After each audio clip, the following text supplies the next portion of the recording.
like a bajillion matches to make up because I'm late with like a 3, I think. Yeah. So I'm just hoping. Is it really going to be that long again? Because I haven't finished the last one because of that. Yeah, probably. I mean, that's how they usually are, so I expect this to be pretty long too. So yeah, but we will see. Also, it's not true that you're not doing the podcast because I clicked record as soon as you joined. So this is going to be the start of the podcast and you're in it now. So Okay. there you go. I see. And I see. do you remember the overlay thingy where it says who's on the mic?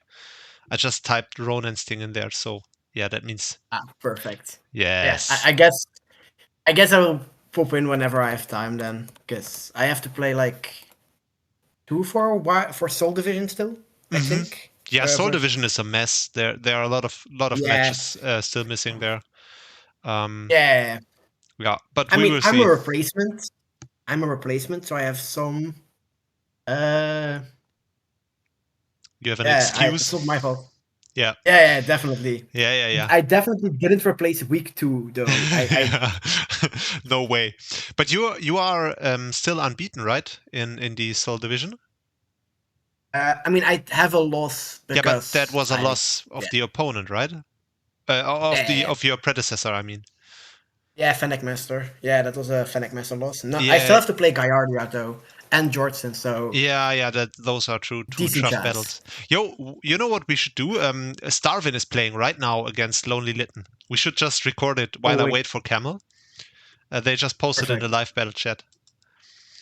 Yeah, I will Nice. join that one. I have not built with Starving in a bit Yeah. because I've been lazy. I've been very lazy, so Also, Starvin I mean, just brought Jump Pluff to this match, so this is going to be fun. can he make playoffs still? I've not been No. keeping up. The thing about Okay. Starvin is if he wins, no, if he loses, he's last. But if he wins, he might have a chance to not be last. But I think he needs to win at least 4-0 to tie for second last. But if he wins 5-0, he's not last. You know what's fun? The Jumpluff doesn't even look that bad in this matchup. Like if it has acrobatics and the grass move, then it's not the amazing, but it's Moltres, the Moltres existing, yeah, but sure, yeah. I mean acrobatics would still be like it can still sleep powder it because it outspeeds. True. And then it just needs to not get burned, and then maybe I mean I guess there's still a whole Morwell there, but I mean I just want to. Mawile is. I think Jumplev can wall Mawile. Unironically, I definitely think that can happen. Like lead sheet stuff. Yeah. So yeah, well, let's see. Maybe the Jumpluff can do something. That would be a lot of fun. Oh, there go I mean, the. it looks, because it's faster than everything, it looks actually not that bad. This is Terra Knuckle Stack, right? Yeah, this is Terra Necklestack versus obviously the trademark Starvin Terra Wordier. And yeah, so Litten is known for playing ever since PGP. That's how he came into the league, because he was a PGP opponent. Like he always uses these super bulky builds, and this season is no different. Like his entire team basically is fat. This is probably the most offensive stuff he has on his team that he brought, and even that. Knuckle Stack signature is so weird though. Like, I feel like it's such a fake signature. I don't know how he's doing though. So he might be doing better than I.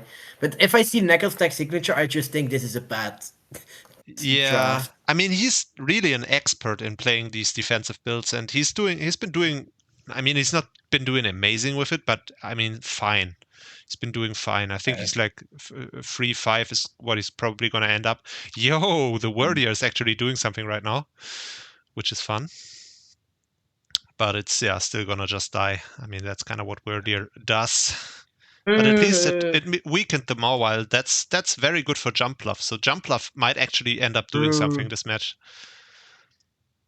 It can sleep. Which one do you think will be Cover's Cloak for his team? For the Knuckle Stack? Yeah. I mean, it could be the Petcharant, I guess. I Yeah, don't that makes know. the most sense, I think. Yeah. Even though he just switched it into the Moltres, which is a bit weird. But yeah, he's just pivoting around. But yeah, the Jumpluff can put something to sleep for free on this team now. True. I mean, no, camelConvention is immune to. Oh, you are absolutely right. But yeah, true. Once it terras, maybe the camelConvention can still just wall it for. Oh, also And Jumpluff uses. Starvin. Like the speed is All right. speed is literally the only asset this thing has, and now he just sacrificed it. So yeah. I mean, it's dropped. This doesn't beat this. Oh, Oh, Encore. cool. That's cool. That's fine. So yeah, it is. It might end up being It's not annoying. aggro. It's Oh, not and there's aggro. Oh, wait. it's no attacking moves. It's just Yeah. the most annoying set possible. Nice. Holy. I mean, he can just switch indefinitely. Basically, once two mons are paralyzed, you can just Yeah. switch between those two mons, or even like one of them being camelConvention, then you can just switch around between them until this runs out of PP. So this is not exactly Mhm. going to work well, but it's annoying for sure Yeah. for Litten, but I don't think, I think that's exactly what he's doing now. He can just switch between camelConvention and Moltres, Mhm. and there's nothing Starvin can do. Yep. That's no attacking. Subseed is cool, but Yeah, not without. I yeah, think you need Sleep Powder. Sunspore is cool to get more like. But I think you need Sleep Powder because then you actually get progress. But yeah. again, like camelConvention just eats anyway, so like who cares? I mean, the most he achieves here is basically the camelConvention will lose recover PP because it has to recover like a couple of times before he runs out of PP. Yeah. But yeah, I mean, it is funny to see the jump bluff being brought, but no attacking Yeah. moves is always difficult. I mean, it's going to waste PP, but I don't think that matters. If I'm just looking at like the matchup, Yeah, it's not I like Starvin is gonna PP stall a Litten, right, with this team. no. So yeah. I mean, if he weakens the camelConvention a little bit, Mans can look kind of dangerous if it's like a Moxie set. It's like mhm. camelConvention is only really the only answer that he has besides like Moltres, but Moltres also being paralyzed is also nice. I mean, he might be Scarf Nihiligo, right? With Rock move to take out the Mens once it DD'd. He might be But definitely apart from that, the Mens definitely looks like it could be dangerous. And obviously the Iron Valiant. I mean, there's this Moltres, and also on the there's full the Corona. Volcarona. So yeah, looks Yeah, kind of Iron Val's not doing that much, I think. yeah, probably not.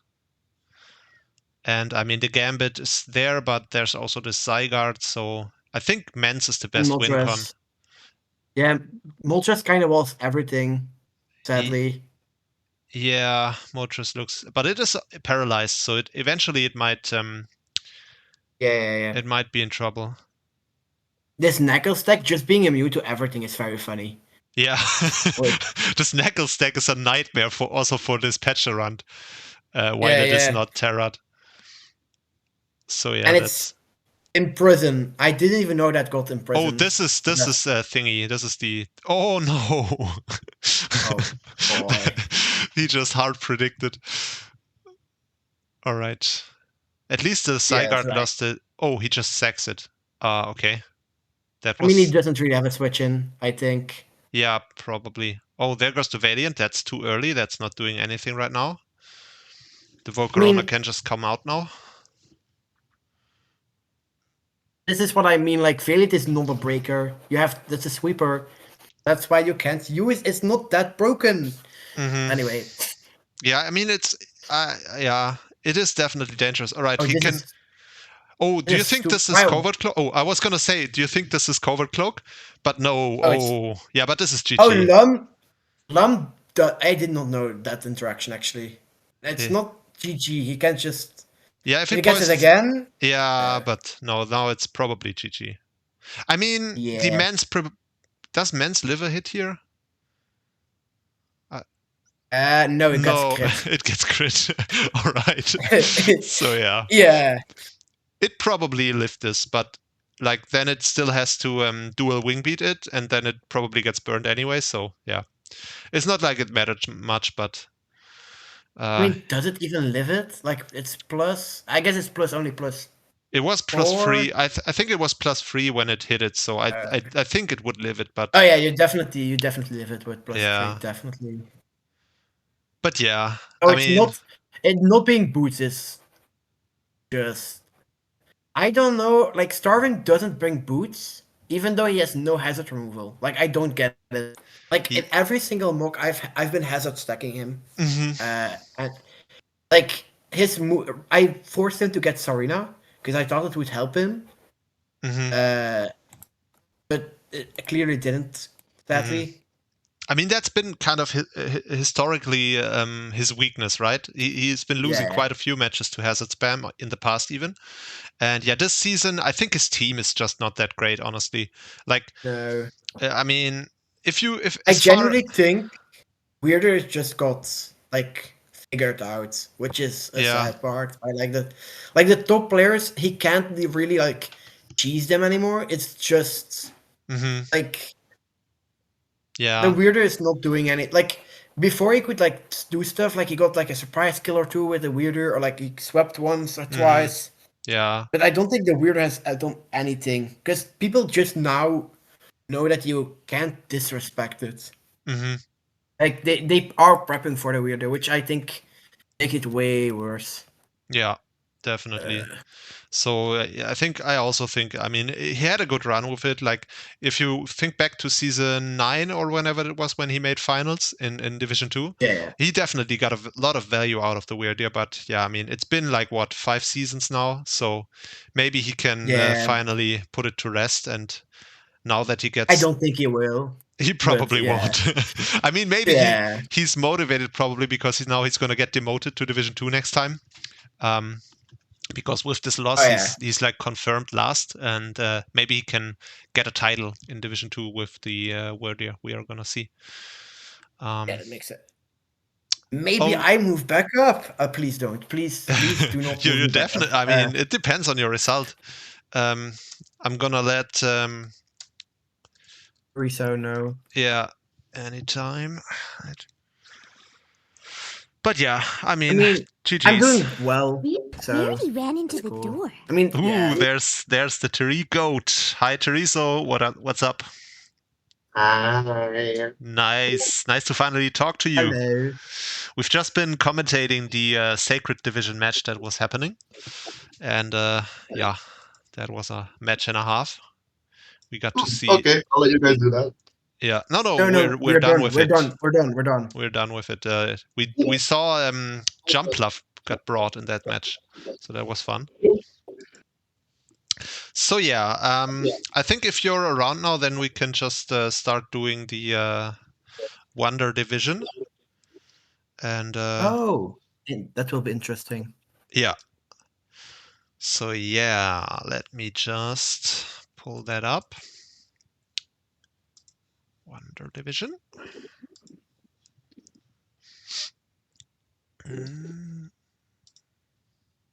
There we go. That's the schedule. All right. So yeah, hi everyone. Once again, we have Ronansting with us, and now we have our newcomer this season, Teriso, who has been yeah, kind of destroying the Wonder Division for the most part, where he's been yeah, just playing for the first time. Hi Teriso. Hi. So yeah, I don't know how to start this. So before the season, we didn't really know anything about you, and you were just this random newcomer, and you were showing some activity, and we thought, yeah, why not give him a shot? And yeah, it turned out as the season went on that you were kind of the juggernaut in this league. Like, not only are you still one of only 3 unbeaten coaches left in this league, and on top of that, you also had like a really tough schedule. Like, you played some of the best players that the league had to offer, right? You played Indeed. Legoleon, you played Final Gambit Jinja, who's having a good season. Then you played Pup, who's very strong. You played Camel, which is kind of an easy W, but I mean, still gotta win that. Water. And Brady even played Brad. So yeah, very good wins along the way.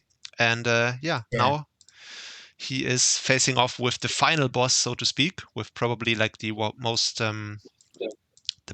probably one of the best coaches in the league in Fisther Doom for the Oh, that will be interesting. unbeaten run. So yeah, Teriso, how have you been enjoying it so far in the league? I've been loving it. I feel like everyone here is very nice. It's friendly. It's welcoming. Nice. It's Yeah. very homey. Very homey. Okay, that's great to hear. Definitely love to hear that. And so I just listed the opponents that you've been having this season up to this point. I also forgot, I think your week 6 was also quite tough. Who did you play there? It was Ashton. Oh yeah, Ashton, right. That's another good coach, I would say. So yeah, definitely a very tough run. So out of all the coaches, do you have like one coach that stood out to you as being probably the toughest that you've been facing? I would say, honestly, I don't think I should have beaten Pop. Okay.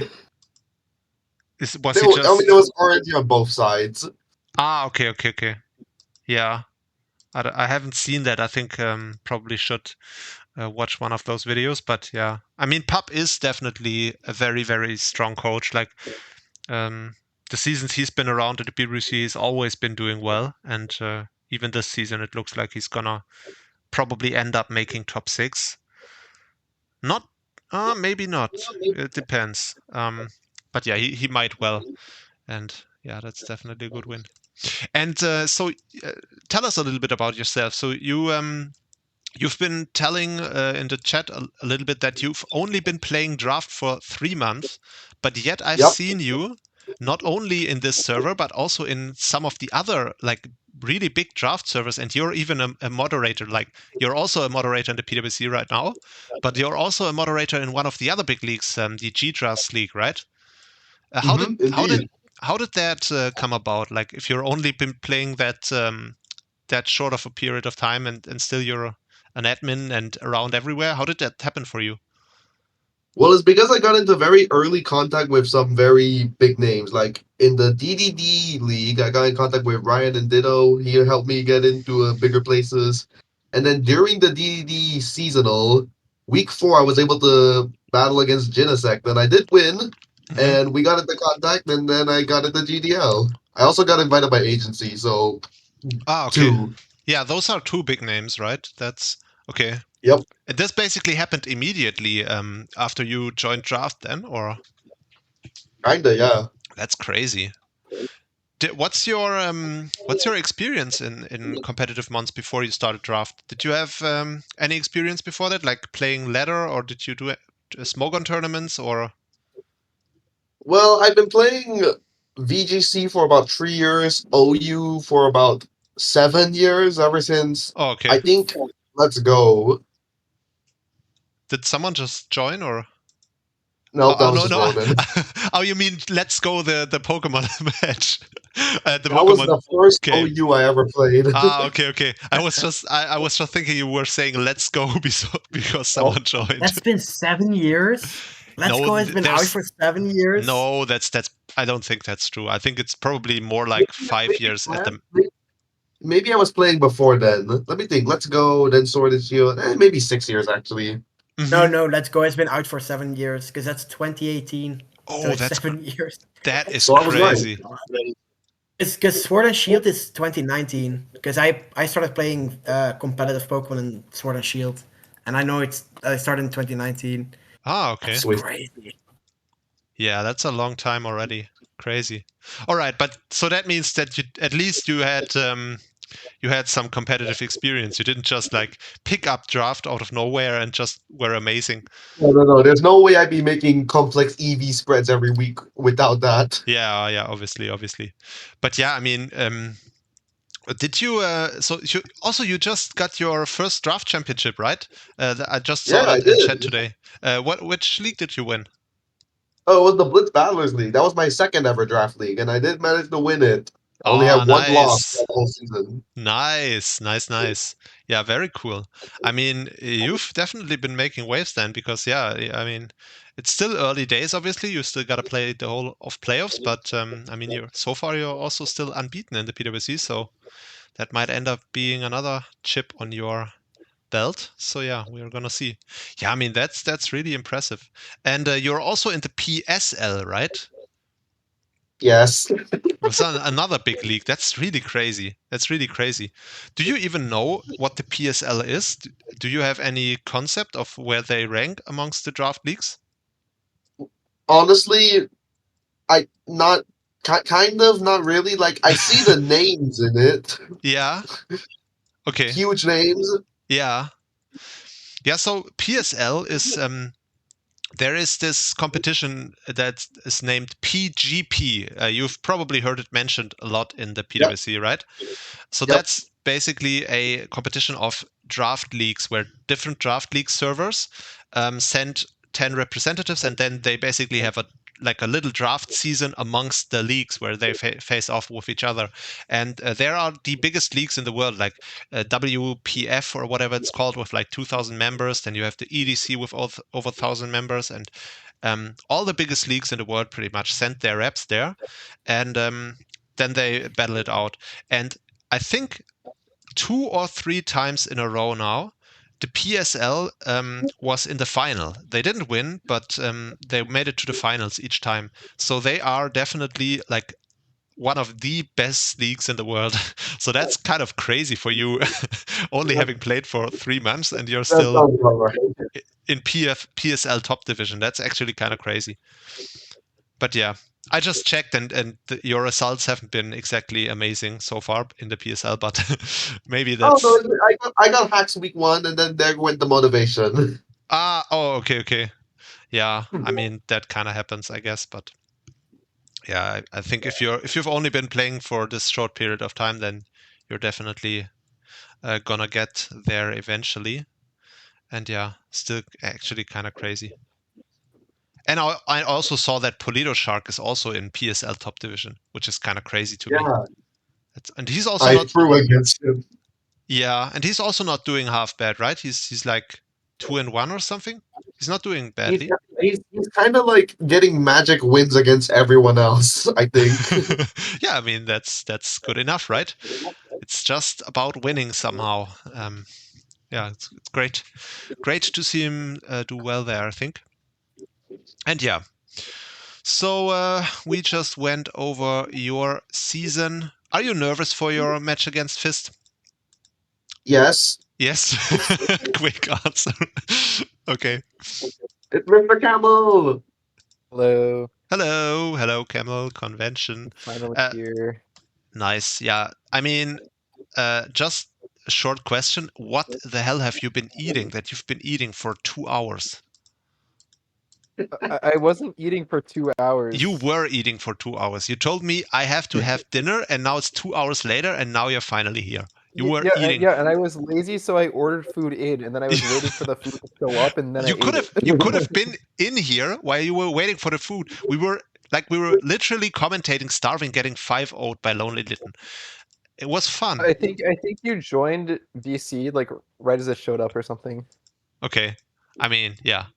Yeah, but it's nice to know that you like swallowed a whole like pig or something for 2 hours. Yeah, That's crazy. yeah. Lechon. Yeah, actually, I ordered an entire roast boar, and they just Yeah. like threw it in the trunk and then drove over. And to my then you apartment, had it and like then it was I there just with an apple in its carried it up mouth. the stairs. Yeah. Yeah, that makes sense. That makes sense. So yeah, we've just been going over Teriso's season a little bit and just talking to him about how he dares to be amazing at this game if he has only been playing draft for 3 months, which is kind of crazy. And yeah, I don't know. Oh, by the way, Teriso, you're now a moderator in the PWC. Are you excited? Are you excited to exert power in here? Maybe. Maybe. Yeah, that should be fun. I mean, hopefully you can like next season maybe you can run a division, or you can also run us help run the new format that we might end up running. I don't want to say too much, but yeah. EGC? No, it's triple battles. It's We're triple doing battles, triple battles. probably. Yeah. We might end up doing triple battles. It's rotation battles. Yeah, exactly. Unfortunately, Showdown doesn't have rotation battles, but if they did have rotation battles, then like we would make that the main format. Like all Yeah. of the divisions would be rotation battles. That's clearly We the definitely most. have to go back to a white 2 cartridge. Yeah, So yeah, that's gonna be exciting.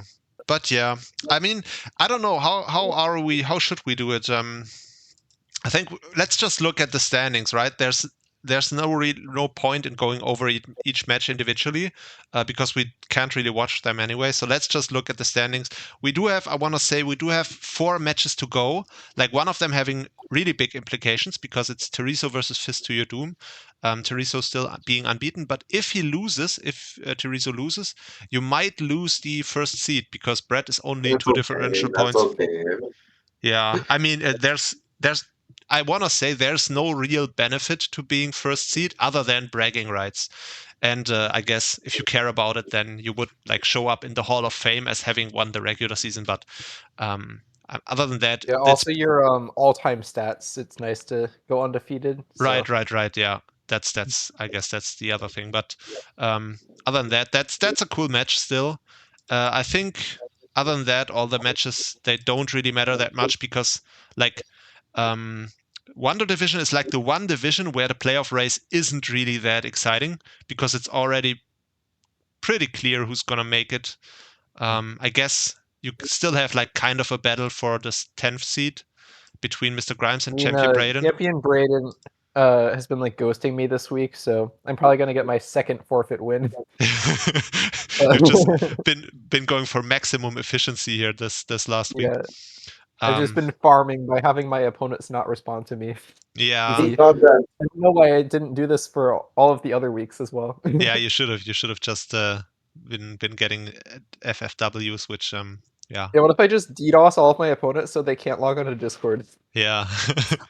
Did you like threaten Leonard because he DM'd me like at 5 a.m. this morning and he told me, yeah, I'm sorry, man, I'm sick. He told me I'm sick and he can't like he still had 3 matches to do and he's not doing a single one because he's sick. So that was kind of unfortunate, but I guess that happens. So yeah. We do have this playoff match between Mr. Grimes and Champion Braden, who looks like he might not show up. So that would mean that playoffs race is decided. And so who does Mr. Grimes play this week? He's playing a Firemaster, so definitely like he might close it out with a win there. It's definitely possible. But yeah, I mean, let's just go over the standings then. Yeah, like I said, we have Teriso. Did you expect doing that well this season, Teriso? No. Yeah. No. Yeah, I imagine. You're also kind of a modest guy, right? Like you're not like I was B tier, stupid brain Neanderthal. Yeah. By the way, I gotta say, I love your thumbnails. You're like what you have like these funniest thumbnails on YouTube. That's something I noticed. You're definitely a real talent, I think, for YouTube. Like the way you narrate is really good, and you're just a funny guy in general. So, do you and you also have like you're such an interesting guy to me. You also have like over 2K subs on YouTube already, right? Yep. How did that happen for you? Did you have you been doing it for a while, or did that just kind of explode out of nowhere? So it's kind of a bit of a past that I don't like to look at, but I got the subscribers from bloody Roblox content, and I'm not exactly a Roblox fan, and I never was, but like I got discovered in a niche Roblox game, and then I got 2K subs from that. Oh, I'm piloting those 2K subs. Oh, okay. But yeah, I mean, it kind of speaks to what I mean. To the fact that people like I can definitely see it because you are this kind of YouTuber type of personality because you're really upbeat, you're really funny, and you're also like you have these amazing thumbnails that definitely I can see why people would click on those videos. It's really cool. So yeah. Basically, what I'm saying is you should become a PWC influencer and just become famous, and the league should explode through you. Yeah. That's amazing. All right. So yeah, you just gotta win one more, and then you're undefeated, and you're basically the GOAT already. Well, it's like the second hardest matchup of the season. The second hardest matchup? What was the hardest? I think Brett Pudding was the hardest matchup for me, followed by Fist. And Mhm. Fist is known outside of PWC. I've seen people talk about Fisty or Doom. Yeah, I mean, everybody knows Fist. So. yeah, he's one of the best in the world in draft. Like he's been in, I don't know, he's like won everything, and he's played a million leagues, and he's in all the big leagues. I think he used to be at least one of the staples in the EDC, and I He think still is.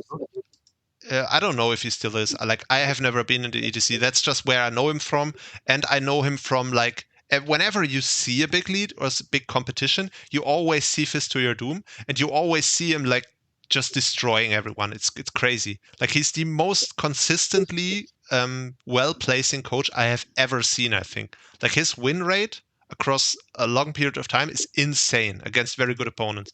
So yeah, he might be the best player in draft. I'm not sure.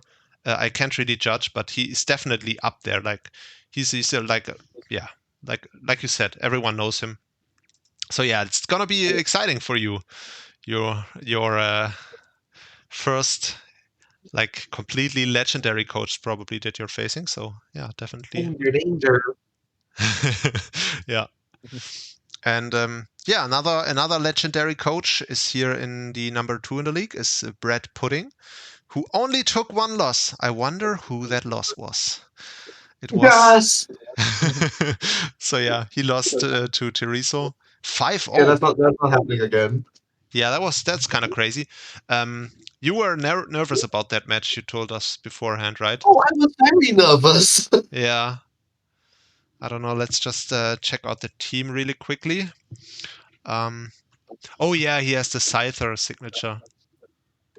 Yeah, that team does look kind of scary.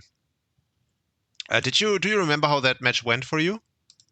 Oh, I remember it vividly. Yeah. Yeah.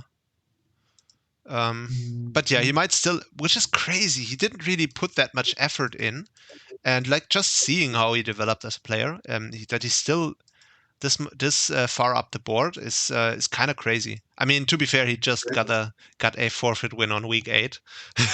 He was. I mean, Rat has been playing a lot in another server. He's like, I've been playing with him forever still. Mhm. In TGR, and that's where like he's known in TGR as like the guy that just not necessarily always wins, but like he will make playoffs always. But even then, he sometimes skips seasons, and he doesn't really join the singles ones they do. And like TGR is a weird league where you just do random gimmick stuff. Like, Okay. but he has been playing a lot there, so he I has think been training. So I think I know Brett from basically Inception. I think I know him from like when he came into draft, one of his first leagues at least. And the development is just insane because the first time I saw him, when I played with him in a league, he went in the regular season 0-6. Like he didn't get a single win in the regular season, and then from there, what was impressive about him is he had this like analytical approach to how he lost and why he lost. Like he really wasn't doing well, but he like looked at everything really objectively and okay, this is what I did wrong, blah blah blah, and this is how he kept improving. And then he just kept playing a lot. Like he kept playing a lot of different leagues. He joined the PWC, he joined other leagues, like you said, and then he just started winning. And it was really crazy to see. And like back then, even I still thought, well, like the results aren't really that bad, but you could still see in his play there was a lot of stuff to optimize.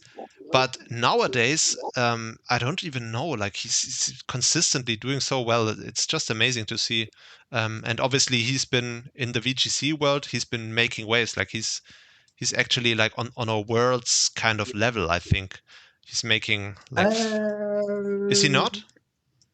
I mean, no, getting like 16th or something and got that Victory Road is definitely big, but it's not like VGC. If you really want to make it big, sadly, you have to like get top 8 at the regional, and even then, like it's rough to get like being a known VGC player.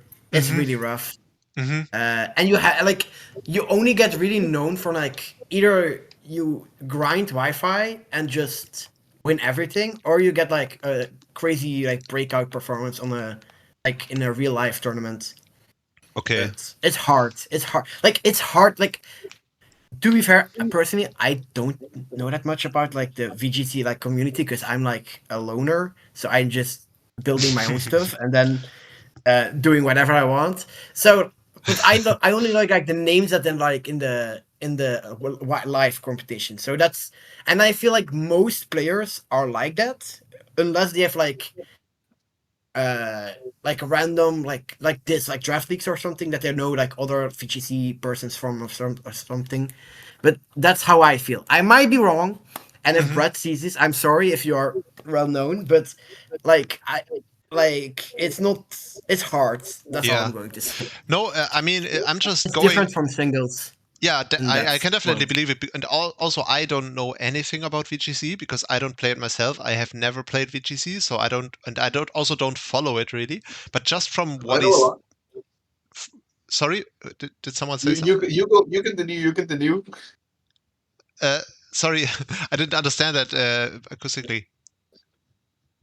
Oh, I just said that I know. I just said that I know a lot about VGC. Nothing. You continue. You continue. Nothing important. Okay. Yeah, you can definitely chime in. But I was just gonna say, from what he's saying, like I know he won this big charity event in Brazil, which had a lot of like people watching, and he's definitely known there, I think. And also he's been talking about how he's been beating players that have made it. I think he's been talking about how he beat the guy who just lost to WOLFE GLICK in finals in this latest event. So yeah, he definitely beat some high profile. Yeah, I think he's been. Just can add him and ask him about it. I think he's been claiming that at least. I mean, I've beaten Wolfie. I've beaten Wolfie. I have. I have zero idea about any of these names. I guess that's impressive. Wolfie. I think. Oh, Wolfie GLICK. I've beaten Wolfie GLICK. No way. Really? Yeah, but like only in GC, so that doesn't really count. So I don't know what. I did do it once. It's the online. It's like the best of one cheese stuff. Oh, okay. Which GC was it? What did you say? Sorry. Yeah, I don't. Which GC did you beat Wolfie in? In one of these Sword and Shield ones, I beat Wolfie in. Oh damn, that was an ancient era. Yeah, it was way back, but I was like, oh wait, this is the account I beat. I check it, and I'm like, wait, this is Wolfie. And I was like, let's go. I beat Wolfie, and then I still finished bad because I always am like, oh, I made it into playoff, and I'm like, I want to still play, and then I drop down, and then I just don't qualify because I'm a stupid person. But I always get like really good rating, and then I stop, and I'm like, yeah, I should stop playing, but it's fun to play, and I just keep playing, and then you just lose too much. What was Pokemon is a hard it? Game. What was it like playing against WOLFE GLICK? Were you aware at the time that you were playing against him? No. Oh, you No, were. I just recognized the team, and I was like, wait. I played because I recorded my matches then on like phone, and I went back and saw the username, and I was like, wait, and then I double checked because he made a YouTube video on it or something, if I remember. Okay. And I was crazy. like, wait, I remember this team. I went back, saw the name, searched it up, and then I was like, oh, okay. I'm gonna make that. I'm gonna make that the title of this podcast, right? No. Ronansting beat WOLFE GLICK. No. I'm definitely doing that, Ronan. There's no way I'm not doing that. I'm making people click on this video by claiming that you beat WOLFE GLICK. I mean, you did, so it's not even a lie. So, yeah, that's. I beat him in a best of one cheese match. That doesn't really count because I definitely. No, but that means that you're a better player. You definitely does mean that you're, and you also don't. You don't understand how clickbait works. You can't have all these caveats. You just go out there with Ronansting beat WOLFE GLICK and badly as well. I bet it was at least like no, because I got like a cheese. I got a cheese kill, and then he almost made it back, and I was like shit, and then I got hexed or something if I remember correctly, and that's so I basically cheesed him and then hexed him, and that's how I won because I was bad. Oh was man, really bad Ronansting, back you're then. ruining the story, but I'm still going with that title. There's nothing you can do against it. All right. Teresa, you said you know a lot about VGC, and you also said earlier that you've been playing it for a couple of years. Do you have any tournament experience that's worth talking about? Only recently. I only recently got old enough where you can actually go out of the house without your parents. So Oh, I have right. gone to one event. Okay. And has it I've been done going well? 4. I got haxed all 3 losses. I went 3-3. It was Oh, okay. one. It was one. Yeah, I missed a high horsepower. I missed a will-o-wisp, and I led poorly. 3? Huh? Is it? Oh wait, you're Singapore. Never mind. Yeah, it was the Singapore Premier Ball League. Never mind. I'm used to European tournaments. Never mind. Ignore me. Mm-hmm. I led King Gambit Magmar into Primarina. I just insta lost. Okay. Yeah, I mean, I wish, Camel, you should ask some intelligent questions because I don't know what to ask about VGC. Yeah, I mean, we can move on. Yeah. Well, Yeah, I was just definitely. gonna say at first that there's another league where I have a friend there where he placed above WOLFE in a regional. So there's this inside joke that he's better than Wolf Glick. Yeah. So then we held a VGC season there, and then I ended up like winning that. So that means that because I won and he didn't, then that means I'm better than Wolf Glick. So, Right. Yeah, that's definitely how it works. Yep. That is how it works. I mean, I would Can definitely we use happen it. so So that I can beat you and then I can become better than Wolf Glick? I well, mean, you have to all, beat me Yes. in VGC. yeah, next season. If you beat me in triple battles, that doesn't count. Damn it. So yeah, Damn. let's just move on. So we have Fist to Your Doom. No, I was just about to skip Ronansting. So yeah, Ronan, It's you are fine. third. Good job. But you took 2 losses. I'm That's not- kind of bad. I'm not staying third. I'm definitely moving to like 5th or 6th. Yeah, Looking I'm at, gonna like, yoink standings. your third slot, Yeah. assuming I get like the forfeit win. Oh, right. True. True. And if Yeah. Fist wins, he also schmoovers ahead of Yeah, me. if Fist wins, then he yoinks my third Which he slot. will. So So, yeah. Teresa, please win. I want my 4th. I want my 4th place. I will As do if my it best. matters. But yeah. As There if was it a matters. Primarina on the opposing team. Don't worry. I threw my game away versus testing. That's not a problem. Did you also lose to the Primarina? No, I tricked. I thought it would be like defensive thing Lu and would swap in that on my Golden Go. So I was like, Oh, I'm bringing Trick Toxic Orb. And then it Primarina swaps in. It's AV, and my mono status move Golden Go just doesn't do anything anymore. Like it was only Shadow Ball and Make It Rain. So I was like, damn, only Shadow Ball and Focus Blast. So I just lost my Golden Go, who was my check to his Electrode. So I really did not think Primarina would be the switch in, which is I know. Yeah. And you also lost to Abyss Array, who Yeah. is like he. This is crazy. He went 0-2 for the first 2 matches, and ever since then he's been on a 5-match winning streak. And amongst those 5 opponents, he beat Ronan, and then he also beat Fist last week, which is kind of cool. So I don't know anything about Abyss Array. I've never seen him play, but he's looking like he might be a dark horse in these playoffs to come. It's the first time Valiant actually looks scary. I'm not kidding. And I definitely did not prep well. Because I forgot to prep. It's like, like late season draft, you just don't prep anymore. Does anybody else have that? Where I just stop prepping like a lot? Or is it just me? I think a lot of people do that. I don't, but I know a lot of people do. Yeah, Yeah, for me, I only prep for playoffs a lot. Yeah, I also only prep for playoffs. Yeah, I prepped a lot till like I lost to Doom Fist, and I was like, oh, I can't be 8-0 anymore. Okay, I don't care anymore because I'm making playoffs anyway. So no Jones, but I'm winning that run back. I believe. Also, Fist hacks me. He won the speed tie with Terrapagos. If I won that speed tie, I won the game. Or I probably won the game. Okay. Definitely. So I don't know if it hacks. I was If you gonna want to say talk winning. about hacks, we can talk about that flamethrower bird. And, you know, but yeah, actually, I think we have 2 people in the standings who their only loss is to Riso, right? Yeah. This I is me mean, and Bread. Brett and yeah, Yeah, true. because my week 1 wasn't actually me, so Yeah, true. Yeah. I mean, Teriso has that. Like we've been over that in the beginning. The run of Teriso was kind of crazy. So yeah. I mean, what was the like? What were your toughest matchups, Ronan, other than the 2 losses? Like, what was your toughest win this season? I don't think. Actually, I don't think Fist was my. I think Abyssary was my toughest matchup and my toughest loss because I felt like I couldn't do anything. And besides him, it weirdly was my. I think my week 1 was like no, not my week 1, but like my week 3 or something was really bad. Do you remember against I who? don't know.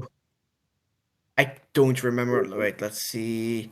Oh, it was versus Champion Brayden. I remember because Alibolt is very bulky, and he was Charge Beam, and I was Mirror Herb Golden Go to punish his Shell Smash Blastoise, but then he clicked Charge Beam, used my Mirror Herb, and then I was like, damn. Now it's a roll to kill Blastoise. If I miss the roll, I just lose. So that was, and the fact that he made it to that position was really bad. He was like Habanberry on his Scudra, which got like I lost my mans instantly. He doesn't even have a Gudra. It does not anymore, but it did have it, right? Or am I There's no stupid? trade on there. Maybe did he play with the old team? Maybe that's possible. wait, Because did you he now fill have the in for it? Gudra. Yeah, right. I don't don't. remember. Who. I don't remember who had Gudra. Maybe who did you replace actually, Trannel? Because it might have been him. I should probably know. Oh, it was Delphin Oh, Squared. Delphin Squared. Oh, it was Delphin Scared that actually was scary. Even though it's like Oh, like if you yeah. look at the like the record, you probably shouldn't like it didn't look that scary, but like yeah. Yeah, I should right. I should know that I do have Gudra on my team, but I only played one match with. Yeah, well, I understand. Like you did go 0-8 this season, so it's Yeah, understandable that you it's. wanted to I didn't block that really want to information think out. about the season that much, but yeah, I only played one match with this team, and I prepped in like 1 minute. So, and I don't think I even brought the Gudra, so I don't know. Wait, did you forfeit versus Brett? Yes, I did. so Wait, so what the happened? only game you played was versus me? Yes. So what happened was we were gonna play yesterday, but I mean I ended up being out of the house all day pretty much. Or what did basically I wasn't looking at my phone all day, and then in the evening I saw Brett messaged me, and I was like, oh, and he couldn't play today, or like he can play only after I go to bed. So I told him, yeah, I mean you can just have the win. It's not like it matters, right? It doesn't really matter. Yeah. I mean, it might matter. Also, since you actually played me, I got a 4-0 instead of a 3-0. So Yeah, thanks. that's true. But I almost I could have beaten you if things went a little like if I got one play right, I probably beat you in that match. But I mean, it was still. I mean, Yeah, I think if you played better and brought a better team, then you would have won that game. I mean, and if I played you worse. know as well as I do that if I get the turn Necrozma versus Iron Bundle, if I get that right, then I just win. But I got that wrong, so definitely. Oh, I wouldn't say you just win, but I would say that you getting it wrong means you insta lose. But if you get it right, if I get it right, I definitely win, because then I can sack something else. Then I can go Cinderace and U-turn to kill it, and then from there you have nothing left for Iron Bundle, and I just basically clean from there. But no, but then I can pull out the hidden Regigigas in the back, and you don't really have anything for that. True, definitely. But yeah, I mean, so we talked about Ronan. So you were scared of Delphin Squared. That's actually kind of a fun fact. Yeah. Fist destroyed everyone apart from Abyssary and Brett. Oh, Brett was the week 2 or what? Yeah, it Yeah, was Brett week was week 2. two. Yeah. And he And right, and he brought the yeah, he wanted to bring speed boost Raging Bolt, and he did the showdown paste instead of the PK hex file, so it didn't zero out his IVs properly, and it ended up being special attack booster. Yeah. And then we had Camel. Camel took over after week 1 or 2, I don't remember, but you've been having a good season overall. 4-4. Are you 5-1 or 4-1? I'm 4-1. I took over starting week 3. Oh, okay. So yeah, definitely a solid season. Let's see. You're probably gonna end up being 5-1 because of the forfeit win, and Yeah. and you lost to Teresa is your only loss. Mhm. So do you guys Man, the wanna? stupid mag mortar. Man, okay, next time I'm gonna bring covert cloak Alamamala. You see, if you're covert cloak, then the flamethrower just does enough damage anyways. Yeah, I know that's the joke, but You I just ruined it. yeah, if I'm covert cloak, then I just get blown up by Enam as well. yeah. I mean, Jerry's job is to hex everyone. He literally crit the first turn of like week 1. Yeah. I mean, that's really one of wanna the play. one of Didn't they the remove Lucky Chant from like, in Gen 8? I think that got cut in Dexit, right? Yeah. And I need my Lucky Chant back. How else am I supposed to avoid getting crit? You can't. But Jerry will crit everyone. Yeah, well maybe I needed to get a shell armor mon. The Nuzlocke strat. I needed to get a Turtonator so it could die to Scorching Sands. You know I what the don't think Nuzlocke is Tornado saying? dies. I don't think Tornado dies though. It can take 1 or 2. It Well, can actually, take one. in Letty and Cup, I had the Turtonator versus Mag Mortar, and it did live a Scorching Sands and kill it back. So, Kill it back. maybe it's Damn, what kind of McWorter is that? well, I think it got shipped.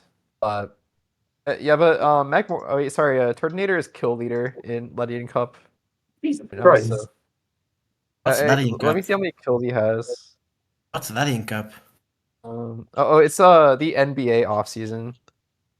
I didn't join that one. Yeah. So yeah, Turtonator is first place with 12 KOs. Damn. Pretty good. Only. I really want to play Teresa and Camel because I didn't get to play him last season, Camel, and Teresa looks really fun to play against, and My I team like is the fun. matchup. It looks Well, fun to this time play. in playoffs, I'm not gonna get drunk. Nobody will convince me. I mean, I don't really have a reason to convince you this time because Well, yeah, because they don't This even time play I you. won't play my match 3 weeks after I build my team. This time I won't build my fight my match 3 weeks after, which is also Wait. nice. We have a question, Ronan. Is your golden goal actually 15 kills? Yes. It's yes. By the way, my golden go has been defensive I've not brought specs or scarf or like nasty plot. I just brought Every defensive. week.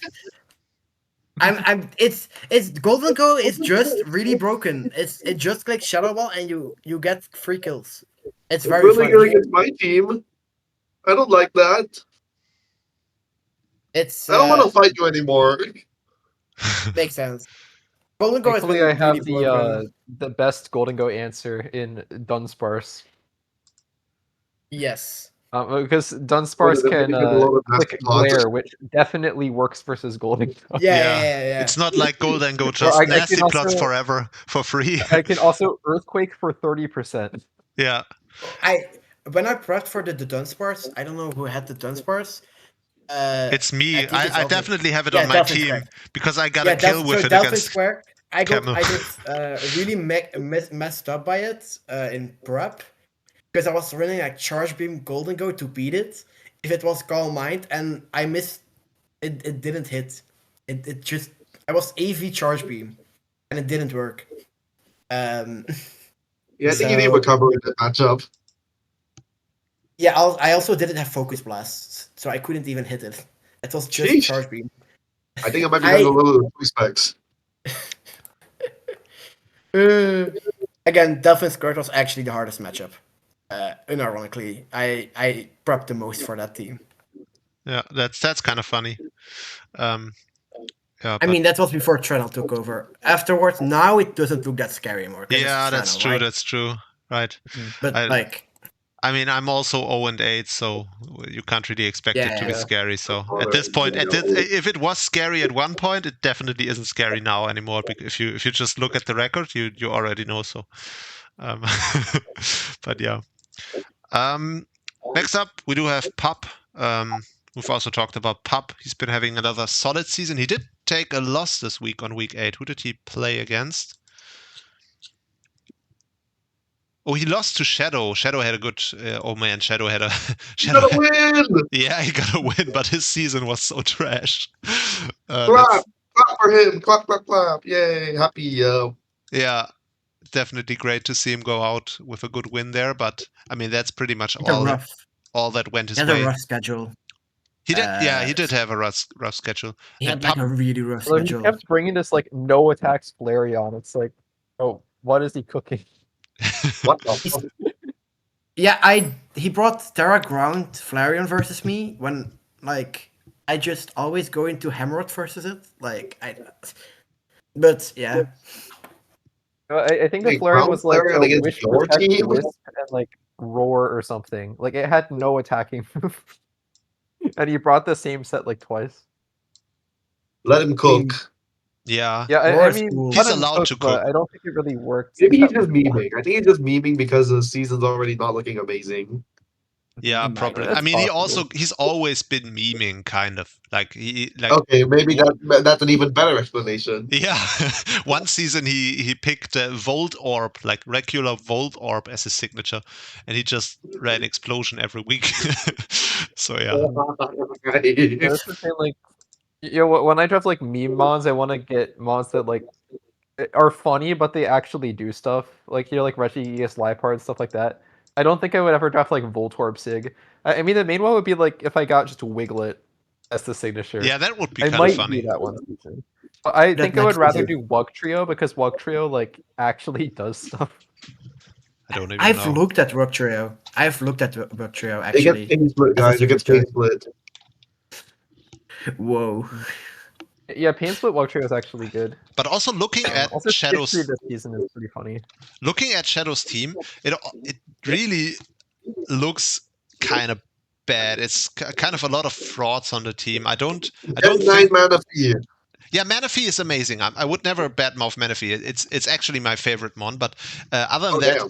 like yeah, it is. I don't think Ursa Luna Blood Moon is that great in practice. It looks amazing, but it somehow it ends up. I've never seen it do amazing. I think it's really good. Yeah, I know you It's do, just but Annihilate great. as well. Like, It's so very your difficult to top pick because 3 usually guys. you want to run the rocks. sorry. What can you say again, Teresa? You were just talking over each other.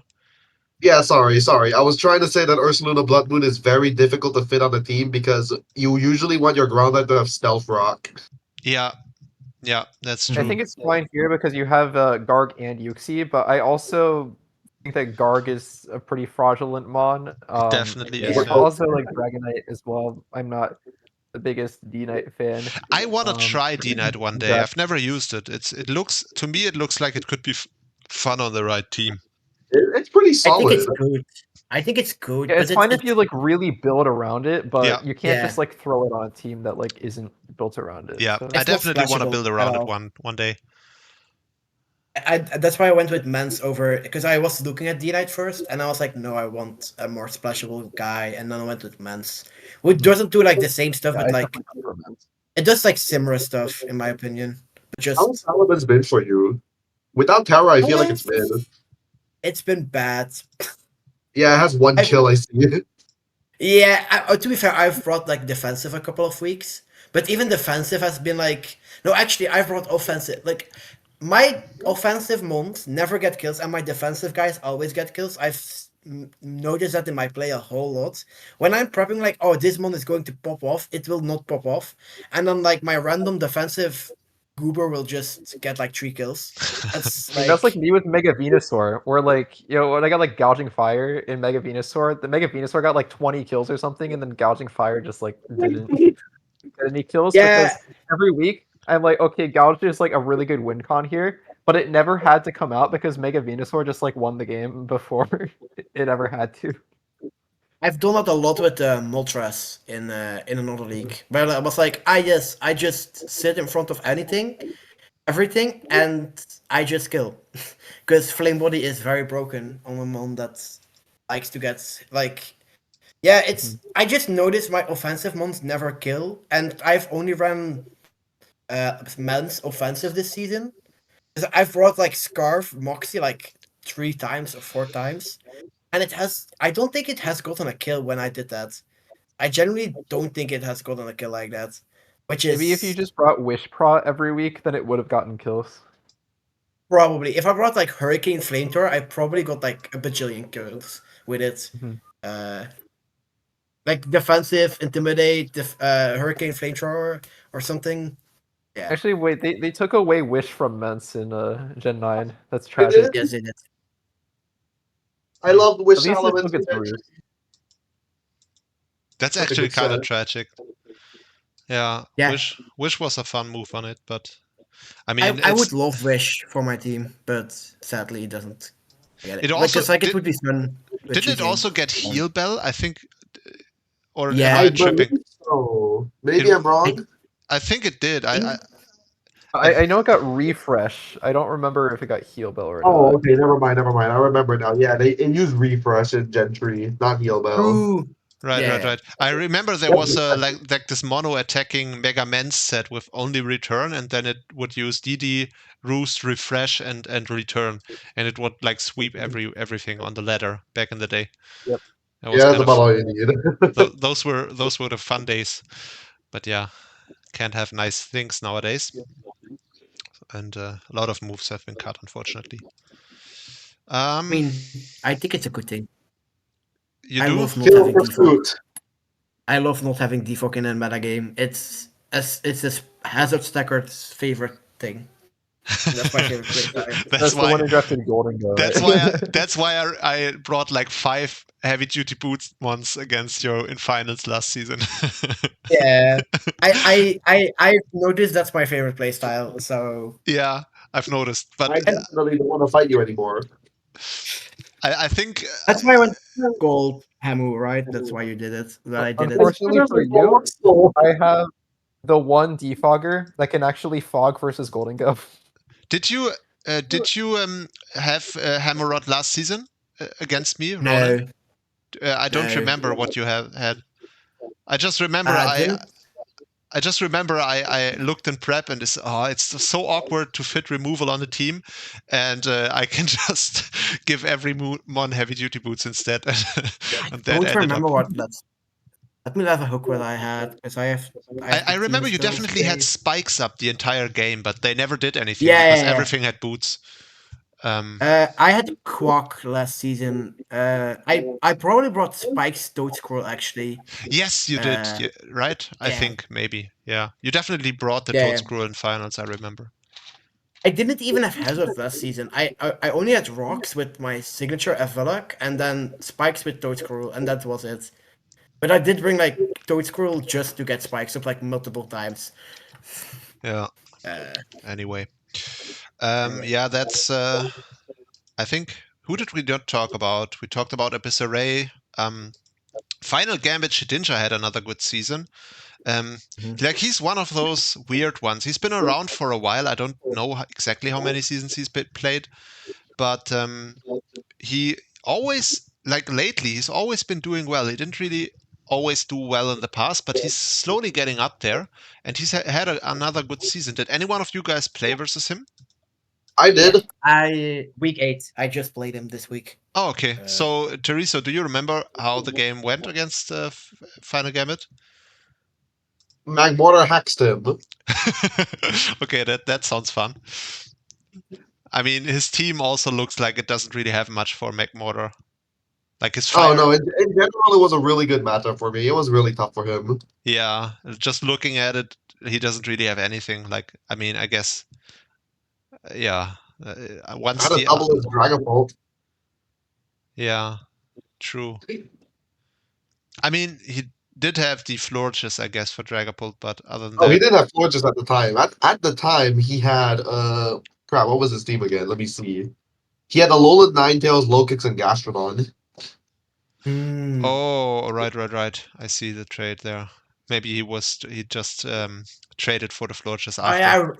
I remember seeing that game. Yeah, because you were like break on your McMurter, and like it just countered that whole team. I remember seeing that game. Yeah. The perfect moveset. Yeah, you had Rock Tomb for the Volcarona, Break for the screens, and then Flamethrower was just clean damage. Yeah, I remember that one. Yeah. But I gotta say, he's kind of the GOAT for getting 8 kills with Altaria. That's kind of cool to see. Yeah, that's pretty cool. Crit me. I don't. Let me just check how many kills Altaria got before this season. But I bet it's not many. Altaria and Poldex is pretty decent good one. because it's like it gets defog and it's pretty bulky. So. Actually, Yeah. Altaria, I have to eat my words. Altaria has been doing amazing. It's been used in 14 games and it got 11 kills before this season. So it's actually not even a bad stat for Altaria. How many passive kills did it get? This season? Well, just like in general. We don't have passive kills in the database, sadly. Yeah, Wi-Fi is also hard to see passive kills because I don't report passive kills in Wi-Fi. A lot of people don't. A lot of people don't. I only have one passive kill. I only do it with like spikes. Like I just count spikes as like a kill for Hammerot or something. So if I report my game, it's not, you're never seeing a passive kill for me. Mm-hmm. I just was wondering what the split is on like Will-O-Wisp / Perish song kills. Yeah, that would be fun to see, but sadly we don't have that in the database because I think it's a good stick. The reason being that the all of the old seasons didn't have passive kills whatsoever, so it was gonna be somewhat skewed towards non-passive kills anyway. And then I just didn't bother making that split. That's why we don't have it, sadly. But yeah, we do have Altaria like 8 kills this season. That's pretty cool. And then we had it with 11 kills before that, so it's not even that bad of a mon statistically. I mean, yeah.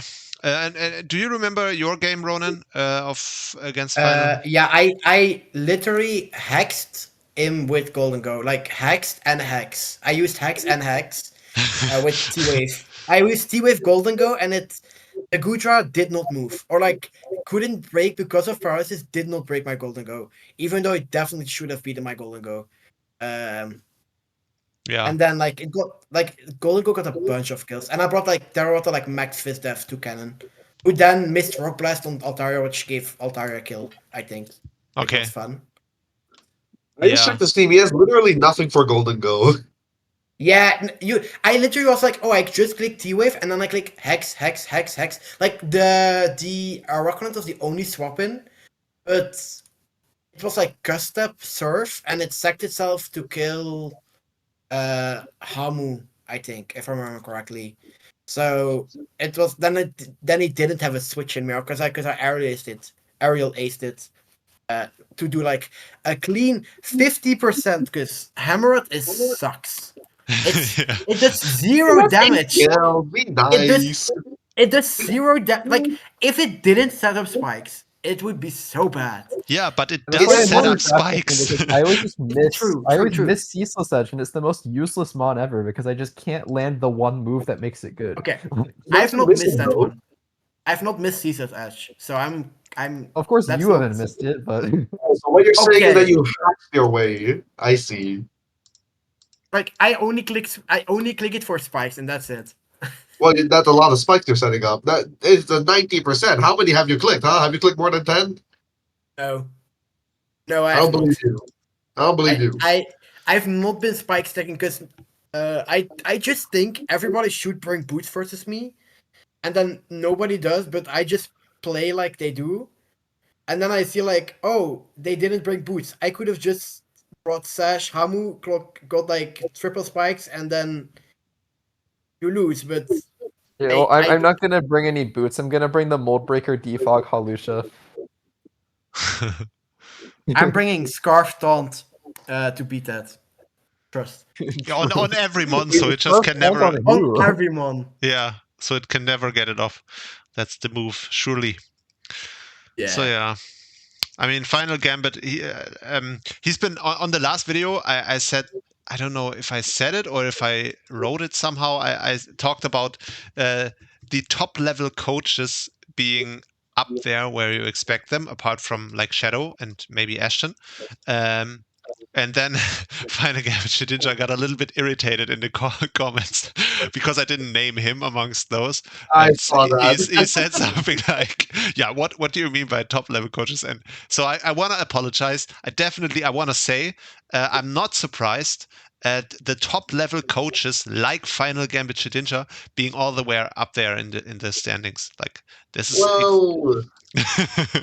apart from Teriso, of course, because Teriso always talks about how he's a Neanderthal. So definitely Teriso should be way lower.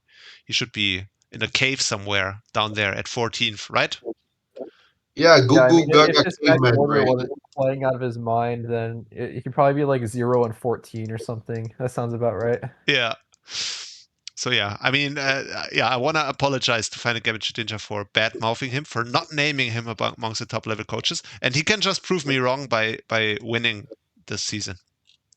It's really easy. Just beat Camel in playoffs. Like we can look at we should do live playoff seeding. Like we should just say the Teriso match never happened and nothing happened, so we can do playoff seeding and look at the bracket. But True. yeah, it looks like Final Gambit will have to play round 1.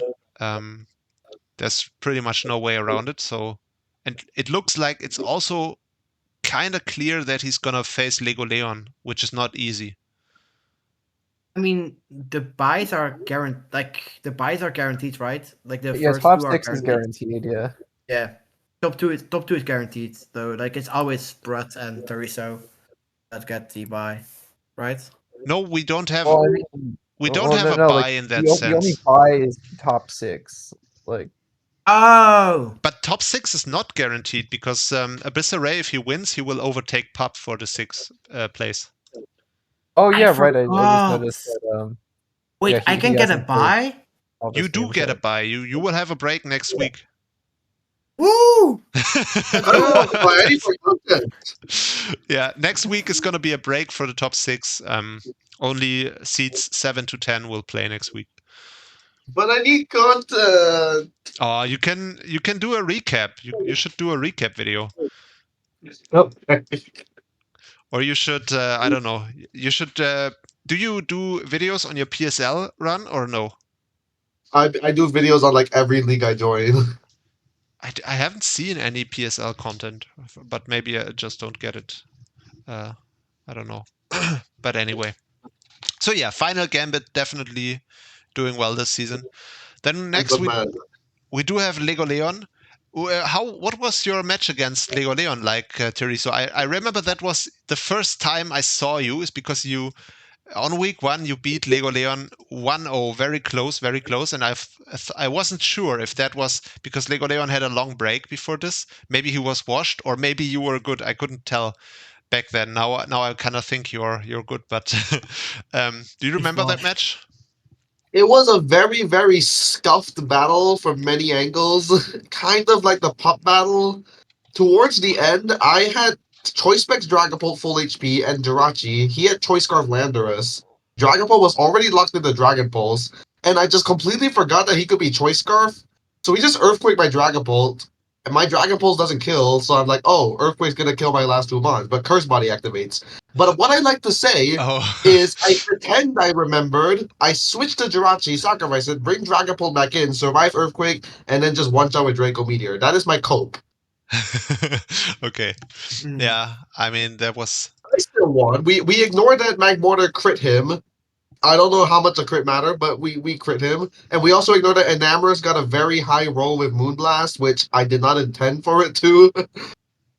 I mean, what does he even have? Like his Enamorous answer is Moltres. That's kind of. I killed the Moltres immediately. And then you just if Moltres is gone, you could just click Moonblast forever, and there's nothing he can do. That's. I wish I had a good fairy. Because every week I look like always get a good fairy, guys. I have a good fairy. I just don't have an offensive You have fairy. you have a Every pro week I'm fairy, like, you have a I want to bring Choice Specs Weezing because it looks really good, and then I'm like, wait, that's Choice Specs Weezing. That's not going to be It's good. just never good. So yeah. Yeah, Lego Leon, I don't know. He's been doing very well at the start of the season. Now he's kind of on a like mid path. His last 3 battles he lost 2, and now he has on week 8. Who does he play? Oh, he plays Abyssarray, so that's another tough match coming up. So we will see. Yeah. He might end I up. played him. He might even end up in the 10th seed because Mr. Grimes could win against Firemaster and he could lose to Abyssarray, and then it depends on differential. So yeah, we're gonna have to see how that But works just out. think about how different this season would have been if we had Glass Shadows with Dragapult signature. Really, I don't Dragapult I is don't know. carrying for me. I don't know how Camel finds a way to randomly throw a shot at Glass Shadows, even after well, you. it's not even random. Like even Lego after Leon you- replaced him. That's like Oh yeah. It was so obvious to talk about Glass Shadows now because we're well, yeah. I talking. mean, we're talking about Lego Leon versus Dragapult, so it's like, okay, well, what if Lego Leon's team slot had the Dragapult as the signature? You know. Right. I mean, I think we To should be- definitely allow Dragapult signature next season, though. to be fair, Yeah. if you look at Lego Leon's team, I just have it open, and you imagine Dragapult in the slot for the signature Terra Dragapult, I will say the team does look kind of good. You are right. I would say that that's a team that I would be scared to face. Yeah, because like next season, you can get your Terra Breloom, I'll get my Terra Dragapult, and like everybody will be happy. Even if you look at the team, you can definitely also tell that he was banking on the Terra Dragapult being there because he's missing a ghost type. So Oh yeah, exactly. he definitely needs the Dragapult. And then he has like Archolodon, which I mean I guess that's a dragon, but it's not. Yeah, he definitely needs the Terra Ghost, the Dragapult for the ghost type. So yeah, that's unfortunate. Maybe next season. Then we should talk about the Grimer, Mr. Grimer, who has been doing well, but he lost his last 3 matches, which is unfortunate. He has this. The one versus me, it was like I was trying my hardest to lose that game. Like I threw away the instant win 3 times. But then Terra fighting Vacuum Wave Shift Tree was able to like secure me the win at the end. So Yeah, you won 1-0, right? That was kind of close. yeah, it could have been 2-0. I just wanted to be extra safe. But actually, it should have been 6-0. But yeah, but it I wasn't. decided to not win with Kiram, and then I decided to not win with Rillaboom because that would have been boring. Like if I did that, then Shift Tree wouldn't have gotten a kill. So I mean, if you look at the losses, his losses don't really look that bad because he lost to Camel. Okay, I guess that's kind of bad, but then he lost to I'm blind right now, but I know what it was. Oh, he lost to Brett. This is the second loss, and then he lost to Ashton. So those are like not bad losses, right? And then he ends up with the 3 and 4. And he got the huge win over Pup. That's probably his best win. That's probably the best win I've ever seen him get myself.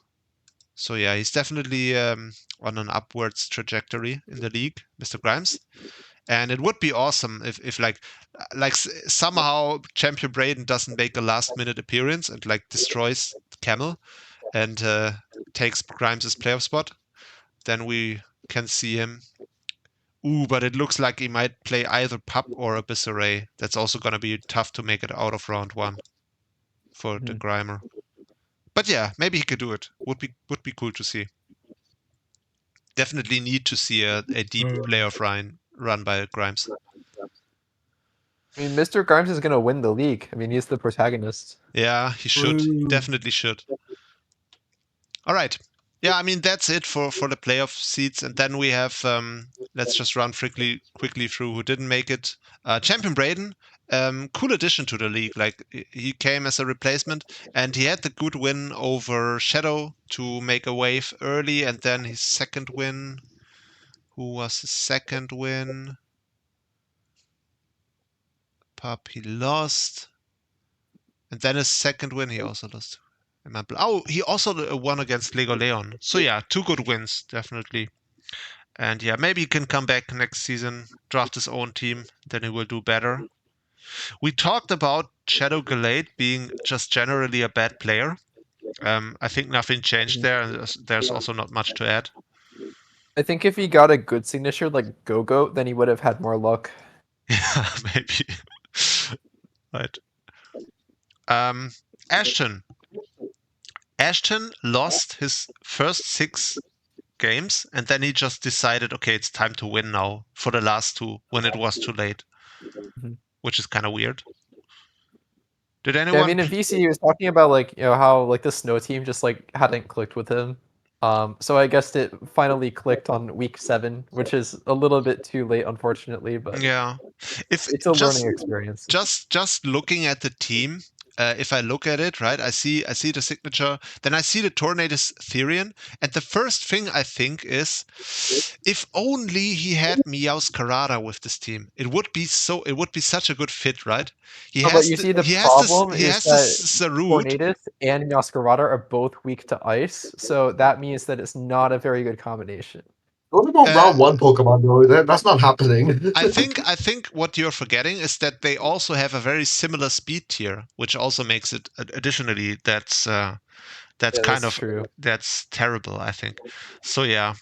But yeah, he does have. Yeah, he I does think have, that Tornadus, Furion, and Meowscarada is a very like lose in semifinals kind of combination. So I don't think that you should. that is true. But for that it's one. so funny that he has the Tornadus Therian and then he has another grass dark type, but not Meowscarada. Do you think he was planning on getting the Torn Meowscarada core to just I don't know? I don't know. That would have been the funniest That would timeline. be really funny if he was like trying to do that. So yeah, so for those who don't know, last season Camel had drafted a Tornadus and Meowscarada core as his high tiers, and then I don't know what the reason was, but for some reason like Ashton decided to comment on Camel's team and how this is a bad combination.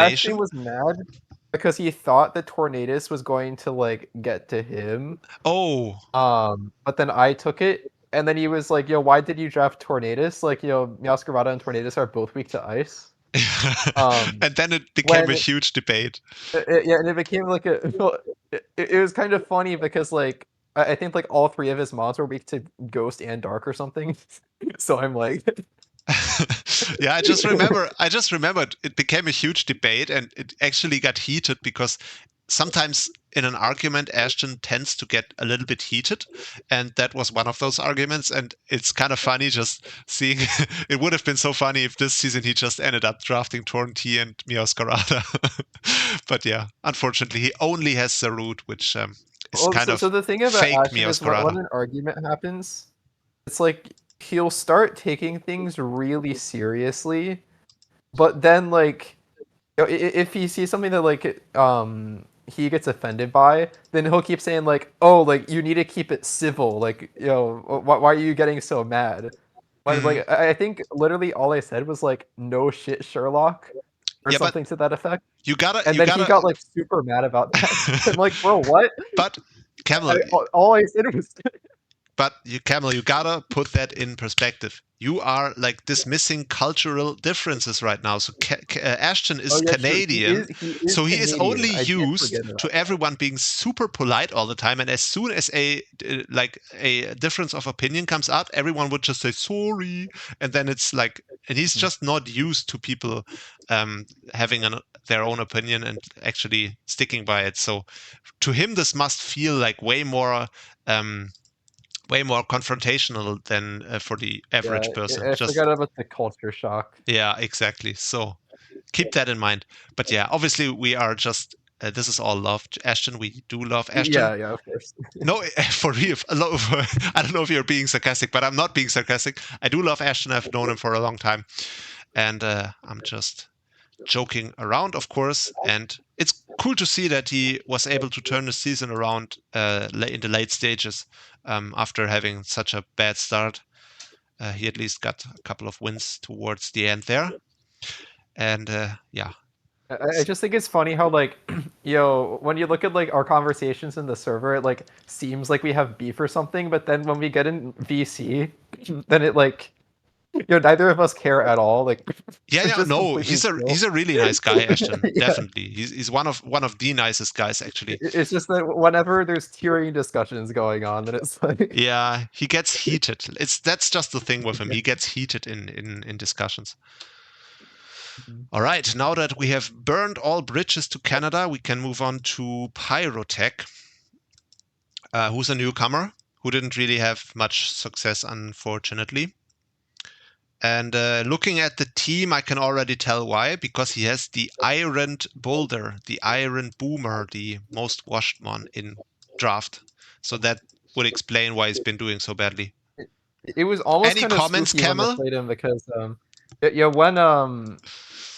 so he brought in the Iron Boulder and I had Shift Tree in, and it was like, okay, he's obviously gonna click SD here, so I could just click Will-O-Wisp with Shift Tree, but I'm like, I can just go Aloe Flip Turn and then kill it with Grassy Glide Rillaboom, because I had Banded Rillaboom, but he had Reflect Up, so I was just thinking like, okay, well even with Reflect Up, then Flip Turn into Grassy Glide should kill, especially if he hits me, because then my helmet will go off. I like wasn't looking at the screen. And so I switched in Aloe on Source Dance, and then he SD'd again, and then I flip turned, and then Weakness Policy went off. But I didn't see that the Weakness Policy went off. So I was like, okay, well, so I can go Rillaboom and just kill it. I hit it with Glide, it lived on 1 HP. So then I'm like, okay, well, it's only +4, so I can just go Aloe, live, and then flip turn out. And then my Aloe just died because it was actually +6. But then it died to Helmet. So Okay. I had to like sack 2 mons to kill the Iron Boulder, but then I won the game anyway. But it made it a bit closer. Was he the guy who told you were lame or something because you stalled him out with Kyurem? Yes. So that was kind of funny. I'm going to post the video for this. There's a lot of turns that I have to like edit together and stuff. Okay. But basically, he brought Terra Fire Cryogonal, which I wasn't really expecting. And the hero set that I brought was Freeze Dry, Focus Blast, Sub Protect, because my game plan was to force out the Earthworm versus Kyurem, and then get Focus Blast off on it to either like get it super low or kill it. And then I had a Necrozma that was DD, Photon, X's, or Morning Sun or Moonlight. In hindsight, I should have just brought Heat Wave on the Necrozma so I could hit the Earthworm. But I was like really focusing in on like, okay, I'm gonna remove this Earthworm and it's gonna be fine. So then he had this Terrafire Cryogonal that he brought in. However, it did not have Recover. So I saw this and I'm like, man, I gotta just keep spamming Freeze Dry versus this because I'm just gonna chip it down, and there's nothing you can do about it. But hopefully I'll freeze it eventually. But no, I did not freeze it. I kept clicking it, no freeze, and then eventually he switched out, and he brought in the Clefable, and then the Clefable got frozen on the first freeze try. So I guess the Cryogonal, it's a fake Covert Cloak. It was just like building up the freeze karma, and then Clefable had to take the fall for it. Yeah, you always gotta get at least one freeze if you have freeze Trimon. That's kind of a. I clicked it like I think like 16 times before I got a freeze, so like I had it coming, but.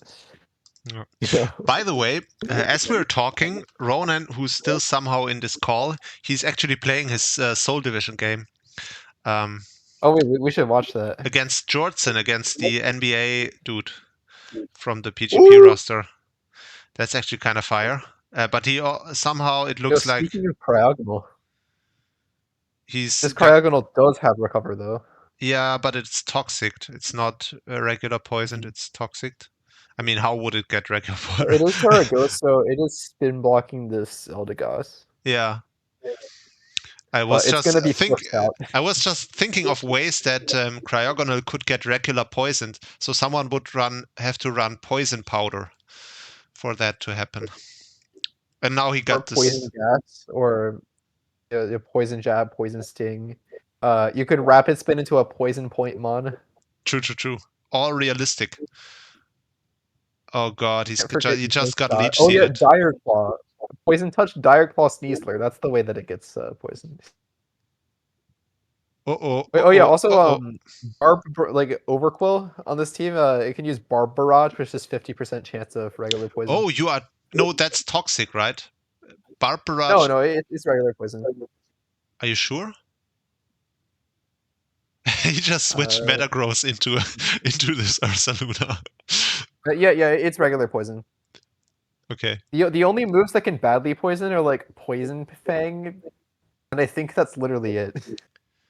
I don't think that Poison Tail is badly poisoned. Is it concerning that his answer to to Ursaluna is regular Metagross and knockoff? I think our boy's in trouble. Yeah, and also like if this was Guts or Ursaluna, then knockoff wouldn't do anything. Yeah, I don't know what he was thinking in the builder. I guess Terra Ghost Cryogonal in theory just waltz the dual step, right? Yeah, but also if this thing just brings like any other physical move, then like what is it supposed to do, right? Yeah, not much. like if this was Guts, it would be taking like 70% from Ice Punch. Like yeah, but I guess that's why he switched into Metagross, because he was predicting Jordson to predict the Cryogonal. But I mean, what do you do afterwards? You just die. Oh, he's Chestoberry, by the way, so that means that he does have rest. So he's probably Earthquake, Facade, Ice Punch, or Earthquake. I don't know what other normal move it runs, but and then just rest. By the way, Teriso, are you still there? Yep, I'm still here. Nice. I was just checking because that's just the normal order of business. Whenever we do have people around, Camel and we end up yapping so much that the guest usually doesn't really end up talking that much. yeah, I have like not been talking very much for this one though, so Yeah, that's true. It's mostly just me yapping. true. Which is fine. Which one of these mons is your favorite mon on the screen right now, Teriso? If you had to pick one of these 12 mons that got brought to the battle. Well, I can't see the battle. Crap. Oh, you don't have. So we got Cryogonal, Talonflame, Zygarde, Vaporeon, Meowscarada, a dead Metagross, Valiant, Ursaluna, Kilowattrel, a dead Omastar, Eldegoss, and Overquill. Overquill. Oh yeah, you are Overquill's strongest soldier. How did that nickname came about, by the way? Overquill carried me. How did the strongest soldier nickname come about? Is that from the PSL? I think I saw you use that in there. Oh no, that server, I believe I named myself Trappins got 3 kills versus me. Okay.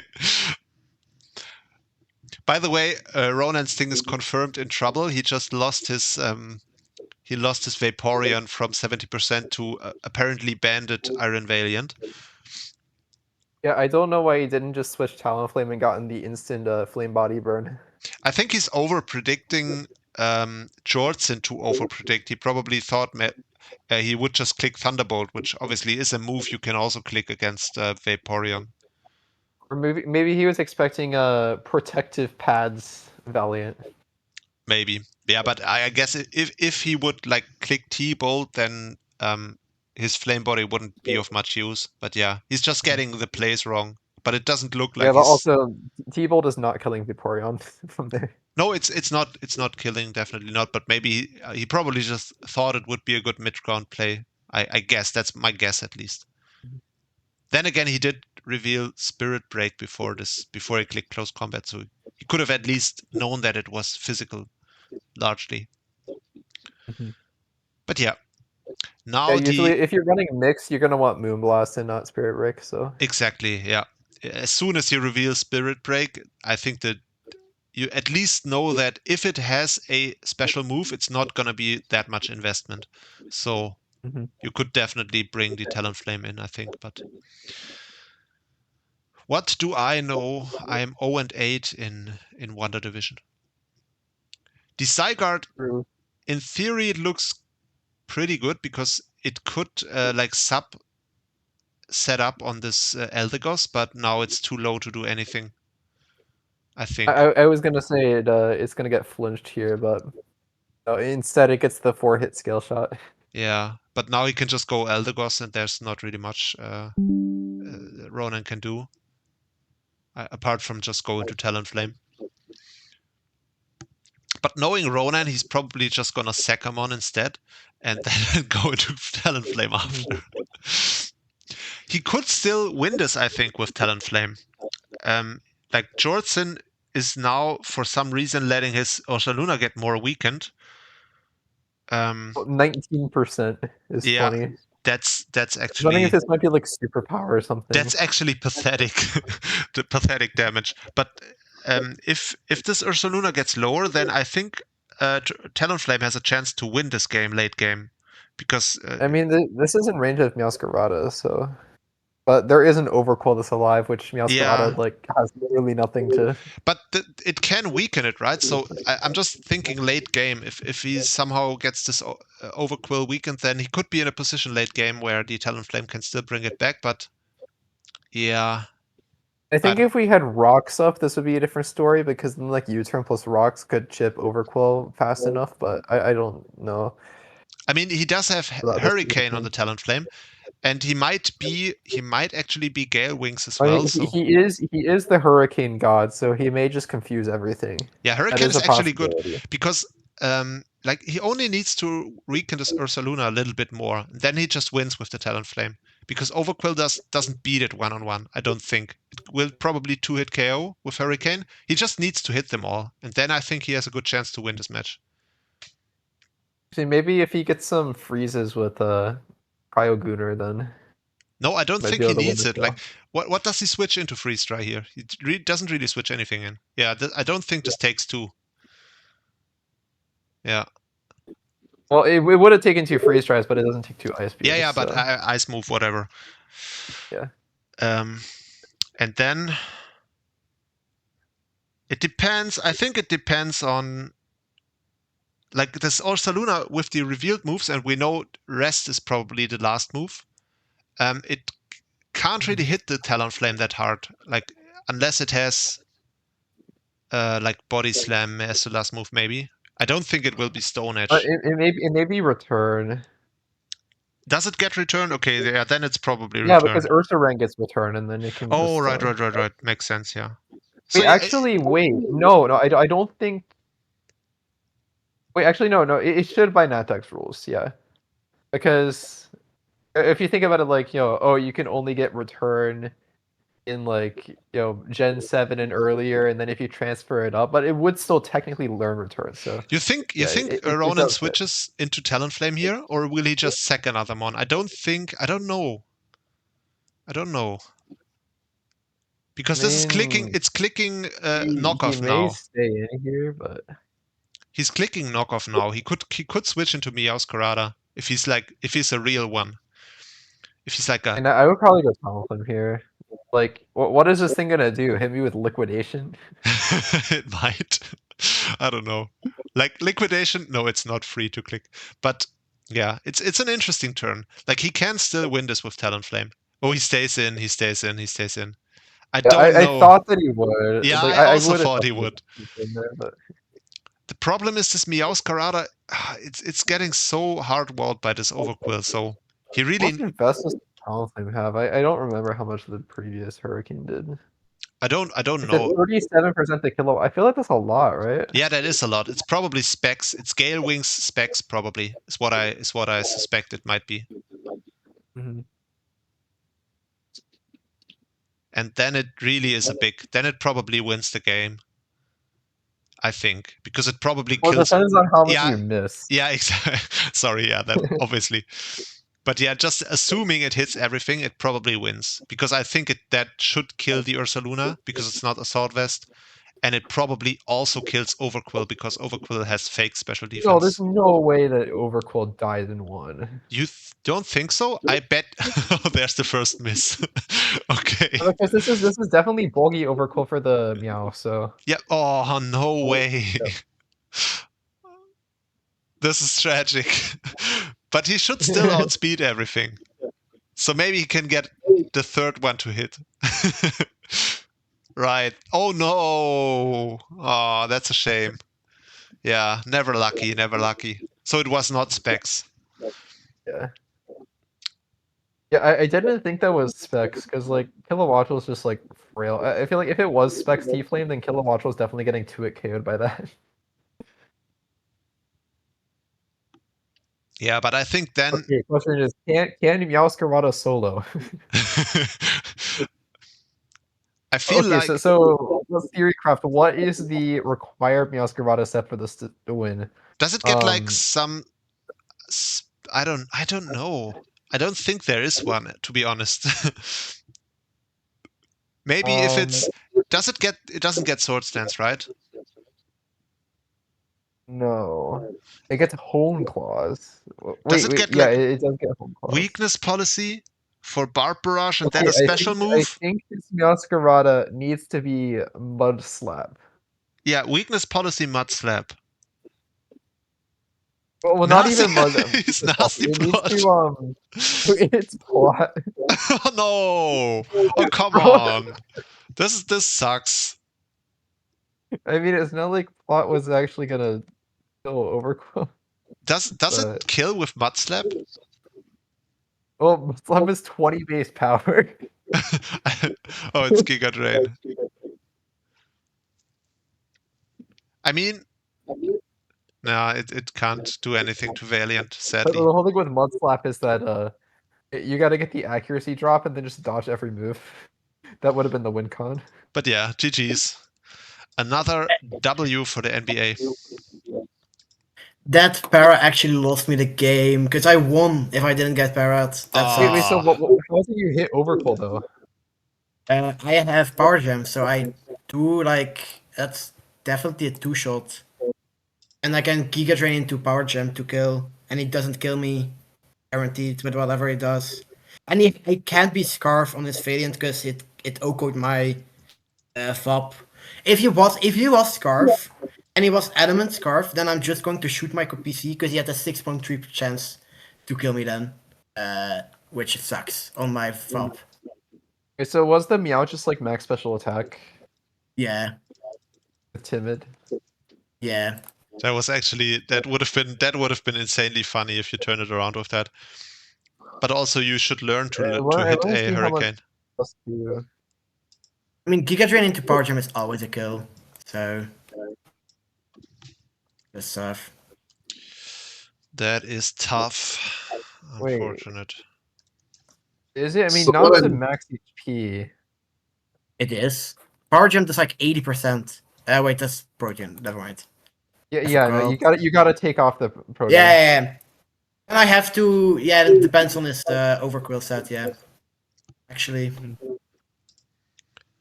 Because yeah, if it's like max HP, max Fist of Helmet, then you have a good shot of 2-hit KOing. But it could also just kill you from that position. Yeah. I mean, depending on what this move, it's probably defensive, right? Because it's a Meow check. Because otherwise this move gets. So it's probably like Fizz Def. So I imagine. Yeah, I was expecting like max HP, max defense, or like some sort of like mixed stuff type thing, or like some attack and vest. But like so like kind of like max HP, no spit F. So in that case, Power Gem is a 2-hit is like KO. usually 2-hit KOing. However, you like die due to poison jab. So Yeah.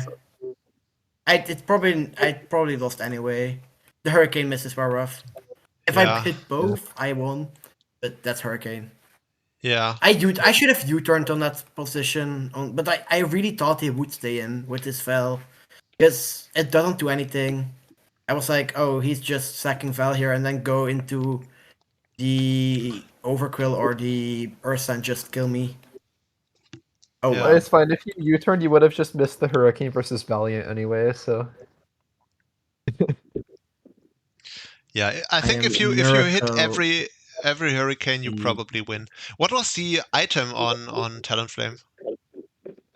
Boots, just boots. Boots. But did you have Roost? Yeah. Oh yeah, you probably beat the Overquill then. Yeah, I do. Yeah, unfortunate. But yeah, Let's just finish off the Wonder Division. By the way, we are on pace to setting a new record. We are 2 We're hours. not done with We Wonder? What is left to cover? we haven't talked about Firemaster. So we are True. 2 hours into this recording and we are still at the first division. I think that's a new record, and I think I will want to blame Teriso for that. That's Teriso's fault. What? Yeah. I don't know why, but that's just what I'm saying. Oh man. Yeah. You always have to blame somebody else for it, so. So let's just quickly go over Firemaster. Firemaster is my favorite player of all time. I love him so much. He's the nicest player I have ever met, period. In every game, in every league I've played. He's the most gentlemanly person. You played him, Teriso, right? Yeah. And you beat him. And let me guess, he was being a total gentleman after, and he was really complimentary, right?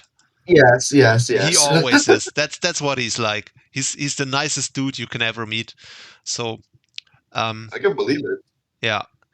Unfortunately, his season didn't go well. But I wanna just remind everyone. I think it was in season 8, out of nowhere, Firemaster had the most insane season that season. I think he went 7-1 in the regular season, like beat everyone, and then he also completely tore through playoffs all the way until finals, where he just narrowly lost. But he almost won a title that season. So yeah, we see this one finals in his stats here. That's from the season 8. I remember that he lost to Moonabloom in the finals. I was really bummed that season.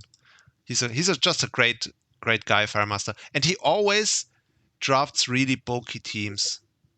This team doesn't even look that bulky, but normally he runs like an Umbreon, so it Yeah. counts, right? Umbreon is more so what he usually runs at Lantern. Like I could see him running that core, but yeah. I mean, that's Firemaster, a great guy, like I said.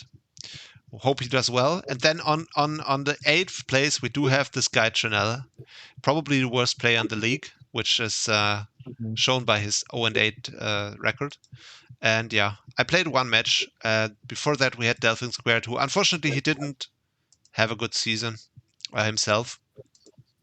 And yeah, I mean, that's pretty much it for the Wonder Division. I still think Fist is likely to win it, but it's gonna be so hyped to see the playoffs. We have so many players who might end up taking it. So we have Teriso, who is obviously like the new rising star here. Then we have Brett, who is who can always shift up a gear in playoffs. Who also did. Then we have Ronan, we have Camel, we have Fist, obviously. Then we still have Pup. It's just insane. The top 6 is so stacked here. I really want to see how. It's going to be so much more satisfying when Mr. Grimes beats all of them. If Mr. Grimes as the 10th seed just makes this insane run and beats everyone, starting with Abyssarray, I don't know. I think if he does that, unironically, I'm gonna transfer ownership of the PWC. Because then he is the confirmed protagonist, and then he should also just own the server. You heard it here. I'm not lying. I will transfer ownership if that happens. So please don't let me down, because I don't want to transfer ownership. But all right, everybody, we gotta help Grimes prep. Yeah, but if it what like, let's say he does get 10th seed, what would be his path to finals? He would have to beat. Actually, yeah. Let's see what playoffs would look like.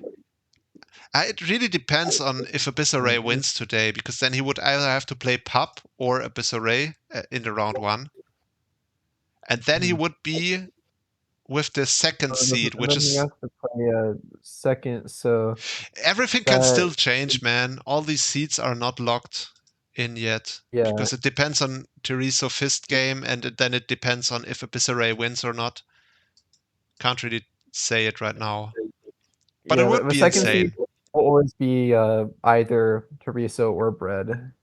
So yeah, so we are gonna have a long title for this video. The title is Ronansting beat WOLFE GLICK, and then the second, like the subtitle is Mr. Grimes, no, like Trannel will transfer ownership to Mr. Grimes of the PWC if he ends up winning this, but I don't know if he will. All right. You think it's enough, Wonder Division? I don't know. I'm not sure. Or should we do another hour? I think we need another hour. I think we need to go over every Mon that was drafted and talk about how they each performed. Yeah, we should. Let's start with Teresa. So, Teresa, what did you think of McMortar? Was it fun to use? Dude, everyone was so mad when I got McMortar. They're like, why did you get this garbage? He's so good. I was right. I knew he'd be good. I mean, to be McMortar fair, is not garbage. What are they talking about? yeah, I was gonna say it's not that bad. I mean, what would be the argument for it being bad? Like, it has insane special attack. Not really much setup, I guess. I guess like a belly drum, but Yeah, I mean, it makes sense if the people calling it garbage are people who play in like only play in draft leagues where like Terra Urshifu Rapid Strike is allowed. But I don't know Rapid the is context. with Taro. but yeah, I mean, I think overall, which one was your favorite to use? Your kill stats look really evenly distributed, and you somehow have Yeah. 8 kills with Overquill. Overquill is crazy. I mean, how the hell did you get 8 kills with it? You're not even a rain team. It just does. He puts in work every single battle except against Ashton because I send him in against a ground sand slash, and he still survived the hit. It's a really good boy. Crazy. Nice. Every week it does work. Well, every week that Overquill comes. Yeah. Which, I mean, you brought it 5 times, which is like a lot actually. So The same as Enamorous. you think Appleton will make an appearance this season? Can you? I Because- was gonna bring Appleton against Bread Pudding. It was gonna be my great Tusk counter. Okay, yeah, I guess as long as he doesn't have Ice Spinner, but he might bring Ice Spinner, right? I got Thick Fat. Oh, true.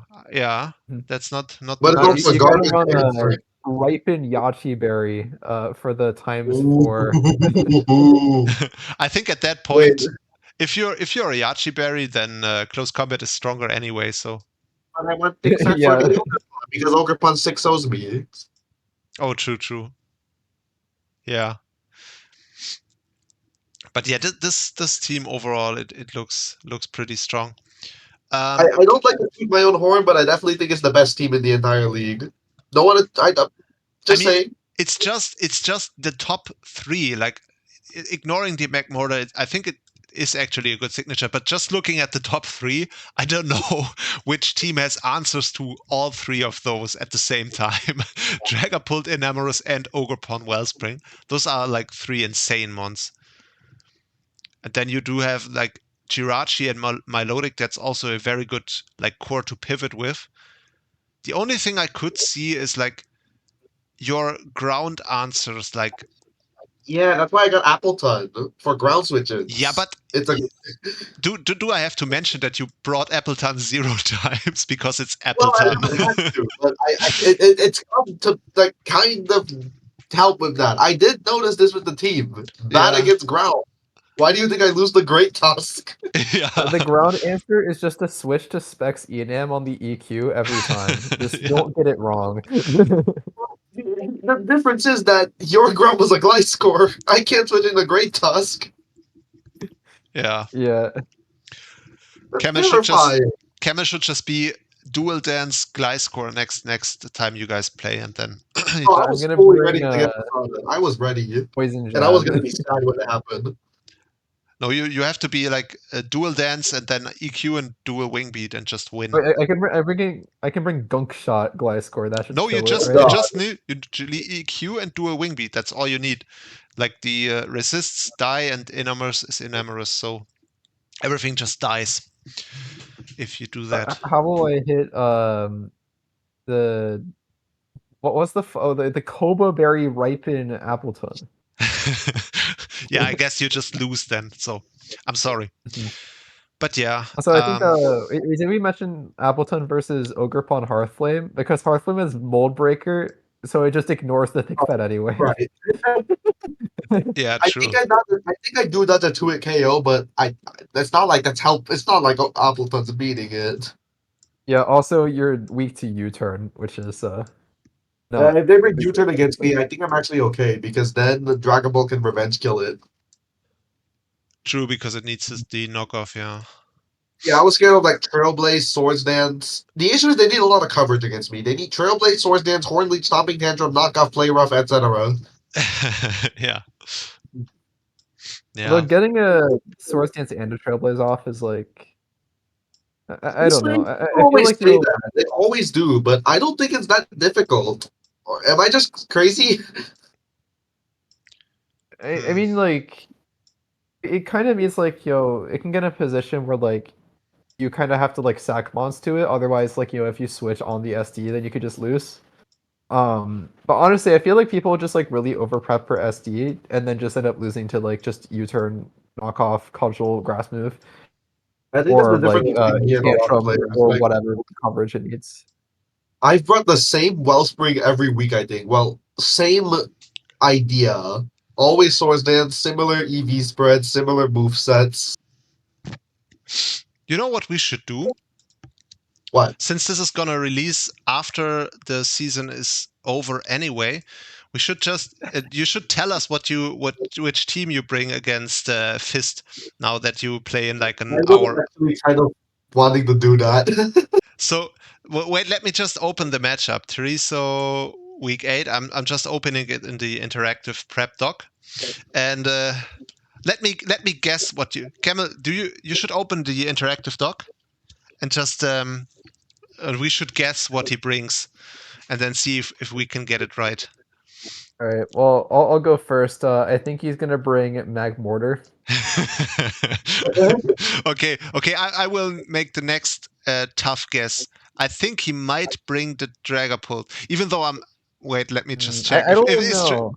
I mean, there It's is a Ting Lu there, and a Prim, so you might want to leave the and also Dragapult. Terrapagos, which is obviously is immune to Ghost. Oh, yeah, Fist has the best Dragon Ball counterplay I've ever seen. Yeah, I was just gonna say I'm not even sure. And also the Electrode outspeeds it, so it can, I don't know, probably Terra Ice, whatever. Yeah, this actually, I was just joking, but it looks like the Dragapult isn't even that great.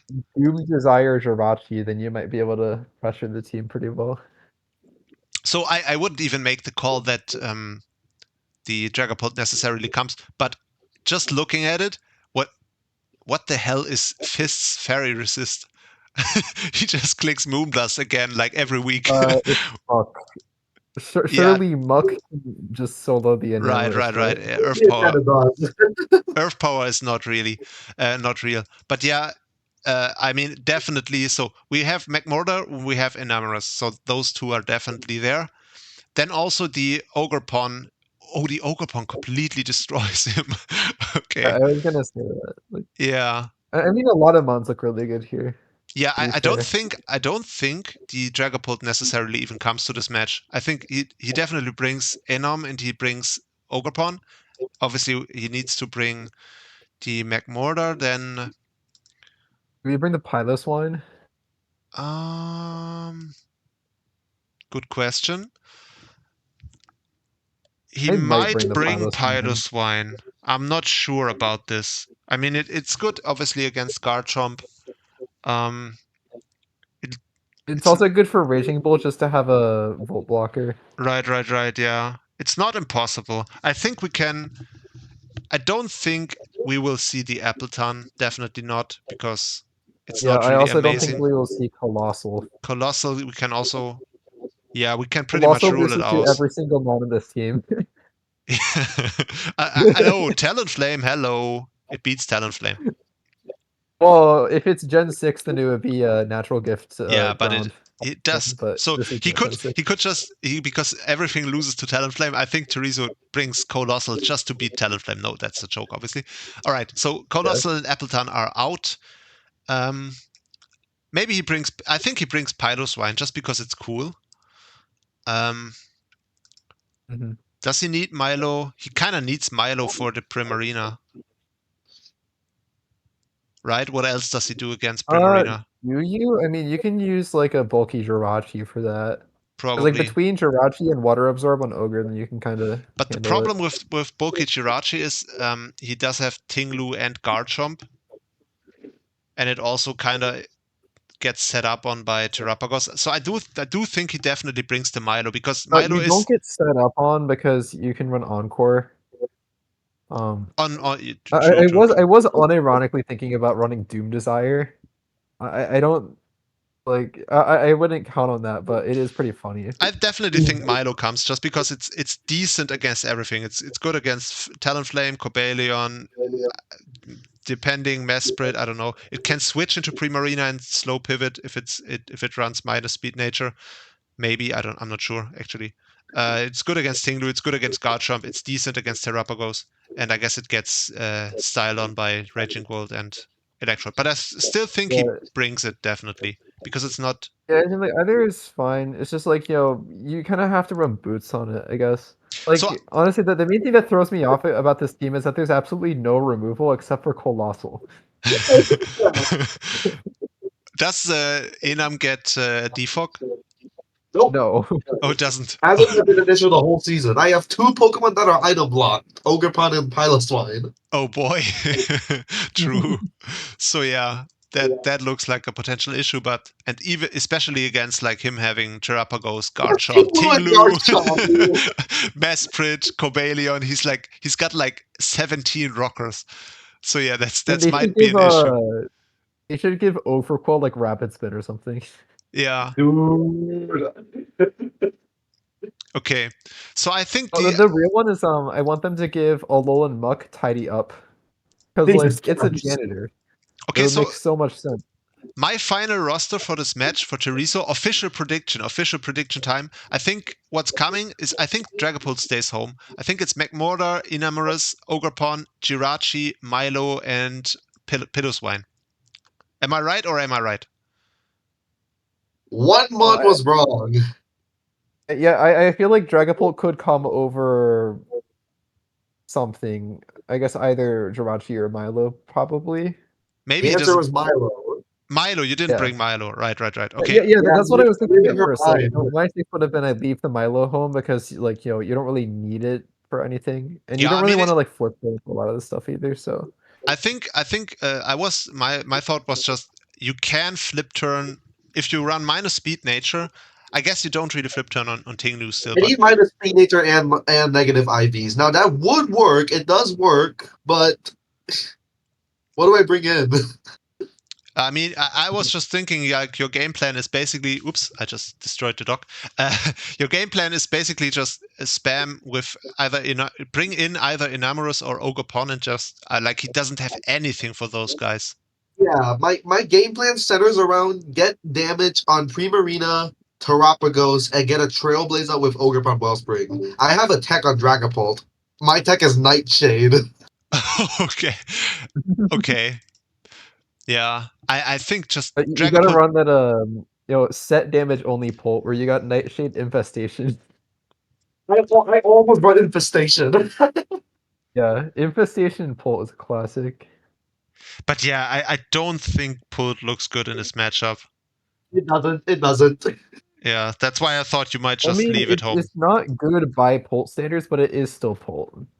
Yeah, true, but I mean, you can't tell me like it loses to it. Probably he's gonna be some Terra that beats Pult. Let's be honest. Here's the thing: everything that he switches into Pult is something I need weakened for Ogerpon. He switches in Terrapagos or Primarina, maybe Tinglu, and all of those I need weakened. So perfect for Ogerpon. Mm-hmm. Yeah, I guess. But do you even like really weaken the Terrapagos if it's lefties? Like, what do you have except for Nightshade? I would be shocked if he brought lefties against me. I can't lie. But what do you have to hit the Terrapagos on Pult? Because you said you would weaken it. I U-turn out. You just U-turn. Okay, yeah. But if he's lefties, then he would just recover back every time. Yeah. Terrapagos is a big issue. I'm respecting it a lot, which is why I do have Stealth Rock on Piloswine. So those should stay up the whole battle if I get them out. There's Terrapagos. What am I saying? You Yeah. could also defog with the Talonflame that is I'll be very happy Definitely to see the Talonflame come. Well, actually, no, I won't, because it'll revenge kill Ogerpon. yeah, I it's hate true. this I mean, matchup. Talonflame could unironically come because it's also a Moonblast resist. This matchup is torture. I mean, I wouldn't say it's torture. It's because you still have good options against this team. It's just I will say, I have a very good lead. I actually have 2 fairy types. oh, you do have Are, Terra. are you running the Terra Fairy Magmortar? Yeah, choice specs. Nice. Yeah, he doesn't switch into fairy moves. Period. Like Yeah, so Magmortar can spam Terra Fairy, Terra Blast. He likely brings in Primarina, maybe Tinglu, and that's fine. Terra Fairy Blast 2-hit KOs Tinglu always, I think, with Yeah. choice specs. yeah. Yeah, also, it has a more offensive Prim than it might get to a KO'd as well. Oh, offensive The, Prim done. But Solfest, it gets 2-shot. But yeah, I mean, like, even if it's just like max HP, max special attack or something, then I wonder how much it takes. Let me count that Are right now. are you timid or modest? I'm modest because I can afford it. And Yeah. Terra Fairy Blast without AV, 50% to max HP. Yeah, that's kind of crazy. And Primarina is like the main mon I need to weaken. So bet. Oh yeah, nice. It's doing exactly like 50.5 min. Yeah, go that mod, right? See, who said Magmortar was bad? I don't know. I definitely didn't say it was bad. I like Magmortar. Magmortar gets like 1 kill every game. But yeah, I think matchup looks so honestly that matchup looks a lot of fun. I'm looking forward to seeing how this plays out. You're not. You are scared, but you don't have to be scared, man. You have nothing to lose. You can only like who cares if you I have a win streak to lose. yeah, who cares about the win streak? Like that's not that big of a deal, to be honest. IMO at least. But yeah, I'm also like what am I gonna say? I have a lose streak to lose if I ever played But again in the here's the thing, you have a lose streak, which is arguably even more impressive. yeah, right. I actually have the perfect record this season. Oh, Exactly. yeah. I guess it would be cool if you could get the opposing streak, but yeah, I mean, it's still Fist to your doom, so it wouldn't really be the end of the world to lose to him. But it would Well, also, my username is on the other hand, it would be kind of funny to see Fist, quote unquote, only going 5-3. I think that would like validate us as a league. That would mean that we are like the best league in the world if he only goes 5-3. facts. So it would be nice. Just beat him. To your point about the lose streak, I will say that the lose streak is better than the win streak for like the mental. Because think about it this way: would you rather lose to somebody who's 7-0 or lose to somebody who's 0-7?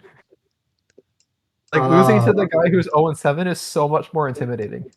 Yeah, true. Because that means you're the only person that they beat. Yeah, true. The pressure is really bad. Camel was not Camel. Brad was also really relieved when I told him I was gonna forfeit.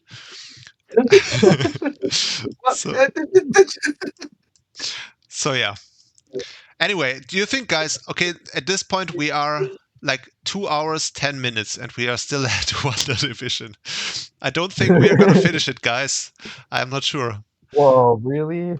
Should No we? way. Which division should we do next?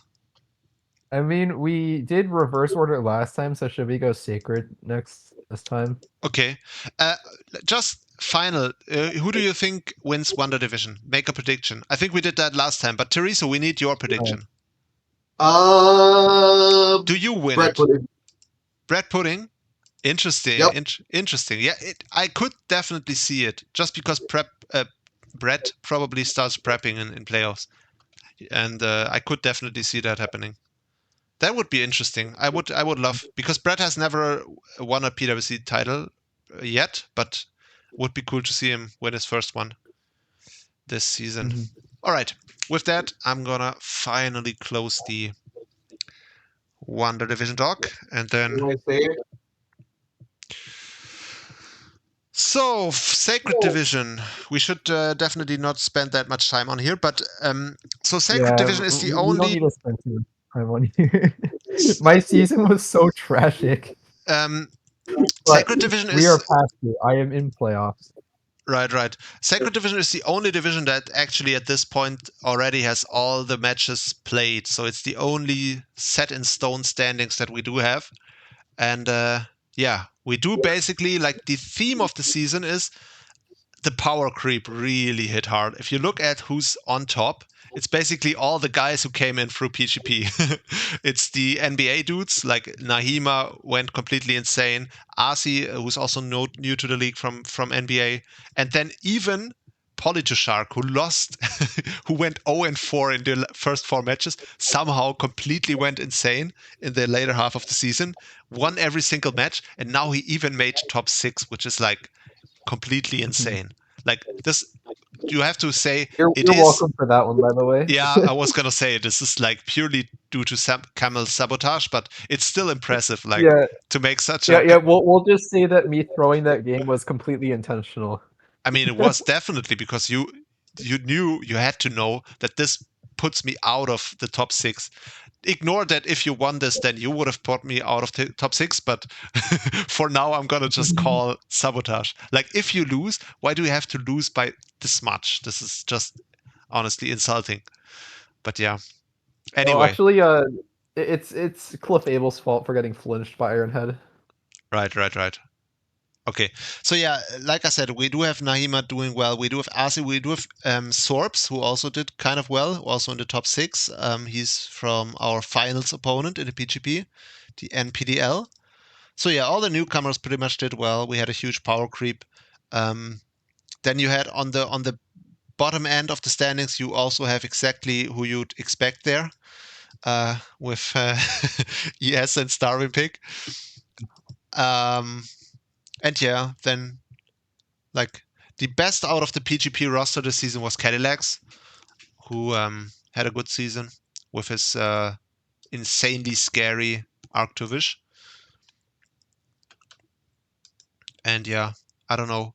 You want to talk about your season, Camel? You look kind of fraudulent with that 4-4. Yeah. So week 1 was good. Week 2, I decided to bring them a choke, and then Panda brought a team that loses to Reuniclus, and I didn't have the Reuniclus, so that was kind of tough. Week 3 was good. Week 4, Caracasa scammed me. Oh yeah, week 5 was ES. I can't even call that one good. That one took like 3 minutes. Yeah, we just uploaded that the other day. Week 6 was a forfeit win. I do not want to talk about 7 and 8. These ones were terrible, especially 7. So versus Venom, I was like awake for like 28 hours straight, or like even more than that or something. And for some reason, I thought it would be a good idea to like play the game anyway. And yeah, that was like one of the worst played games that I've ever done, probably. You were Ice Punch on the Megalopony. Interesting. Yes, but I never should have gone to it to begin with. And then also, like, for some reason I decided to click the one move with Heatran that doesn't actually kill the Breloom from that position. Yeah, I'm not at that point yeah. yet, but well, okay, I clicked Eruption as he went for Mach Punch. oh, okay. When any of my other moves would have killed it. Yeah, true, because you probably didn't think about the thingy weaken you before, right? That's like an easy brain fart to make. No, I can't. Yeah, I can't even like completely follow my mental, but I think I was thinking like. No, you were probably so just I forgetting about it, right? Punch. No. So I thought about Mach Punch, but then I think I was like, but he's gonna switch. So then I clicked Eruption, and I'm like, bro, why? I should just clicked any other move. Who cares if I get like a little bit more chip? Yeah, it looked kind of rough towards the end here. It's sad because like I think my prep was honestly kind of fire. Like I had the air slash Swadoon. I just like fumbled it so hard. And then week 8, like I was just like, selling versus the fucking Roaring Moon. Of course, like me getting flinched by Ironhead was really big because that meant it got a free sub up and my Clefable was like, dead. Or basically dead. And then from there, I went Lopunny, and then I just like I was assuming like it's probably Dragon Claw, but in hindsight, like it was never going to be Dragon Claw because I have a Heatran. Like why would it be Dragon Claw Ironhead sub DD? So I should have gone for U-turn because like I always live an Ironhead. Well, okay. Copium is that I would have gotten flinched again anyway. But if I don't get flinched again, then I U-turn, then I can go back to Clef, get the lefties, then live one more Ironhead and threaten KO with Moonblast. The other thing is that I built this team in like 5 minutes, and when I was building, I was like, man, should I put a luring voice on this Clef? And then I was like, I was so close to doing it, but I'm like, it probably doesn't matter. I'll just put Moonblast. But it totally wouldn't. Well, okay, it wouldn't have mattered because I got flinched. But if I didn't get flinched, then I just kill it.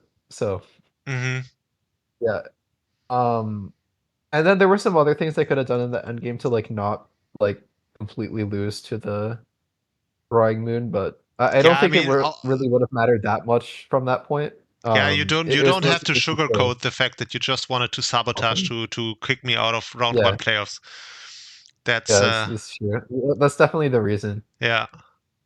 Right. I mean, that's the other thing is I was really expecting it to be Terra Poison Rhydon, but he brought the Terra Fairy and then Terra Poison Poison Memory Silvally, which was good prep on his part.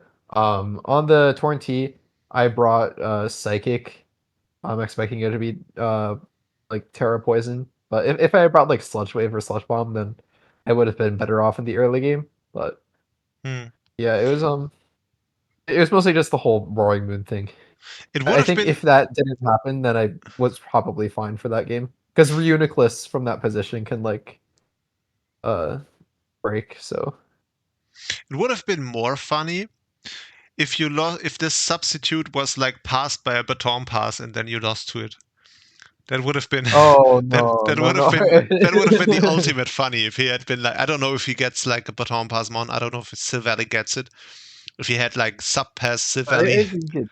But also funny thing about that game is the substitute had exactly like one roll that it like survives the Mega Lopunny fake out, and I got the 1 in 16 for it to live. So I don't think it really mattered from that point, but like it was still kind of tough.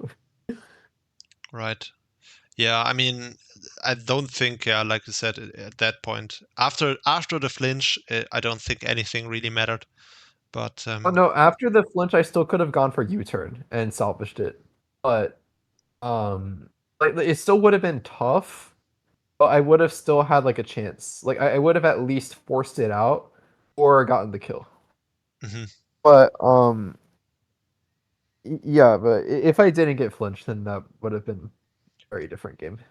So yeah. Anyway, I mean, let's just go from the top again. Like Nahima, he did play an insane season. He had also like probably the scariest team. If you look at his team, it looks so insane. It's the top 7. It's an 8 mon draft, really. I don't see that the bottom 3 is like, I guess some people could defend Arboliva as being like a decent mon at least, but I don't think they are great mons. Obviously, like the one change I would make here is like just get a web 1-pointer because like you're never bringing Slowpoke or Primplup. You already have like 3 better water types. So but like the top, you just get a webs guy just so you have the option, and like maybe like somebody thinks about it, like, oh, is there gonna be like webs, Grey Tusk Moth type stuff? But but the top 8 of the draft up to Weezing Galar is just really, really well built, like together. It's just a very, very scary team to face. And yeah, it definitely showed this season. Like he made good use of it. I still think I definitely, like for my game, I played him on week 8. I definitely could have won that game had I played it a little bit differently. But yeah, I mean, can't really be mad. Like I was not simply didn't play well. And yeah, he definitely made the most of it this season. I still am interested to see how the playoffs go for him. It's definitely not gonna be like a walk in the park for him to win the whole because thing. nobody actually preps during regular season. Like everybody only starts prepping for playoffs. So I don't know if everyone does it, completely but it's definitely, I know that definitely some people do it. So yeah, we're gonna see. I definitely do. Yeah. Then I didn't really see, so Kung Fu Panda, like he made more enemies than anyone this season just because his team doesn't even look that stally. If you look at it, he has Articuno, he has Darkrai is offensive, Gouging Fire is offensive. Like you could make an argument about Chats. But don't let the Articuno fool you, though. Yeah, he ran that thing pressure is immense. stall like on No, several I occasions. hope that I can like get the run back so that I can actually bring the Reuniclus this time. Yeah, he's on my way to finals. Like that would be my way to finals would be through Kung Fu Panda. So I'm definitely looking forward to this rematch if it happens, because I should have won. Like this might sound like cope, but I should have won the regular season match. But I could say that about. Okay, this is not gonna go well. So I will want to say that about almost every one of my losses, but this one for sure, because I had like a secure win in the end game and I just missed it because I'm a stupid moron. But yeah, I'm looking forward to this run back if it happens. I think I have a good shot there, but we're gonna see. But yeah, he definitely made like with this team. He didn't play it like you would expect. You can tell by the fact that this freaking Dondozo has 7 kills and Gouging Fire only has 8. Yeah, he played it very, very defensively, but he did well with it. I can't really say anything about Asi. I didn't see a single game because I didn't face him. Team looks kind of weird. Yeah, yeah, I remember a couple games. I know, well, the main one was like week 1. He brought like Ice Shard counter Sneasel. Actually, what was the full set? It was even more goofy than that. It Let was me pull up the counter, replay. fake out, protect, Ice Shard. Yeah, that's what it was. And Terra Ice. Okay. Yes. That's insane. And then every single one of ES's mons are special except for the Komala. And then he has counter. That's kind of funny. But yeah, I guess he could still catch the Komala. Well, you can counter the U-turn off of Kilowattrel, right? Yeah, true, I guess. I mean, whenever you get hit on the physical side with Sneasel, you can definitely count on being hit down to 1%, right? So that could still work for him. Mhm. Yeah, interesting. And then he Yeah, just I remember his game versus Venom where Scarf Urshifu just like won. Yeah. And then I ended up watching the game versus Starvin. I haven't seen recently. that. Starvin told me to watch it, but Starvin says that every week, so. Yeah. Yeah, at the end, the Starvin's Pecharunt killed itself with Curse. Okay. Yeah, that sounds kind of starving-y. But yeah. I don't know what Curse was supposed to be for. I guess it's for Arrowthorn, but I don't know why you don't just run Nasty Plot instead. So. But yeah, overall, it can be said. Like I said, I wish I could say more about Asi, but I literally didn't see a single game of his. But I want to say overall, the NBA performance in the PWC this season, especially in the top division, has been amazing. Yeah, just the 2 reps. Yeah, I think you get like a buff if you're like PWC playing in NBA and then NBA playing in PWC. Because in Ledian Cup, I am currently 5-0, and then I think Grimes is it's like 3rd seed or something. 4-1 or something. Yeah, I saw that. And then ES has like 2 losses, but one of them is against Grimes. So yeah. Yeah, it looks, but yeah, definitely the NBA has been amazing here, and also Sorps. I don't know, I didn't really follow his season, but I know he started really badly. He lost 2 of the first 3 games. He started really badly, and then he dropped the Mega Lopunny, and then started winning. So I think And then after I picked up Mega Lopunny, I started choking. So maybe Mega Lopunny is the problem. I do think so. I Maybe hate it's not Megalopunny. my fault. Yeah. And also, you probably haven't run Cosmic Power on it, so that might be the problem. But Yeah, I'm saving the Cosmic Power tech for playoffs. Right, I'm gonna bring Cosmic Power Lopunny and Cosmic Power Clefable. True. Yeah, you should. No, you should. Yeah, What you like- should do is And you then I should. can also bring the Acid Armor, Calm Mind, Store Power, Recover, Reuneclipse. No, Camel. Unironically, what you should do is you should be. No, that's illegal. Oh man, I was thinking you should be sub Cosmic Power Baton Pass Megalopunny into Clefable and then just sweep. Yeah, but you can't stat pass. Yeah, that's the This only is problem. this is not ETA. That would be legal in the ETA. But... Yeah, true. That's the only problem with this flawless plan, but it would be so funny if it ever happened. Mm. But yeah, However, unfortunately, I could sub pass to Clefable and then Cosmic Power with the Clefable. Mm-hmm. Yeah, true. Unfortunately, Yeah, it's just that Mega Lopunny would have to get a sub up and then have it live for 2 turns as it passes to Clefable. Yeah, true. It's definitely happening. I didn't follow Sorbs' season, unfortunately. That's really sad to see. Sad, but I'm glad to see him end up doing well. I just saw his week 8 was against Caracasa, and I saw, it's a 6-0. I just opened the replay, skipped to the end, and I saw that it was only 3-0, and then Caracasa said in the chat, okay, and just forfeited and left. Wait, okay. So what happened? I think he was Caracasa getting got kinda stalled. tilted. He said, "I threw hard. Don't want to keep playing this, so just pick him on and get all the kills." And then Sorbs clicked Wish, and then he was like, "Okay, I'm just gonna forfeit." Yeah, he probably just. I would guess Sorbs didn't read the chat. Yeah, Caracasa did that against me as well, because I also 6-0'd him, and he also knew early that he had no way of breaking my team. And then he also told me, yeah, just pick him on and get all the kills. And I simply didn't read it because I don't read normally. I don't read chat during the game. And then he was also really not mad at me, but asking, why didn't you get the kills? And I mean, I just didn't read it. So that might be what happened with Sorbs as well. He probably didn't want to like upset him, but yeah, Caracasa had a really bad end to the season. He started well, but he just kind of crumbled midway. After week 4, he lost all his matches. Pretty much after. I guess that's like the karma for hacking me. I don't know. Yeah, true. After he beat you, he just lost every match. So that must be it.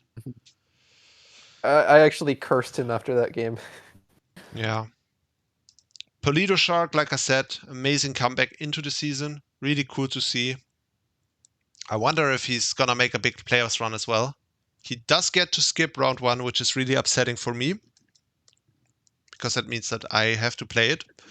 But yeah, he does have. Yeah, the fun thing for me is, if I can beat Venom this time, when I actually have sleep and spend more time on prep, then I get to play Naheima. Yeah, that's. Yeah, that'll be interesting. Is a fun matchup. I have thought about this matchup before. I would love this. I would love this run back versus Naheima. I feel like I can do so much better, but yeah, obviously that's easy to say. I hope it happens. But yeah. Polido Shark. Well, for you to get the run back, then I would have to lose. So yeah, hopefully that doesn't. I don't care. I would also like to play you. I'm fine with either. But I mean, obviously, I am, because that would make. You have to make it through your side of the bracket. So true. Yeah, but I mean, I kind of have like. I almost always make it to finals, so I feel like I have a good shot of making it again. But obviously, I have to do it first. Anyway, Polido Shark. I was gonna say he played so well against me, or didn't even play well. It's more so that he prepped he did play well as well, but he prepped well is what I'm trying to say. The way he used Smeargle, he got me so bad with it. Oh man, I'm still Oh, thinking wait, about. didn't you get Destiny bonded? I did get Destiny bonded. When I was behind a substitute with my lantern, and I was like, oh man, I'm in such a great position with this lantern right now. It's gonna pop off completely, and then he just pulls out the Destiny bond and destroyed my hopes. Because I think had I like normally you would, it doesn't really have a way of breaking the sub against lantern, and then I just kill it with Scald, and then I'm in a really good position because then he has to probably sacrifice a lot of health on his Rhydon to and potentially get burned as well. And this would mean that in theory the Tinglu would win the end game if this Rhydon gets, because he had like freaking metal burst on Rhydon, and that's why it beat my Tinglu, even though it was terrible Ghost. And it was just really crazy prep on his part, and it worked out so well. It was just amazing. I gotta give it to him. I can't really say anything. I mean, he did have the weakness policy Necrozma as well, which wasn't really surprising. I kind of thought he would be that, but like Metal Burst, Toxic, Rhydon was great. And then this Smeargle was just great as well. So yeah, that And was. Metal Burst is such a funny move. Like, why couldn't they make it a negative priority like Counter and Mirror Hmm. Yeah, but it works for the Rhydon just because it's It so works for slow. Rhydon, but like it Yeah. would just be so much better if it like actually behaved like Yeah. the others instead True, of just true. like, oh, if you're faster, it just fails. Hmm. Yeah, that's unfortunate. But yeah, that's what I have to say about Pulido Shark. He did really well in the later half of the season. Then for myself, I had a bad start and then I had a bad finish. So yeah, that's the only game I would say for myself. I feel like I could have won every game except for week 2 against Cadillacs. That was kind of hopeless. That was a really bad matchup. My team, if you look at my team, it really struggles against water moves. And especially special water moves, but also physical ones. It doesn't really matter. You can kind of just spam the typing against my team. And yeah, he ended up being Specs thingy, his signature, and I really didn't really have an answer to it. So that's one game I really lost. I should have won my week 1 against Kung Fu Panda. I could have won against Polido Shark, probably would have won actually, if I didn't throw away my Lele, because there was one point where I got to bring in Lele and the Celesteela was low, and I thought, okay, cool, I can just come in and click Psychic here, because he has no switch in, he has to sack something. Because earlier the Psychic did like 45% versus the Celesteela, and the Celesteela was at like, I don't know, 32%, something like that. And then, okay, he can click Protect, but after that it should still kill. And then for some reason I didn't calc it because I was just lazy and thought, yeah, this is gonna kill. And then on the second turn, when the Psychic actually went through, he obviously stayed in. I got like the absolute min roll. The min roll that I could possibly get was 39% flat, and that's exactly what I got. And then it didn't kill, and I lost my Lele to like a steal move from the Celesteela. And that was my like, he had nothing left for this Lele. If you look at his team, that could have been my, whenever the Rhydon, which I ended up losing to, whenever that comes in and kills something, I can just go Lele after and get a kill myself. It was completely different situation, but because I threw away the Lele against the Celesteela, and obviously I also got a min roll, like it was also unlucky, but obviously it was also just a misplay because I didn't calc it, and I just assumed it would kill because it did 45 earlier. So yeah, that's my cope against Polido Shark. And then obviously against Nahima, I just honestly played the win cons I had. I had 2 win cons really badly, and then obviously I also got crit, blah blah blah. I have lots of ways to cope, but yeah. Yeah, well, at least we were both choking this season, but that's just gonna make it more poetic when we both get to finals. So. True. Yeah. Yeah, that's my. And then obviously I also had a couple of good games. The game against Leonard was a lot of fun for me because I got to use the Bull Cup Thunderous, which I wanted to try all season, and it was just really perfect against his team. Yeah, my game versus Cadillacs, I think, was really well played.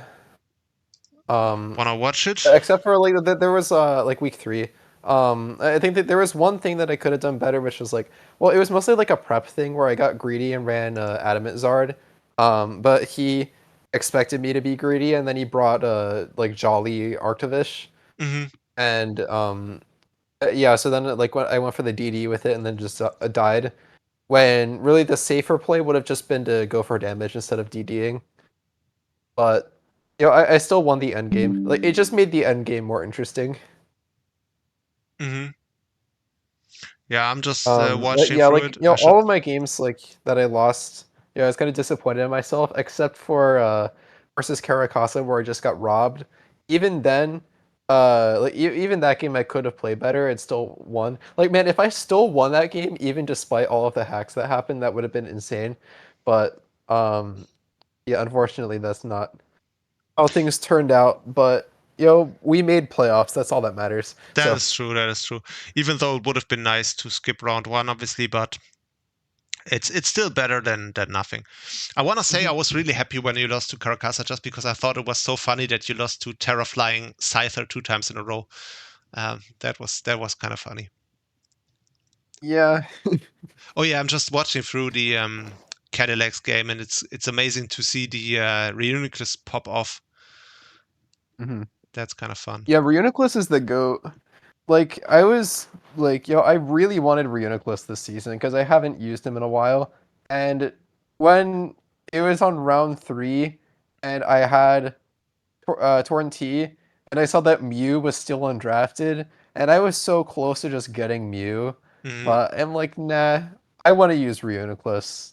Fuck Mew. Hmm.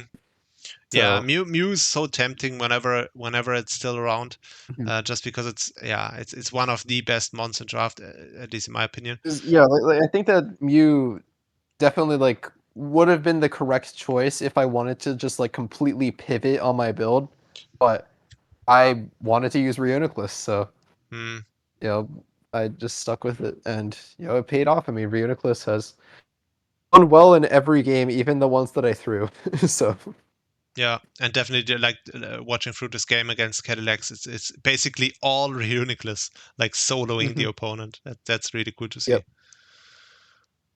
All right. So yeah, we both have lots to cope about. Venom did make a really good comeback into the season. He lost his last 2 matches, and now he even makes playoffs. Crazy. Like he's one of those guys you can never count out, it seems. I really, to be honest, didn't expect him to make playoffs in this division, but he somehow did. Across ahead of like guys like Jam, Caracasa, Lonely Little Leonard, who you would usually normally see higher in the standings. Like, okay, obviously Leonard got like 3 forfeit losses, but And based on the bets, you might expect that Starvin would have made playoffs, but yeah, but um, that's like American politics. It's all name recognition, yeah. right? That's how Trump ends up being president, and that's how StarvinPig ends up being high in the betting tier list. Mhm. So yeah. Yeah, Starvin is the Trump of Draft League. That might be true. Yeah. I just think it's really funny. I was disappointed. I would have been disappointed if he just didn't get last place, just because for the memes it's funnier this way. Mhm. So it's definitely good that he lost to Lonely Litten today. Yeah, I saw like you put in the forfeit one at first, but then the game actually happened. Yeah. I actually haven't watched that one yet. Oh, And we that was covered week it live 7, right? earlier. It happened during the podcast. Ronan and I just commentated it. Mhm. Oh, he brought the jump bluff. Of course, he lost. Yeah, the jump bluff is so funny. It's no attacking moves. I'm just gonna hyper fast through this just so I Yeah, can it's really funny. see. Okay, we see Terra Water Weirder. Okay, Weirder dies and got no kills. Well, okay, so he got 2 kills versus Ozzy, so he did not like those were the only 2 kills he got with Weirder all season, right? I don't know. I think he mentioned it. or Ronan mentioned it that he didn't get a kill with it before that. Yeah, because if he didn't get those 2 kills, then Polito Shark would have had more weirder kills than him. Okay, yeah, that would have. Is it the transform Smeargle? Yeah, true. That would have been funny. But yeah, he did get 2 kills. I'm just watching this John Pluff just like miss Leech Seed. Yeah, but Ron and I were saying it's so funny because these no attacking move sets, like they don't work against players who know what they're doing. Like a player like Lonely Litten, he needs like 2 turns to identify what this does, and then he knows, okay, I have my Moltres already paralyzed, and then I can just indefinitely switch between his signature and the Moltres, and there's nothing you can do, and it will cost me like 3 recover PPs, and you will eventually run out of PP and you do nothing. So it just unfortunately it's a funny thing, but it might work against like players who are not that experienced, but in like top division, like I said, it will take him 2 turns to identify what this does, and then he can just abuse it, and worst case, he will just wait for you to run out of PP. So, yeah. But it is funny to use Jump Loft. Full Corona swept. Yeah. And King Gambit is such a fraud. It is. Yeah. It's not the greatest high tier. So, yeah, that's unfortunate for him. And I do feel like it's mostly the team for Starvin this season. Like, I don't think anything about Starvin changed. He could still get a decent run with a different team, but this team is just, as a whole, it's not good enough. It's lacking, apart from Iron Valiant, it's lacking a really, really solid top tier, I think. Like King Gambit and Salamence are just... Yeah, I mean, like, Mega Camerupt is the second best mon on this team, and it's like... that's kind of tough. Yeah. Actually, no, Vicavolt is pretty good. It's just that he, like, didn't ever use it properly, I don't think. But also, it doesn't really fit into this team either. So... I'm a fan of Petrarant. I think it's a good mon, but... it is a good mod. It's just so RNG. Like, it's something that I would never draft just because, like, I would never land the 50%ers. Yeah. True. You don't like that kind of stuff. But yeah, and it's like, you don't need the 50%ers. Like, you can just use it as, like, a parting shot guy, but it becomes so much better if you can actually get the toxics. And, yeah. Yeah. But whenever I use it, my opponents just have, like, a built-in covert cloak on every mon. Yeah, that's always the case with all these RNG-based mons. You kind of feel like they don't perform to the way that you hope prior to the season. But yeah, that's for the At case. least it's not as bad as Zapdos. Yeah. Yeah, it's just unreliable as a whole. You have to play against Zapdos, so I'm actually rooting for you. Just so that you beat Zapdos. Do I have to play against Zapdos? Yeah, you play Mayo. Against Mayo. Right. Yeah. I haven't looked at the team you're yet. You're allowed to lose in quarters, but you have to beat the Zapdos first. Yeah, I will. Don't worry. I somehow I will win. I have to make it to finals. I want to get either the run back against Nahima or you. That would be fun. But yeah, Yo Camel, unfortunately, for today, I have to stop the recording. We're going to have to pick this up later. I don't know how long this is going to be in the end. This is looking so crazy. I don't know. We are already past. Like, it's the end of regular season special. It'll be like 10 hours or something. Yeah, it might legit, like, unironically be 10 hours. Tereso, I don't know if you're still around. Probably not. Hopefully not. No, he left. It's just the two of us in call. Okay, nice. Yeah, that's better. I'm gonna have to text him to thank him for appearing, even though, yeah, hopefully he feels like he got to say his piece.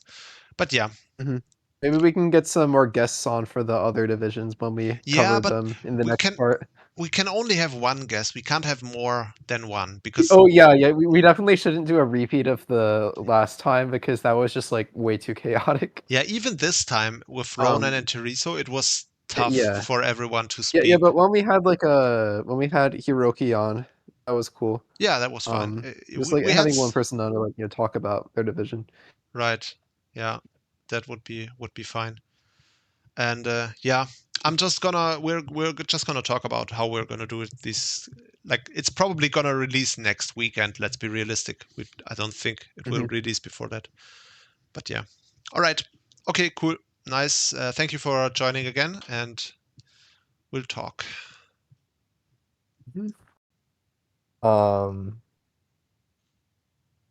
Yeah, I honestly do not remember. Yeah. I So guess we can just talk about the bracket, I guess. that sounds right. We actually had a game that happened. So Exactly. Let's just, I don't know.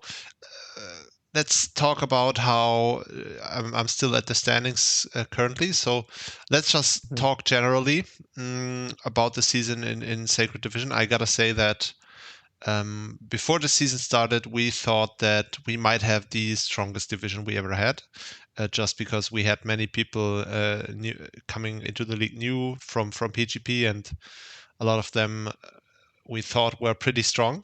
And yeah, once now that the regular season at least is over, we can definitely confirm that this has indeed turned out to be true.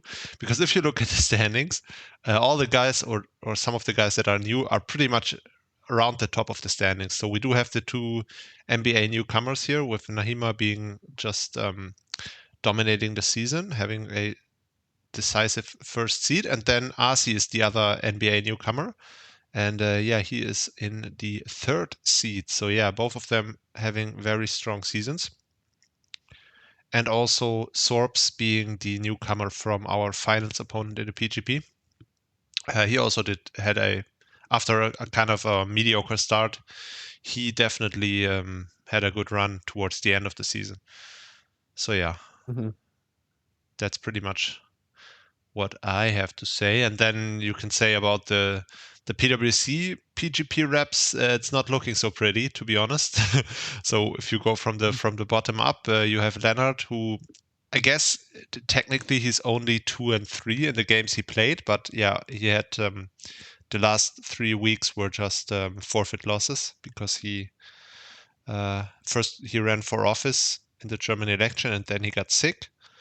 Then Caracasa also had a good start to the season, but then he just kind of crashed after winning against you. yeah, I cursed him after he beat me. Yeah. And then we talked about the two of us being trash, and then the only one who did well really is Cadillacs. He did kind of fine. So yeah. Yeah, I don't think we didn't even do bad. It's just that we got unlucky some weeks and we just choked other weeks. I think all of it was a lot of one mistake type games where if one thing didn't happen, for example, your week 1 versus Kung Fu Panda, if you didn't go Corviknight. Yeah. Or yeah, that was kind of silly. Yeah, just things like that. I could have been 5th seed or something. Or Yeah. I think I could have even been 4th if I won by enough, but I think 5th is more realistic. But instead, the cool thing is though that if I win this round, then I get to play Nahima. Oh, you draw into Nahima. All right, let's let's just go over to the bracket, because I don't know, do we have to talk? I guess Radioactive Mayo made a good comeback into the season, made playoffs with it's funny, he took 2 losses, then 2 wins, then 2 losses, and then he finished the season with 2 wins in a row, making playoffs, so that's a good comeback. Jam surprisingly did not make playoffs. He had a very, very good track record in the PWC before this season, but yeah, this season was tough. Lonely didn't do as well as he did last season, just because I think also the team is kind of mediocre this time. I think Neckelstack is a terrible signature. Yeah, I agree. So yeah, that would explain that to some degree at least. But yeah, I think that's pretty much most of these. Oh, and obviously Polito Shark. After he went 0-4, he just made an insane comeback, winning the last 4 games and also beating the both of us along the way. So. So I could cope about my loss to Polito Shark, but I'm not gonna. So yeah, he definitely made a huge comeback towards the end of the season. So yeah, that's it. So let's go over to the playoff bracket. And yeah, you mentioned one game has already been played. You wanna talk about that? Yeah, sure. I remember watching it, but I don't remember it off the top of my head. Obviously, we know from the result that Sorbs ended up winning. Mm-hmm. I'm just going to scroll through this. I remember. Oh yeah, so this was a Terrace Psychic for Rigorath, which just got a ton of value off immediately, like off the back. Does like 72 to Gligar, 52 to Glowking, and then kills the Gligar. Mm-hmm. Yeah, he has 0 psychic resists on his team that he brought, Yeah. Cadillacs. And then also Victini just claims a kill every time it comes in. So. Yeah. Oh yeah, and I remember this. So this Skarmory was like super like quirky, where it was Helmet, Weak Armor, Endure, Whirlwind, Sandstorm, Brave Bird. Yeah, that's crazy. So I just went through this game in hyperspeed. So I don't understand really what the goal was with this, but let me check. Was he just like Well, the Fish's Rend? Skarmory basically, yeah, it comes in on Fish's Rend, and then it gets Helmet Chip, Yeah. and then it sets the sand up to get rid of the snow. Oh, right. And yeah, Okay. that's the idea. And then from and here, it's weak armor, so yeah. Yeah, so Skarm gets the Brave Bird off on Cinderace, killing itself so that Cadillacs could not get the snow up. I was thinking he might like switch to a Lolatails that turn to like get the snow up as it dies to recoil, so then Crook doesn't get a free kill. However, I guess he could have been afraid of like Iron Head or something, so that is a possibility. But yeah, from this position, like Crocodile kind of just wins. Also, he does go Arctovish and just dies to V-create from like 51%. Yeah. Because Victini is a very strong mon. Yeah, Victini is insane. And yeah, from here it's pretty over. It's like honestly, it was the Skarmory that did it. That's crazy. For Rigorath early game, and then the Skarmory like ruining the positioning. Yeah, that's really cool seeing a creative set like this work out for Sorbs. So yeah, I'm excited. I love this. I wanted Sorbs to do well. He has to get his revenge after losing in the PGP finals. So yeah, so this means he draws into either the winner of you and Nahima, assuming you beat Venom. So he might also draw into the winner of Venom. Well, you can't make that assumption. I could just like have a second generational throw. Well, I'm not gonna make that. I'm not gonna make that assumption just because I made that assumption once when you were in the off-season finals against Deadpants. So I'm not gonna make that mistake again. Yeah.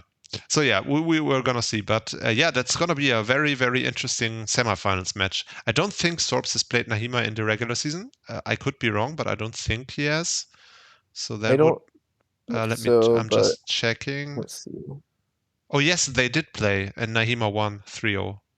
Oh, it was week 3 or what? Yeah, it was week 3. Yeah. So yeah, that would be an interesting rematch. And yeah, apart from that, this is the only playoff game that has happened all across the league so far. And yeah, Sorbs is the first confirmed semi-finalist of the PWC in this season. And yeah, I can't wait to see how the bracket turns out here. I feel like the right side of the bracket is very interesting. It's between Arzi and I would love to play Arzi if I can make it to semifinals. Nothing against Polito Shark, but I would love to play against Arcee. I've never played him. Well, first you would have to get your revenge versus Kung Fu Panda. Yeah, sure. Which, I mean, first of all, I have to beat Mayo, and if you look at the teams, I'm not gonna. I don't know if this releases before I play Mayo, so I don't know what to say or not to say, but it's not. Let's say it's not without its problems, the matchup for me, but I mean, you have the Lantern at least. Yeah, but I mean, the only coverage move is for the stupid thingy is his signature is like Earth Power, so it's potentially problematic. And if he like double stacks on water attacking guys, like if he's like Pelipper with some offense, this is really problematic potentially. But yeah, let's not. Does Omastar get Terra Blast? I forget. Omastar does not get Terra Blast, but it doesn't really need it. It only needs Water Move and Earth Power in this matchup, basically. Well, if you bring Thwacky, I mean, it can run Ice Beam, but you don't die to that. Yeah, but it's also Thwacky, right? I mean, Thwacky can switch into like 2 Water Moves Rain boosted, and then it's like game over. So yeah, we're gonna see what. Better than nothing. It's better than nothing, but also it's Thwacky, and he has like Zapdos and Mega Scizor. He has a Zapdos, and a Mega Scizor, so yeah, it's not like Thwacky does anything. Well, you can U-turn out a Mega Scizor. If you U-turn out a Zapdos, then you just get paralyzed. Yeah, it's very it's not the easiest matchup. But yeah, I haven't built yet. I'm gonna do that on the weekend. So we're gonna see what happens there. But it's always nice to play Mayo. I'm looking forward to this. And then we have the one quarterfinal is the NBA Civil War here between Polito Shark and Arcee. And I think they did play in the regular season, and Arcee won, if I recall correctly. Yeah, I think so. So yeah, that's gonna be another rematch here. So yeah, are you confident in your quarterfinals or round one match? It's kind of weird to say, but I'm kind of more confident into the Nahima matchup than I am into the Venom matchup. Like, I do feel that, like, I have a very good shot of winning this time now that I'm not going to be playing on like 0 hours of sleep, and I'm gonna like actually take more time to prep. But just like the loss that I took is like kind of spooky regardless. But it's more so that like I feel like my matchup into Nahima is pretty good. So. Well, I thought so too, but it's hard to tell, right? I mean, in my match against Nahima, I definitely like messed that up play-wise. It wasn't really the matchup per se. So it's a shame I'm not on the same side of the bracket as Nahima, because I feel like I would also be quite confident in that rematch, more so than I am versus. I mean, yeah, let's get there when we get there. All right. So yeah, I think we haven't talked much about Kung Fu Panda, who had a really, really strong season. The first season he was in the PWC, he already did well, but he didn't do quite as well as he did this season. Obviously, he didn't make many friends because of the way he did play most of the games. I think Karakasa will just never speak to him again. So yeah, I'm more upset at myself for like not bringing Reuniclus, because I just assumed that like, oh, he's not gonna like do that same thing again, because like I have 2 Magic Guard mons, like it's just not gonna work. But nope. So yeah, he brings fucking Terra Poison Articuno, where if I just brought like Magic Guard Life Orb, Psynoise, Reuniclus, then he had like nothing to really deal with it. Like, sure, you can like go hard Darkrai, but if I click like any coverage move, then it's getting 2-hit KO by that, or it just dies to Focus Blast. But it's me. I'm not clicking Focus Blast. I'm clicking fucking Signal Beam. So yeah. Yeah, Yeah. I gotta say, obviously I myself am also not like mad at Kung Fu Panda. I'm just saying like some people have taken note of him having a tendency to run PP Store Zapdos and PP Store Raikou. So that's You not mean Articuno? Yeah. right. I do mean Articuno. You're correct. Exactly. Anyway, the point was PP Stall, which PP Toxic Stall, which has been the theme for him this season. And yeah, I mean, I do think it's actually kind of fun to play these games because it's like it's a little bit of a more of a chess match. That's what it becomes. But yeah, it can get frustrating because the games do get stretched out for quite some time. But yeah, congrats to Kung Fu Panda on the good run so far. It's a shame it has to end in quarterfinals when I blast through Mayo and then have to get my revenge. But yeah. Yeah, but you're gonna go Corviknight again, and you're gonna lose. So I will go Corviknight and then I will be like taunt, bulk up, and set up on the Dondozo. And then it's gonna be you GG. can be like Taunt, Specs Corviknight with Hurricane. no, I'm gonna be taunt, bulk up, power trip, and then just set up on the Dondozo true. forever. All right, let's move on. Let's not try to have a quicker pace to like hopefully get done today. Maybe I'm not sure if that's possible, but let's go to Soul Division now. Yeah. And let's just look. Basically, let's look at the season standings and go from top to bottom. And yeah, we do. The Oranges being one of our few undefeated. Isn't it just? It's Okay, only. let me look at the. Only Oranges and Vias. It's just her and Vias, yeah. Oh, it's a her. All right.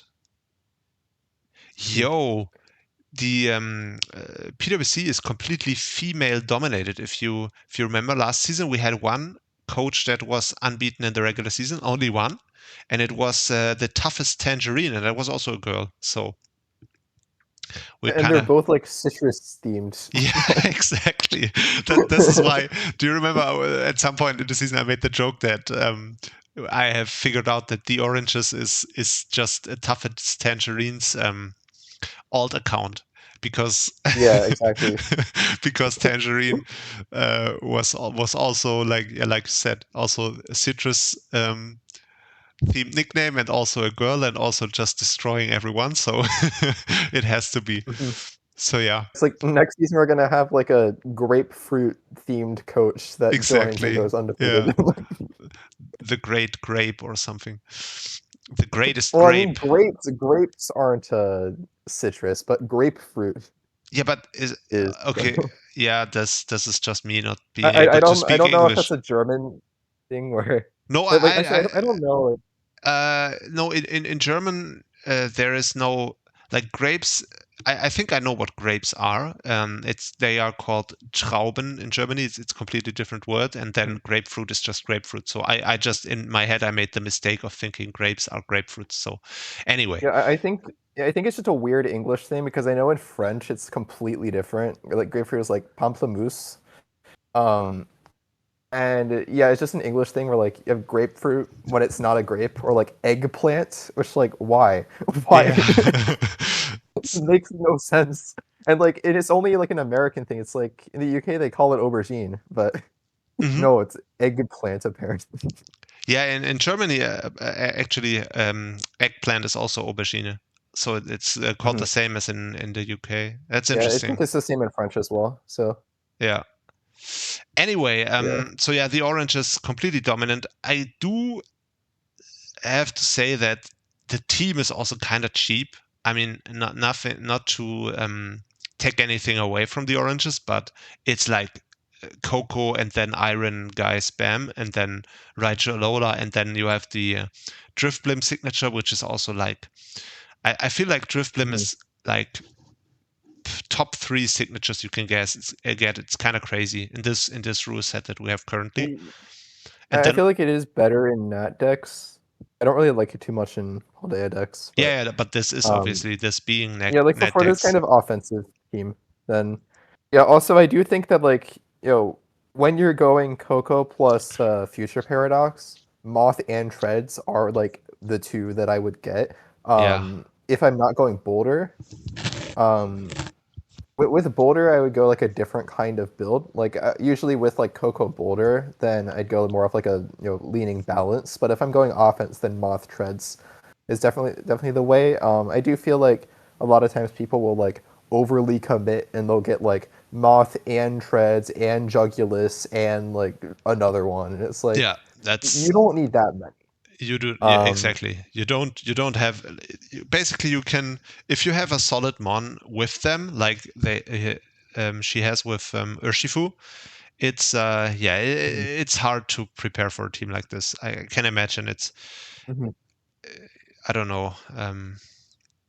And yeah, I don't mind the electric type stacking too much because with this kind of team, it's a thing where like you can basically just always bring like the first 5 Mons or sub Azu over like Urshifu or something, or you can just bring both. And then a little Muck is always like a strong bring as well. So with this kind of team, like you can easily just sub in like Rotomo or Alola Raichu, and just having the threat of both of those under terrain is like probably like one of the harder things to prep for, especially like with Rotomo like being one of the mons that you can't really volt block that easily. And yeah, also I don't like the jump bluff, but like I don't think you ever have to bring that anyway. I mean, it's not really. I feel like when in a team like this is basically an 8-mon draft, and then you have this like funny Raichu Alola that you're gonna bring like once a season, and yeah, it's basically a 9-mon draft. You don't have to really Actually, didn't the Raichu come? Actually, let's look at the stats. Yeah, I do. It came twice and it got 2 kills, so it did fine. It did basically more than you would expect. Funnily enough, the Makalola has 0 games. It never got brought. But yeah, you can Yeah, definitely. that's what I was saying. Where it's like, I was looking at the Muck and it's like, well, Muck is usually a really solid mon, but I don't think I would even bring it on this team. Like, I'm just bringing like the first 6 or subbing, like one of the waters for like one of the extra electrics in the back. And that seems to be exactly what happened. So Yeah, I will say that the extent of this team's special defense is basically Muck. So you can definitely imagine some scenarios. not exactly. I mean, Azu, like, so there's a lot of mons that can have like natural assault. special bulk. Like basically all of these, besides like Urshifu, can be naturally especially bulky. So. Yeah, to a degree. I mean, for the purposes of an offense team that's just basically trying to switch into stuff like once or twice, I guess yes, that's true. But I could see it depends on like how you run the mons though. It's like Drifblim, you can easily go bulky with that with like CM strength sap type stuff. Yeah, true. Coco also runs bulky sets pretty well. Iron Moth, you're usually not like you can run like Sped F booster, but I don't think you ever would on this team. But just with its base stats, it's 80 HP, base 110 Sped F, so you got like some natural. It's basically Volcarona, right? Especially if you're investing HP, because you're going like speed booster and stuff, then. Yeah, and then Iron Treads likes to run AV a lot. Maybe not as much on this team because it's like your only like your only form of hazards like at all. Besides Shelmet, which like is never coming, and then Azumarill is like pretty especially bulky. So yeah, I don't think I will say the Muck is going to be good against in some matchups where you have to deal with opposing terrain, right? That's probably also one reason. I think the other thing is that like if you run into a T-Spikes matchup, then actually you do have the Moth though, so yeah, you can just use it for. I feel like the Muck is basically there to have that Lele matchup to in check to some degree at least. But yeah. That's it. The orange is very, very dominant. And you can see basically like all the kills were between Urshifu and Iron Treads basically. And it has to be said that only 6 games actually got played by the oranges. The last 2 matches were forfeit wins. Yeah, which is a fact. And then we have another on the second seed. We do have another NBA guy in Jordan, which I do want to say I absolutely love two things. I love the team logo. For some reason, I really adore this logo. It's I think it's super cute and it's super. I don't know. I just like it, and I do love I love the team name. For some reason, I think it's super funny to call yourself Toronto Jirachis if you're called Johnson. So yeah, that's I mean, doesn't basically. he have the name theme where like he just like names all of his mons with like starting with J or something? That's possible. Well, actually, no. He hasn't been doing it this season, but I think I've seen it done like in like an NBA Maybe, replay or something. maybe. But yeah. I'm not sure. But instead we have the equally good nickname Obama Star. So there's Obama that. star. Okay, that's nice. So yeah, a couple of things I love about him. So I love the logo, I love the team name, and I love the signature Omar Star. It's just I love this one so much. I'm so glad it's doing so well this season. I think it has done well for every team that's picked it up. So definitely did well for Georgeson. It did even better for Mayo in the Sacred Division. If we just go back there for a second, I think Mayo got like 12 kills with it or something. No, 13 kills Something in 8 like that. games. So yeah, that's amazing. Considering it never got a kill ever before the season, and this season for some reason we declared 2025 the year of Omastar, and now it decided to just pop off, which is amazing. It's kind of surprising that nobody's gotten it before this season, but I guess it's because like the signature cap was like 8 for a while, so Exactly. And even if now you're that it no, makes more sorry. sense. Yeah, even if you're like running rain and you want to run a rain signature, you're gonna pick like Kabutops most of the time, I feel. Just because Kabutops can flip turn and I don't know. Oh, I don't know. I mean, uh, like on Rain, there's a lot of other options for like strong flip turn guys. Like Yeah. you got Mega Pert, of course, and then also things like Scuda. Whereas having a like strong Rain like Swift Swim special abuser, there just aren't as many of them. Like you're basically looking at like Kingdra, Seismitoad, things like that, which definitely like are on the same level of viability compared to like a Mega Pert or Barraskewda being your alternative. Like if you look at like Swift Swimmers sorted by special attack, Omastar is the highest, and then behind it you have like Gorobus and Basculesian female, and then Well, Golduck. Like it starts to fall off pretty quickly. that's true, but I And will not tolerate any Gorbis slander. Gorbis is oh no, Gorobus is an amazing mon. it is. I love it. I like drafting it a lot, but and it's basically tied with Omastar. Like it's based 114 special attack instead of 115. But I will say for like a rain signature, Omastar is probably better. Yeah, maybe. I mean, it does have a lot going for it in terms of versatility, because it's such a good hazard setter as well, and so yeah, it's definitely not a bad mon. I think like outside of rain, I prefer Gorobus just because you have like that Terra Fairy Draining Kiss type stuff.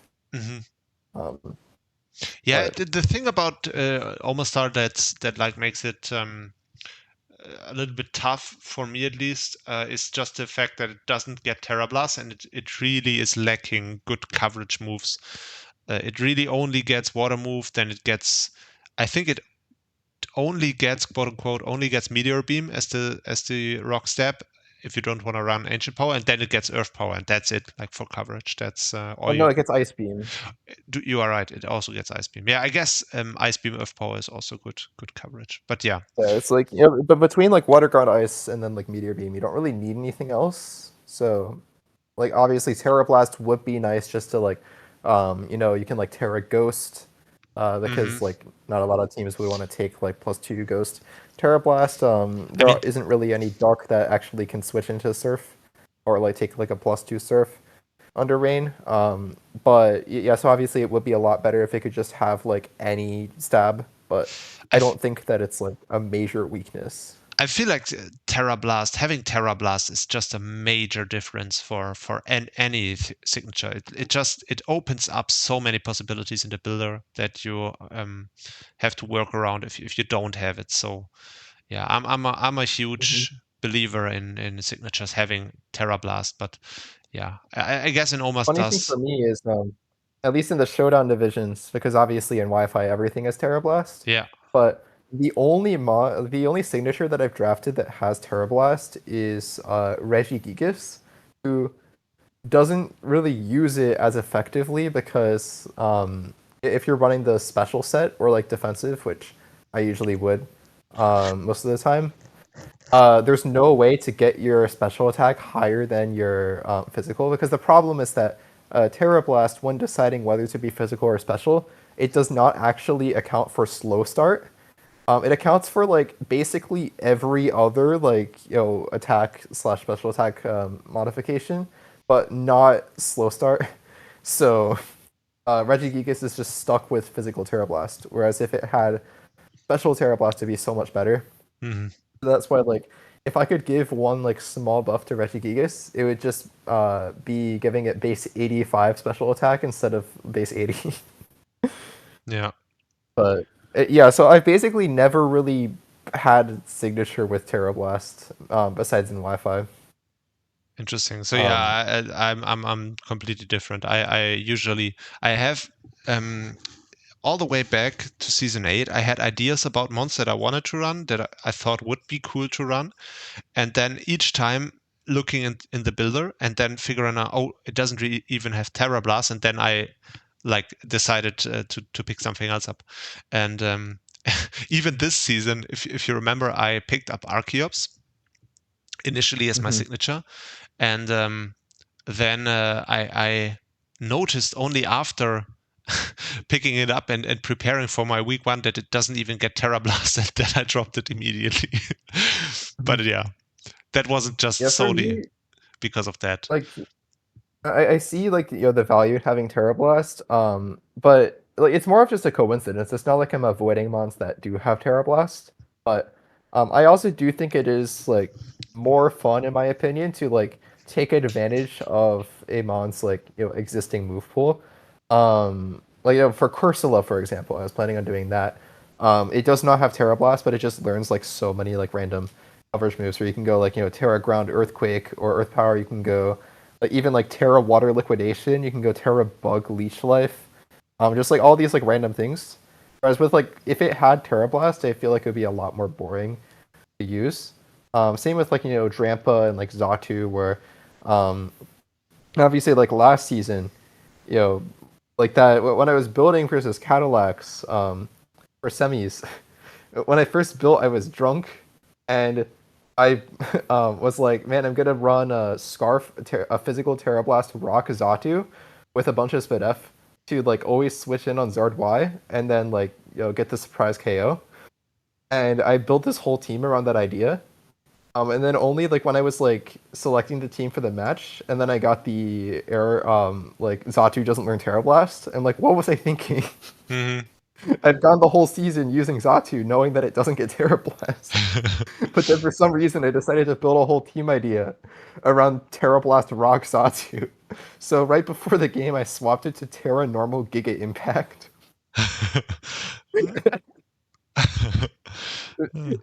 That would have been a really funny way to like lose the season.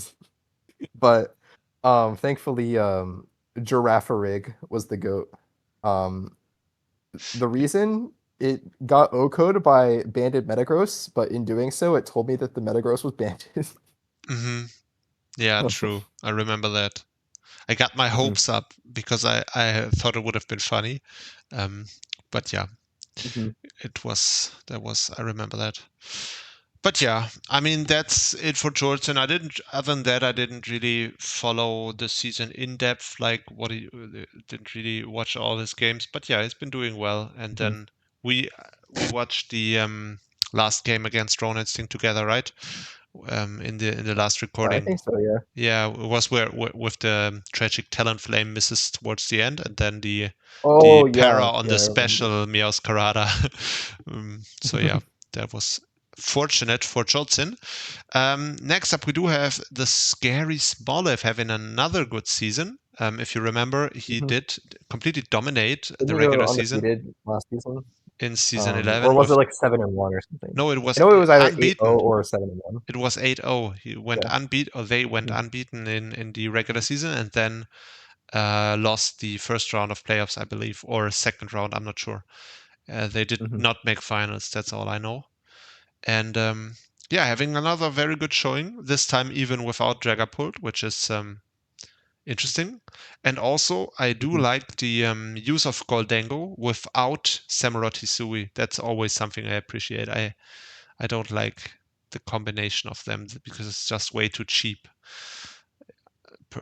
in IMO at least, to run. Yeah, it's I think Starvin drafted that duo, and obviously if Starvin uses something, then it must be cheap. So there's Yeah, that. it's as cheap as Terra Worldier. So yeah, I mean, Yeah. you definitely. I didn't. Also, the same goes for Smoliv. I didn't follow all the games in depth, but I do like the team. I do like Colossal as a signature. That's very funny. It's very cool. Obviously, Mega Galate is or Mega. This is the high tier core I love. Absolutely, those are some great mons. Mega Galate, Goldango, Manaphy. That's a very good core. Looks a little bit slow to me, the team. Yeah, I was going to say that you do have the Crobat, which like, it gives you a decent like upper speed tier, but it's also not something that you really like want to be bringing every week. Yeah, and it's also But like I think like you also have the webs from the spider, so the webs it's are not unlookable. the webs are absolutely crushing. Like any of these mons under webs is just terrifying to deal with. Galate, Manaphy, Goldango, even the Hydreigon to some extent. If you run like a nasty plot set, it's like terrifying if you have webs Yeah, and on your especially side of the because like field. you have Goldango to spin and default block, and then Yeah. you have rapid spin on your signature, Yeah, and then also on the Komala, which I'm not sure if that has been brought. it has not been brought Yeah, it yet. has not. Yeah. I hadn't even looked at the stats yet, but I could already guess that the Kamala did not come. Yeah, it didn't. Yeah, it's a Because, pretty. like, to be fair, there isn't really any reason to, since you have the Colossal signature. But, Yeah. Yeah. This is just if you wake up late in the draft and then you still need a normal type and then you get Komala basically. But yeah, solid team, looks very fun and very good season with it. Then we move on to the Gylardia, which we thought prior to the season that Gylardia was one of the favorites. And then he started just off with 2 losses, which is, was a pretty unfortunate But start. then 5 wins in a row. So Then 5 wins in a row. And then the week 8 loss, what was that? Was that to Jortsin? No, it was against Gotyi or Fakolako, whatever you want to call him. So yeah, overall a solid season, good differential. Let's check out who's he playing in the. Oh, he's playing Ronansting now. That's a good quarterfinal. Oh, that's a very good quarterfinal. Ronansting versus Gylaria. And then he draws. Also, notably, Gylardia for like week 3 when like the win streak started, they did a couple transactions. I do remember that. Dropping Mega T-Car and Scolipede for Mega Aerodactyl and Lokix. Lokix is a mon that I really like. Definitely like one of my like preferred mons from Gen 9. Just because like Scarf U-turn with tinted lens, it feels like cheating. Yeah. Like I had it in season 10 and it's like I literally just brought Scarf on it every single time that it came. Interesting. Yeah. Or I think I may have brought Banded once or something, but yeah, I feel like I see Bandit more than I see Scarf just because people love like Bandit Sucker is Punch and First Impression and stuff. Yeah, people love the Bandit First Impression, but I feel like the Scarf U-turn is like a lot more valuable. Yeah, Scarf U-turn is crazy with the thingy. So that's what I do like about Galadia, other than the low kicks, which I personally have never used, but I do like the that he brought every mon at least once, including the Surge kit, which is Yeah, I interesting. mean, Surskit's Does a it get solid like webs? 1 point web. Yeah, that's the Oh, whole reason you yeah, draft okay. it, is for Yeah, web. I was thinking that. And then he I do probably prefer like Swirlix Cutie Fly, but Surskit has its base speed isn't quite as high as Cutie Fly. But it's still 65, which is like okay. yeah. And yeah, it's kind of funny, which is a benefit that it has. It is adorable You've as got- well. For some reason, it's Yeah. really cute for a bug. So yeah, definitely Mhm. thumbs up for this Surge kick pick. And then he also Also, notably, you get Power Split, which you can use to just like nerf your opponent's offensive stats and then switch into something else. yeah. Um, So it's yeah, kind of quirky.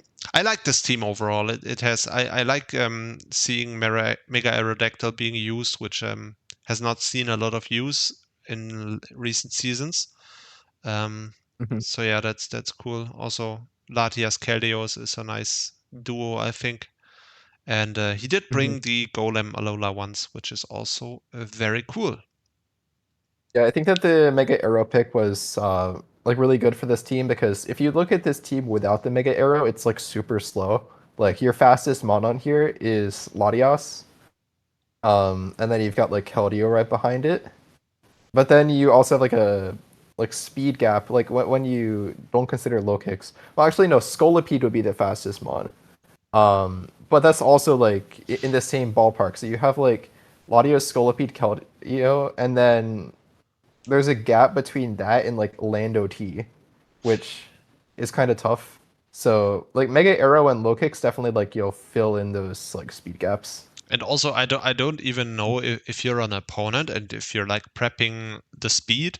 I don't even know if you invest to outspeed the Scolipede because like what's that Oh yeah, gonna? you definitely don't Yeah, because like what is that gonna give because you? like it's speed boost anyway, Yeah, exactly, it's and clicks usually it protect runs adamant. once. So Yeah, and it clicks protect once, and then the speed doesn't even matter anymore. So like sure you can run like Banded Scolipede, but even like if it's Banded Scolipede, like you're having to switch into something on it anyway a lot of the time, and it's just getting the speed boost. So it like rarely ever matters. And like even then, it's like even if you like want to like creep the Scolipede just to be safe, it's only an extra like 5 stat points, so it's not really like that big of a deal. But the big thing is just like speed gap between that and like land OT and stuff is like I guess like what's low kick sitting at? I think Yeah, it's like I guess 10 like low points. kicks is 92 and then Lando is 91. So it's not like that much of like a higher like point, but it helps a little bit, I guess. I don't know. Yeah. But also, like to my point with like the scarf low kicks and stuff, like low kicks like also helps with speed control like beyond its actual base speed. Like if you're running like scarf U-turn or also just like the first impression sucker punch type stuff.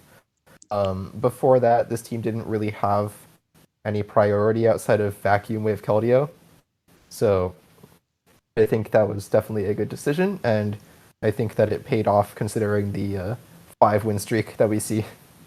Yeah, definitely. And yeah, very exciting to see how he's going to do. And then moving on to our PGP champ, Ronansting, who did take over after week 1. Then he basically, I think he was at 5-0. He was unbeaten. And then on the last week, he made up his week 6 match and then the week 8 match, obviously. And yeah, I lost both of those. The opponents were like 2 of the juggernauts. It was against Jordan and Galaria, and both of those losses were pretty close. But then again, also a lot of Ronan's wins were pretty close. I just went through his schedule. He had a really tough schedule. He like only played the top guys. If you ever did like the record thingy for tie breaking, with him, I feel like he would smash everyone because he played Oranges, Jordan, Smoliv, Galaria, Leighton. He played everyone. He played Shoe Trip and he played Yasha Indigo. So he played He didn't play anyone below 9th seed. So yeah, his Yeah, everybody that he played is in playoffs. exactly. Yeah, he didn't play a single person that didn't make playoffs. Oh no, that's not true. I think he played Siroga, but that's the only one. Oh, okay. I think he played Siroga, but yeah, other than that, he walked the gauntlet, which is yeah, did well, but that's also like expected, right? Mm-hmm. If you put Ronan into Div 2, you kind of expect him to do well. And now he has another tough match facing off with Gailaria in the quarterfinals. And yeah, what else do we have And to I say? do like the Cryogonal Sig. I think I mentioned it before, but when he had like taken over the team, he like joined VC with like I think like me, ES, Ashton, or something, and he was like, "Hey, what Sig do I get?" And I looked at the draft board. I'm like, "You should get Cryogonal," and he's like, "All right, sure." Yeah, that's a solid pick. So, It's a solid pick. I think yeah. it's a very solid pick. Notable about Ronan this season is because I do the Hall of Fame stuff, and I basically after the regular season I put in all the regular season winners and also some of the stats, like what months in each division were like the kill leaders. And there I noticed that Ronan won the kill leader in both of the divisions he played, and in this division it was with the Meowscarada with 15 kills, which is the number one killer for the Soul division. So yeah. And you also have most kills per match with the Zerkatry with 4. All right, I guess that's all. Yeah, I think I remember that game. It was like a scarf circuitry which snowballed towards the end, which kind of beast boosted its way to a I sweep. forget what week that was. I don't remember which week, but I remember seeing that match. And yeah, it's just Ronan being Ronan, right? He does stuff like special Meowscarada, Nasty Plot, and I don't even know what else the guy is doing, but it's just a Belgarian.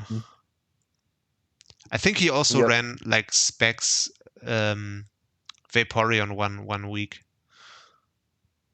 I mean, it's got like base 110 special attack, so yeah, I've seen it. True. Right, moving on to Mr. 50-50 coin flip himself, who did break the curse. He officially broke. Yeah, he does not have a 4-4 record. Yeah, but you know why that is, right? Do you know why? Wait, why? Because the one match that breaks the even record was a free win on week 6. He just Right. So we know for a fact that he obviously mathematically you can prove that he would have lost that match. So he is pretty lucky there. Now he's got, but to make that up, at least he still has the like plus minus 0 differential. He has to. Okay, so he has to win one game in playoffs and then lose the next game in playoffs, and that'll like also balance out. Yeah, true. Yeah, well, that's it. I didn't really watch many of his games, but the team does look pretty weird to me. I can't really say that I enjoy it. Like, he has 2 physical Unga Bunga mons that kind of just smash stuff and don't really do anything else. I will say the fastest mon of this team is like Screamtail, which doesn't even count. Yeah, so and then it's Darmanitan. Hisuian Sneasel is there. I did. It did, but those don't count. Like Hisuian Sneasel at least counts more than Screamtail does. I'm not even sure if I agree. High tiers, it's actually the Darmanitan. You got like Darm. Yeah, but like, the Darm is, to be fair, the Darm is gonna be scarfed like every time. And then his thinking was probably, well, what do I need speed for? I do have Thunderclap, and I do have, I guess, does Arcanine Hisui get extreme speed? It does, yeah. Yeah, so what? And then here, obviously, we can't forget about... From a speed keeping perspective, like, I can just, like, put all of my mons at, like, 318 or something. Or, like, honestly, you don't even need to creep Jolly Garm a lot of the time. Because it's gonna be Scarf anyway. Yeah. Yeah.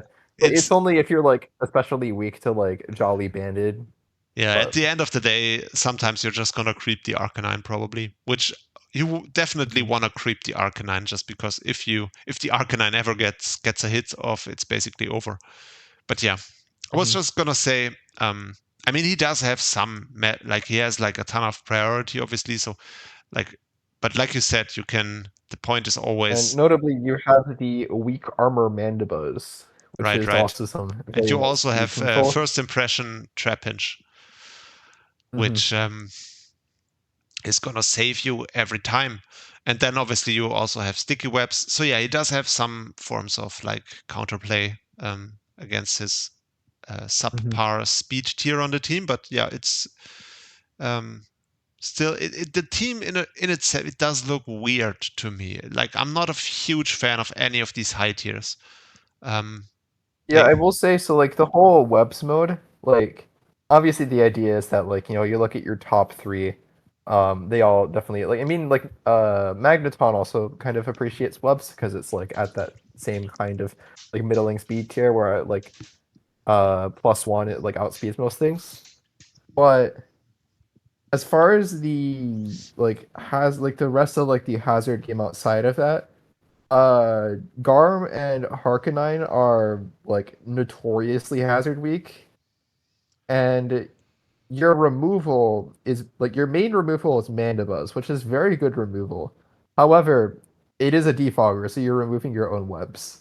So you're basically relying on the Sarina, which is like an above average spinner, but it does feel a little bit awkward to have like Sarina be your like main form of removal on your webs mode when like you have a bunch of like rock sweep mons that really don't like to run boots.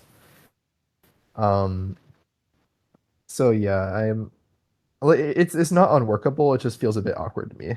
Yeah, I'm just watching his week 8 match here, which is just insanely weird. For some reason, he was Intimidate Arcanine with Life Orb, and then he clicked Head Smash into Flare Blitz. I don't know if that was like the typical Leighton, oh, I didn't check my ability, or I don't know. It probably, I would. Maybe he's trying to kill himself so that the opponent can't get as many KOs. Maybe. I don't know. It's just a weird game all around. Also, turn 1, he ate a Draco Meteor, and then he did the old Leighton. Let me just U-turn on the Dragapult. Yes, like he head smashes the eel, does 98%, and then he does 65% to himself. Yeah. So yeah, basically. And then the next 30 flare blitzes, and he goes down to 22%, like all from recoil damage. Yeah, exactly. Within 2 turns, but then he got his And value then basically. he brings him down to 12%. Imagine if that Beetle clicks Spell Stinger. Yeah, true. But it is Scarf Garb. So, well, actually, yeah, this like It is well, definitely Scarf. Adamant Garm does outspeed Beetle, right? Yeah, his 433. So just No, I barely, don't yeah. think it outspeeds Beedra. Beedra, No, it's it does. 4. Oh, it does, right? For No, some Beetle reason has I thought. 427. Garm has 438. Yeah, I was gonna say I thought the thingy was 438, like Mega Aerodactyl is, but it's not. So yeah, it's like we said, the Darmanitan is gonna be Scarf every time. And Especially then, since there's also a Dragapult on this team and a yeah, Lele. obviously. Although Lele would be a speed tie if it's also Scarf Lele, but it is Calm Mind sub Lele. Yeah. Oh, he was Yasha Indigo was Curse Honchkrow, which is very interesting. Honchkrow is a pretty cool signature, I wanna say. Yeah, Leonard had it last season. Yeah, you can do a lot of funny things with it. It also does I get remember Giga Drain. he brought like Terra Fairy Calm Mind versus me, but even at +2 spin F, it just died to Chiyu overheat. Yeah. It doesn't have good defenses. It has a lot of HP, but it doesn't have It any. has notably very bad defenses. Yeah. But it has a very high attack and like good special attack as well. So pretty cool mon. Very hard to switch into.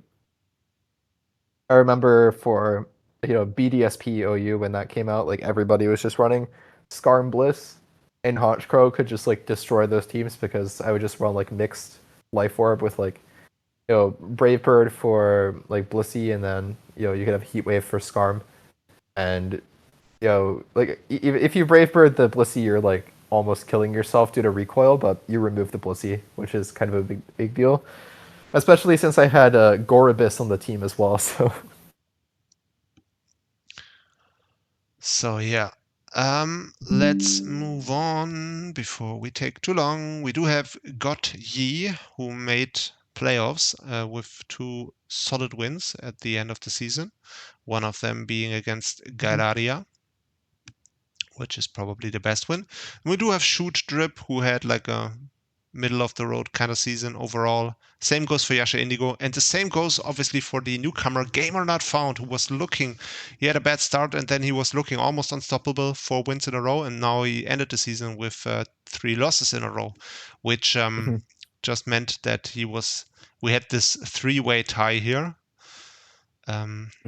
For the We got the "it's so over, we're so back, it's so over." Yeah, exactly. So yeah, we were gonna see if he can. I don't even know. I think he is 10th seed because he lost all the head-to-heads. He lost to Shoot Trip and he lost to Yasha Indigo, so that's why we put him in 10th seed. And yeah, who does he play now? Plays. Actually, is he? I think he would be 9th, right? If he's in the round 1, game 1 slot. No, he is round 1, game 2. Game on not Wait, found. I was looking at Shoot Trip. Okay. Yeah. Shoot Trip is 9th seed. Yeah, Shoot Trip is 9th. Yeah.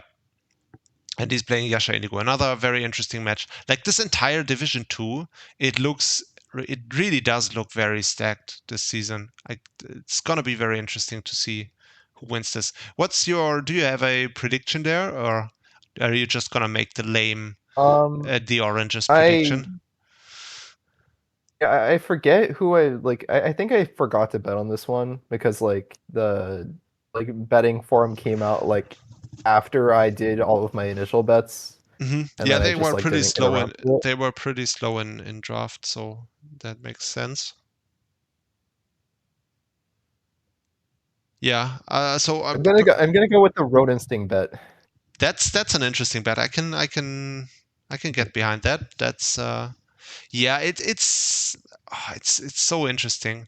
So this is a very very good quarterfinals here. Galaria versus Ronansting. I feel like whoever wins that has a good shot. I would say that, but then again, you run into the Oranges in semifinals, in all likelihood. So Yeah. that's gonna be tough. And even then, I don't I even know. think that Ronansting is like he will be more prepared into the terrain bullshit. So especially like with the team that he has, and also considering he's a good player. Yeah. But yeah. I could see it. Definitely a good pick. I'm interested to see how Jordan does in the playoffs. That's also like one you have to have on your list. And then you never know with Leighton, right? He could pop off randomly. And then personally, my preseason bet was Gamer Not Found. So I am still holding out hope that he will make the run, but it's looking kind of tough. He has to get through got here obviously to even make it into quarterfinals, and then he has to get through Jordan, and then yeah. So yeah, that's looking tough. I give Leighton a 1 in 8 chance of winning the season. Yeah. I can definitely see that. That sounds mathematically correct. Flips in a row. Yeah, exactly. That sounds like that would be accurate. And then everyone else below that in the standings is just trash. If you look at like Spooks, Gil, like those are like completely washed coaches. Zeroga, Moonlight. Those guys are what you call has-beens, right? Yeah, even Nightwing J, he like, what's this? He couldn't really like, what are you gonna talk about your former gym challenge glory forever? Like, I don't know, washed coach. Took 4 losses in a row. Shameful. Unfortunate. Very much so. Although he did have the Guzzlord, so Yeah. some people did get guzzed by the Lord. And then you have Like I think the only game I remember was like the one that Ronan and I commentated, where he had like the gouging fire, and then like it kept trying to like DD versus Encore Screamtail. Outside of that, I think I've seen like one other of his games, but I don't remember what it Yeah. was. I do think that he should have brought the Ghastly more though. If he brought the Ghastly, then did he ever it bring would have been it? different. He did I bring don't it think once. so. No, he did bring it once. Wait, oh, he did. Yeah, according to the stats. I don't know which match, but the stats say he did bring it once. He did bring it exactly as often as the Okay, he Tentacruel. brought it week 8. Oh, Yeah, he brought it week 8, and it and he just won. died off. But he Yeah, won. he did win. So Well, it got a Will-O-Wisp off, right? It did. Wait, it clicked Will-O-Wisp, and the Jellicent dodged. So it I did was nothing. gonna ask if it just missed. So yeah, at least it clicked a just move. missed. It did click a move this season. Yeah. So yeah, you gotta say it didn't just sit on a bench doing nothing all season, which is nice. Yeah. Yeah. I want to say, out of the guys who made playoffs, Gil is kind of funny because he basically, like, I don't know how many forfeit losses he threw out, but it was not 0, let's say that. And he kind of wasn't around all season. And then, like, in the last week, he decided to do like 2 games and he won both of them. So yeah, I feel like if he ever decided to actually play the season, he probably would have made playoffs, but. Or maybe it's like he gets a power boost in the second half of the season. Because when he took over for the team in season 9, then it was 0-4, but because it was the second half, he went 4-0. Maybe. So yeah, the week 5 and week 6 were basically forfeit losses, and then I guess if you in theory, Did he actually play the 3 and 4? I think he did. Yeah, there's a replay at least, but he probably didn't prep, like, knowing him. He did get swept by Bellydrum. Darm. The whole reason he beat me in season 9 was because he prepped in 5 minutes. Yeah, that's kind of what. So back in his quote unquote in his prime, back in seasons like 4 and 5, he was actually known for like being the guy who really preps, and then at some point he just became lazy and he never prepped again. Oh yeah, and he also got swept by the Salikberry Petcherant one match against Gamer Not Found. Oh yeah, I remember that was kind of funny. So yeah, the point being, Gil is washed, and yeah, I think that's it for the Soul Division. We should move on. I think bread pudding is the only hope for Brazil. True. That is true. We have one Brazilian left. Even though he's not actually Brazilian, but he's he's their favorite player. So. Exactly, he's an honorary citizen of Brazil. I think like the whoops, I just opened a program on accident. So yeah, that's it for the Soul Division. I think let's move on to the whatever. The next division, which is our Division 3, which was I remember this one also being super close. But insane. You have 4-4. Yeah, from this is insane. To 12. That's crazy. So yeah, basically this was one of the tightest divisions in PWC history. I feel like this season especially. You have 4 people who are 4-4 -2. Yeah, we had a 4-way tie that was 2 people who are 4-4 -1. Yeah. Yeah, we had to break this tie through the schedule thingy, and then you had the other tie was with including a head-to-head, so that was kind of easy. But yeah, so yeah, I want to say, because no one does it, so we have to do it ourselves. We have to talk about how amazing the admin team is in like matchmaking or in putting people into divisions. I think we did a really, really good job this season overall. Like the divisions have been absolutely fire. Like this was so evenly matched for the most part. And yeah, the Division 3 being another example where it was just really, really like complete war. You had the two guys, and Riptide wouldn't even have been in there. He was just in there because he signed up last He minute. applied like last minute, yeah. Yeah, and we didn't have the spot anymore in Division 2, so we put him in Division 3, but normally it would have been Division 2. But yeah. Overall, very, very tight division. And I don't even know. So many players with a big history in the league. If you go SMO, you have Jactus, you have Barney at this point, who has been around for a while. Mike Haley, obviously, DTN. Just barely missed out on playoffs, which is unfortunate. That was so unfortunate. And he was holding out hope until the last minute. His hope was basically that Scary Monsters didn't beat Savage Raccoon. But yeah, the comeback would have been insane. Yeah. But unfortunately, the diff just was not high enough. Oh, that would have been such a nice story. So for those who don't know, Deadpants is our currently reigning off-season champion. And it was very much like you see here, like this, if you see in the regular season, he actually lost his first 4 matches, and then for some reason he decided to pick up the steel chair and come back with 4 wins. And that's kind of what he did in the off-season too. Yeah, you wanna? I think it was like he lost to me and then he just beat everybody else, right? Or did he? Actually, let me pull up. No, I think he was 1 and 2 in the pool. Yeah, phase. I forgot whether he was 2 and. Oh right, I think it was He was 1 and 2. J that was 2 and 1. Exactly. And then he was 1 and 2. I can look at pools. Yeah, so he was 1 and 2, so he had to play that extra game to qualify for bracket. But like, after he took 2 losses and then he just won every game after that.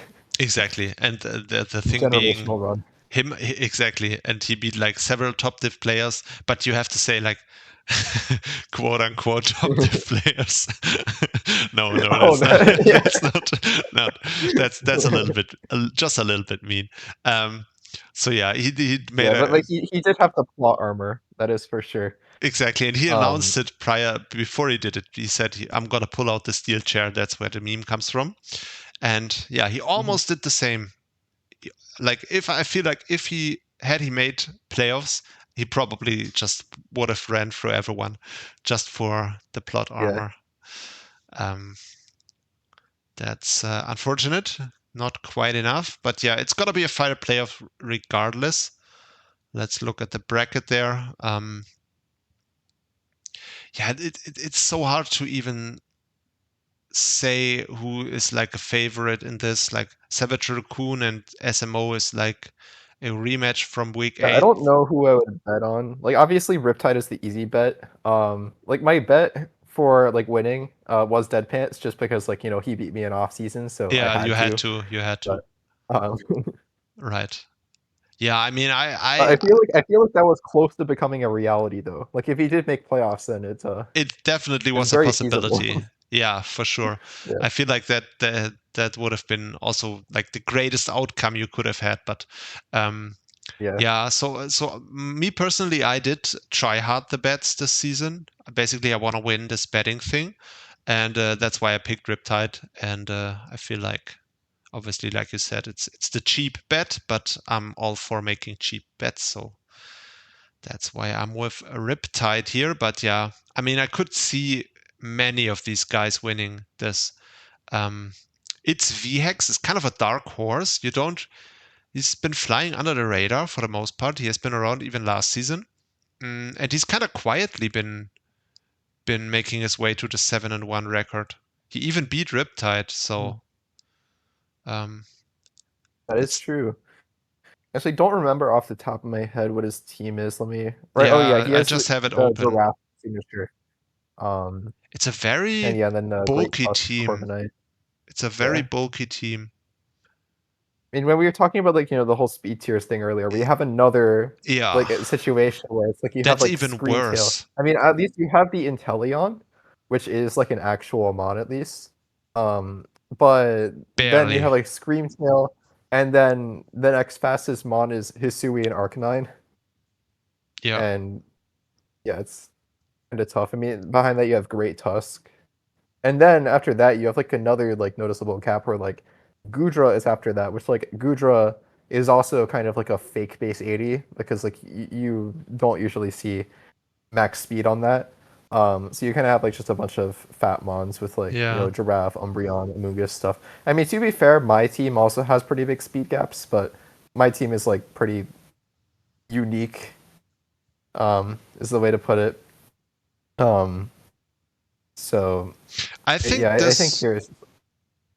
this is a really interesting team. I feel like Mhm. doing well with this team is kind of impressive, to be honest. I do. I should pay more I attention. do definitely see like like how it's happened. Like you have like two strong Wishmons. Actually, well, okay, two strong Wishmons, one dog shit Wishmon, and then Corviknight. You like kind of pivot into like Harkonine. Hmm. Um, and then even like Umbreon can baton pass. So kind of just you have like and then also like Giraffe can baton pass. So a lot of like bulky slow pivot guys, Yeah. and then Yeah. Basically, hard hitting Arcanine. yeah, you want to be fed, and then you want to make some way, and then you have to break with either the Tusk or the Arcanine, and that's basic. I mean, Actually, Vikavolt is a really nice mon for breaking. Like a lot of people see it as like a web setter, but like a lot of times, like when I've used it, I feel like setting up webs is a waste of time. I'd rather just click like T-Bolt, Volt Switch, Bug Buzz, yeah, Energy Ball, things like that. yeah, it is insanely strong. It has like Mhm. a ridiculous base special attack, but yeah, It's another one of those mons where it's like really hard to Volt block. Like only a few mons can actually do it. Most ground types just cannot switch in on it. yeah, or not safely at least. It also does have Energy Ball, Mhm. which helps a lot. Yeah, And Energy Ball and Bug Buzz. yeah, So even like some mons that like are not weak to grass, like they still like don't take the Bug Buzz very well. yep. It's VHEX, and those are the guys that basically dominated this division for most of the season. And then you are coming into the huge pool of 4 guys, being led by Mimico, which is another traditional Division 2 type guy, who had a solid season. You gotta factor in that he is being nerfed by the Warrior. So Yeah, that is pretty tough. Like I actually do believe that like Mimico's team is like pretty scary to go into and if then not for the Weirdo. yeah, Like the Weirdo actually like not even joking makes this so much less threatening than it yeah, could be if you had like a real mon. it's such a weird piece on this, and it's so out of place, and it's just sitting Yeah, there. it doesn't fit at all. It And it's doesn't kind of fit. unfortunate that like Mimico decided to go with that like whole Rambats bet with Starvin because like what do you even win? Like Yeah. like the thing that you win is that Starvin has to run like a mon that may not even be bad. And he's What? probably gonna lose anyway. So even if you give him some dog shit mon, then like it doesn't even matter. But then What? if you lose, then you have to bring Weirdier and basically sabotage your entire season. Yeah. So But what did he? What would have Starvin have picked up if he won? Do you know? well, the whole bet was that like if he lost in the Ranbat, then you would have to draft the mon that he lost to. So Oh, that's okay, why okay, he ended okay. up getting King Gambit and Jumpluff. Hmm. Okay, But with the interesting. Jumpluff, he basically just never brought it until like what week 8 or like whatever the last game he played was. I forget if he brought it versus like Lytton or like It was against Lytton, I yeah. don't even remember. Yeah, Yeah. So that was technically his week 6, I guess. yep. But yeah, I mean, overall, the team does look insanely scary. You're gonna lose to either the Valiant or the Roaring Moon, I guess. And Yeah, well, there's also Thunderous Therian, which is like another very spooky mon to go into. And yeah, then even like it's Jirachi, where I really like Jirachi just because of like Doom Desire stuff. I know that like a lot of people don't really like think about running Doom Desire, but I enjoy it a lot. It's a funny move. And then Tangrowth, of course. Tangrowth, Arcanine, Tentacruel, all the solid mons. And Yep. also Piloswine. Yep. Of course. It's a solid 9-1 Was team. the Kingler brought at all? It was brought once, the but Kingler it didn't was get. brought one time, and it took one death. Yep, and it did not get a kill. Yeah. Unfortunately, I should. Damn it! And same with the Servine. Now I have to open up the SQL thingy to check if Kingler ever got a kill in the PWC. That would be fun if it did. Mm-hmm. Yeah, I had to play against Kingler in the Ledian Cup. But I had a Shiinotic, although notably, Nope. At first I was like, Shiinotic just like walls this thing, but then I realized that I can click Life Orb, Sheer Force, Metal Claw, and that was like the only way it can hit Shiinotic, and it actually did like I think like 62% or something. Mm-hmm. So notably, Metal Claw will be.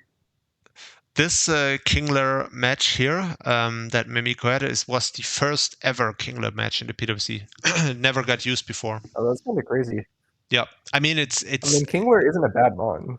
Like, yeah, but it's outclassed by like 20 other things. So it basically it just clicks a strong water move, right? And then it has knockoff it's basically a worse Crawdont. Exactly, a way worse Crawdont. Yeah. And yeah. It's not terrible, but it also has zero special defense. Like it probably dies to like a vacuum wave or something crazy. It has its weaknesses, but you can definitely like get a kill with it for sure. It can be a good breaker like once a season, I think, maybe. Yeah, I haven't ever drafted Kingler, but in early Gen 8 OU, I made an OU team that was like really goofy. It had Fizdef Kingler and Spadef Gudra on it. And the pattern for Gen 8 OU is that for some reason I kept running into Pokemon and Blunder on ladder like over and over again. And this is one of the earlier ones that happened, and I was playing Blunder with like the Kingler team, and I actually won. So all right. Yeah, that's probably the most notable thing that Kingler has done for me. I did find incredible Pokemon. I did find the Kingler match. It was week 5, and he lost. He lost to Ditto, who copied Roaring Moon, and the Kingler never clicked the move, which is very deflating. I was hoping that it at least clicked like knockoff once. Even the Ghastly clicked a move. Yeah, but Kingler didn't. Does Kingler get like Sucker Punch or anything? No, I think it gets Aqua Jet, but oh, that's not nothing. Actually, it does not get Aqua Jet. I lied. Okay, yeah, I was gonna say because I know it does get Sword Stance. Right. I'm pretty sure it gets Sword Stance. So Sword Stance, Aqua Jet, that would at least get Sword Stance. Yeah, that would and be. And it also gets Agility, so you can run Dual Dance with Dual it. Dance, but, yeah. Dual Dance, Crab Hammer knockoff. That sounds pretty broken. Or Metal Claw. Can't forget about that. Or a Metal Claw, yeah. Or you can run Sheer Force, Life Orb, Rock Slide. That's another option you have. And you also have, like, obviously, I don't think Crab Hammer has a secondary effect, but definitely Liquidation does. So yeah, but yeah, you can run Sheer Force Life I would run Liquidation is pretty damn strong, I would assume. Yeah, and then it gets high horsepower as well. All right, yeah. So yeah, you can definitely, and it doesn't have like the worst speed in the world. I think it's like 284. It's base 75. Oh, base 75. Oh, that's worse than I thought. But yeah, still not terrible. So yeah, you can definitely use it as a breaker once. Ty the Guy is our next coach that we're going to talk about, and he is unfortunately at this point probably too famous for the PWC. Yeah, true, because he appeared in the Blunder video. No, not only did he appear in the Blunder video, he wiped the floor with Blunder. I think Blunder is at this point probably retired. I was just watching that video, and I saw it using. I'm like, wait a minute. Were you the guy who ETA discovered spotted. him? Yes, I was the guy who discovered it. Okay, yeah, cool. I mean, I did comment on the video right next to Pokeaim's comment, saying something about Tyler Guy is like the absolute goat in draft or something. Yeah. Just to point out that Blunder didn't like lose I to a think it's nobody. funny where like, Blunder was like, doing a suspect test run, which like makes it even like, less likely because usually like if you want to run into Pokemon Blunder, then you should just like sit around somewhere between like the 1700s to 1900s range, depending on how much they've been like, inting. But yeah, but here, like, this game happened at like 12:50 or something because he was like just laddering up for the suspect test, and he had like just switched to like some goofy like Scarf Bolt team, and then just got like destroyed. Yeah, it was some team that had like 3 dragons at least, or even more. I don't remember, but yeah, it was basically and Ty had Scarf Lele, and he just completely destroyed him with it. But yeah, I mean, a win's a win. We're not gonna. He is famous now, and that's very nice. Very nice that we could witness his humble beginnings in the PWC and his rise to Yeah, and he's superstardom. we have 2 out of 3 ETA guys still standing, so we will see. Is that if true? ETA can... Oh yeah, because we have Tied the guy and Mayo, who are still. Oh right. And Yeah, then, and then Mike Mike Haley. Haley, unfortunately, did Yeah, not make playoffs. he did the ETA thing. And Mayo, it was also close. He didn't look like he was going to make playoffs until the very end, but then he I mean, clutched Mayo it. and Ty the Guy were both 4-4. It's just that because here everybody's 4-4. Then this means 4-4 plus 3 is like 4th seed. That's crazy. If only he was +4, like it would have been 4th seed 4-4 plus 4. True. Which would have been like the perfect season, I think. That would have been funny. But yeah, it is kind of crazy to be 4-4 plus 3 and then 4th seed with it. That's like not usually what you end up with this result. But yeah, it was a solid season. I do not like the team very much. It looks very boring. Let me remind myself. Oh right, this is a Lapras one. Yeah. And we have the overpriced Ogre Hearthflame. I do like a lot of these ones, okay, though. so I do not think this is overpriced. I think like people underestimate this thing so much. I don't know. Well, okay, so I think it is overpriced at 17. I am not going with the Teriso take that it should cost 12. I mean, I do like Teriso, and obviously Teriso is a very good player, but yeah, I don't know. I'm not gonna comment. Well, but so the thing is, like, I could see it being 16 points, but if you put it at 15 points, it's just underpriced. It's just too strong for being 15. Yeah, I think 16 is fair, but other things should be shifted around it. Like a lot of the 15 guys should be 16. That's like the main thing that I feel.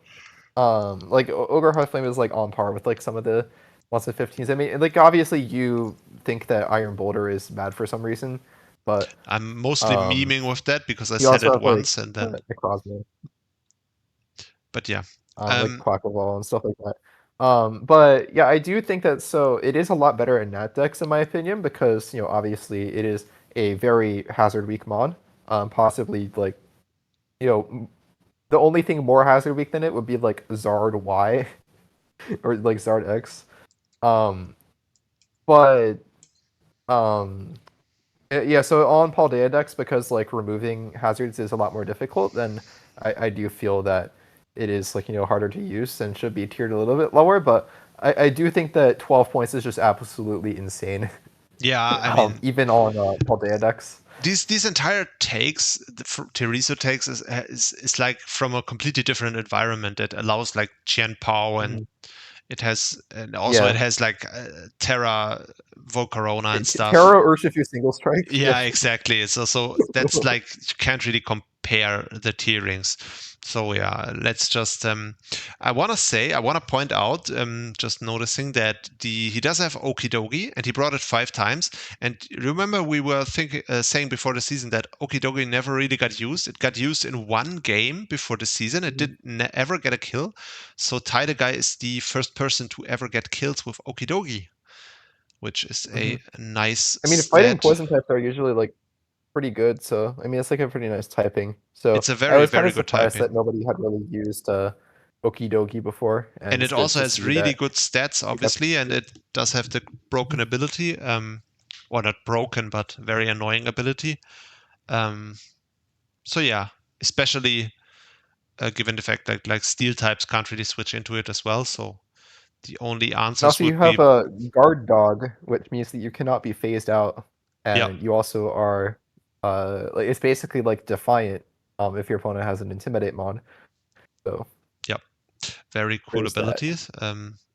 Yeah, it's a good one. I like it. Has good coverage, has good stats, and yeah, doesn't really like to take on psychic types, but other than that, it's a good one. So I do yeah, like Sandaconda as well. Funnily enough, he has Sandaconda and Houndstone, which is like my Ledian Cup draft. yeah.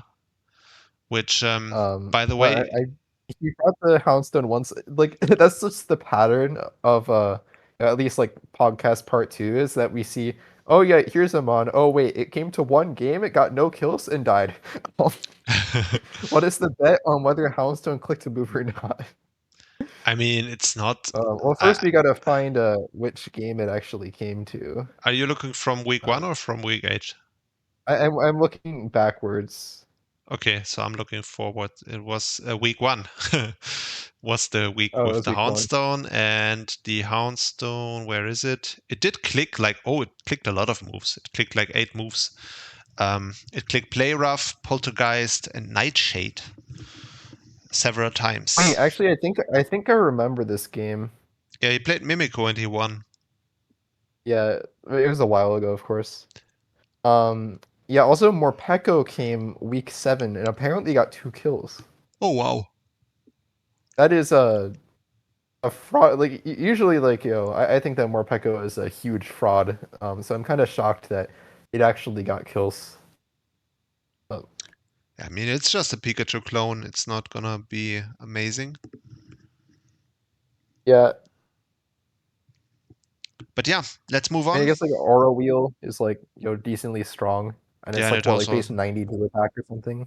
and it has rapid spin. So yeah, it has some things going for it, but not a lot of things. Jactus is the next coach. Absolute PWC legend, staple since season 5. Have played every season since then, and this season was no different. He is the guy who has this unfortunate run of having very good regular seasons and then just dropping first chance he gets in playoffs. I think the last time he survived a single round of playoffs was like, I don't know, season 6, season 5. I'm not sure. It's been a long Well, maybe this time will ago. break the curse because he only went like 4-4 -1, so that Yeah. means that he'll finally win the season. Hopefully, it would be very cool to see. He does take on Ty the Guy. Maybe Ty the Guy now is getting complacent just because he's like sleeping in silk sheets he's like now. riding that high off of beating Yeah. Blunder. Yeah, he's probably doesn't. He feels like now that he's made it, he doesn't really have to work anymore. Maybe it's gonna be easier for Jactus. Yeah, he thinks he's untouchable. Exactly. So yeah, you could definitely see Jactus. Maybe, hopefully, I'm kind of rooting. It's nothing against Ty the Guy, but I'm kind of rooting for Jactus because I just know last time at least I talked to him after his quarterfinals match, and he was really down on himself for losing that one. And I remember he's been really annoyed by him like not making it far into playoffs in recent seasons. So I would love to see him have a good run here, but we're gonna see if that actually happens. And yeah, what else do we have to say? We like Jactus. He played a decent season. He did have a rain team with Kabutops, so he's not one of those Omastar guys. He's a Kabutops guy. Yeah, he's not on the Omastar gang. Yep. I guess we can see, if Omastar or Kabutops will win the season, then we will know which one is better. Which one is better? Once and for all. Just stats-wise, it doesn't look amazing for our boy Kabutops here, because like while this is not terrible, but 8 games, 5 kills for like your dedicated Terra water sweeper on a rain team is not amazing stats. And then you have on the rain team, you do have the trademark Rain Volcarona with 11 kills in 5 games, which is kind of cool. I mean, Volcarona does learn Hurricane, so doesn't it also get Weather Ball? So it does get some stuff to abuse. I think so. Yeah, it does. I'm pretty sure. Oh, it doesn't. No, it does not? Huh. Yeah, it does not get Weather Ball. I was pretty sure it But was. it felt kind of off to me, so that's why I had to double check. You may be thinking of Frostmoth. Maybe. Because Frostmoth does get Weather Ball. Oh, that makes sense. Yeah, anyway, it does definitely get Rain Hurricane. Frostmoth was actually a thing last gen. Yeah, which obviously makes sense with like the 7 times fire weakness, but Volcarona did well, and other than that, none of these stats look very remarkable to me. Steelix did kind of well. Got 4 kills. Yeah, 4 kills. That's kind of cool, I guess. Let me just check where that is on the low tier list. Oh, it's the 4th best low tier in the league. And he is second in the kill leaderboard with the Volcarona. So yeah, I would say it was a decent season by Jactus so far, but maybe he can put a cherry on top this time with a good playoffs run. And notably, he does have the Poliwrath, which has not been brought yet, so that must be the secret playoffs tech. Yeah.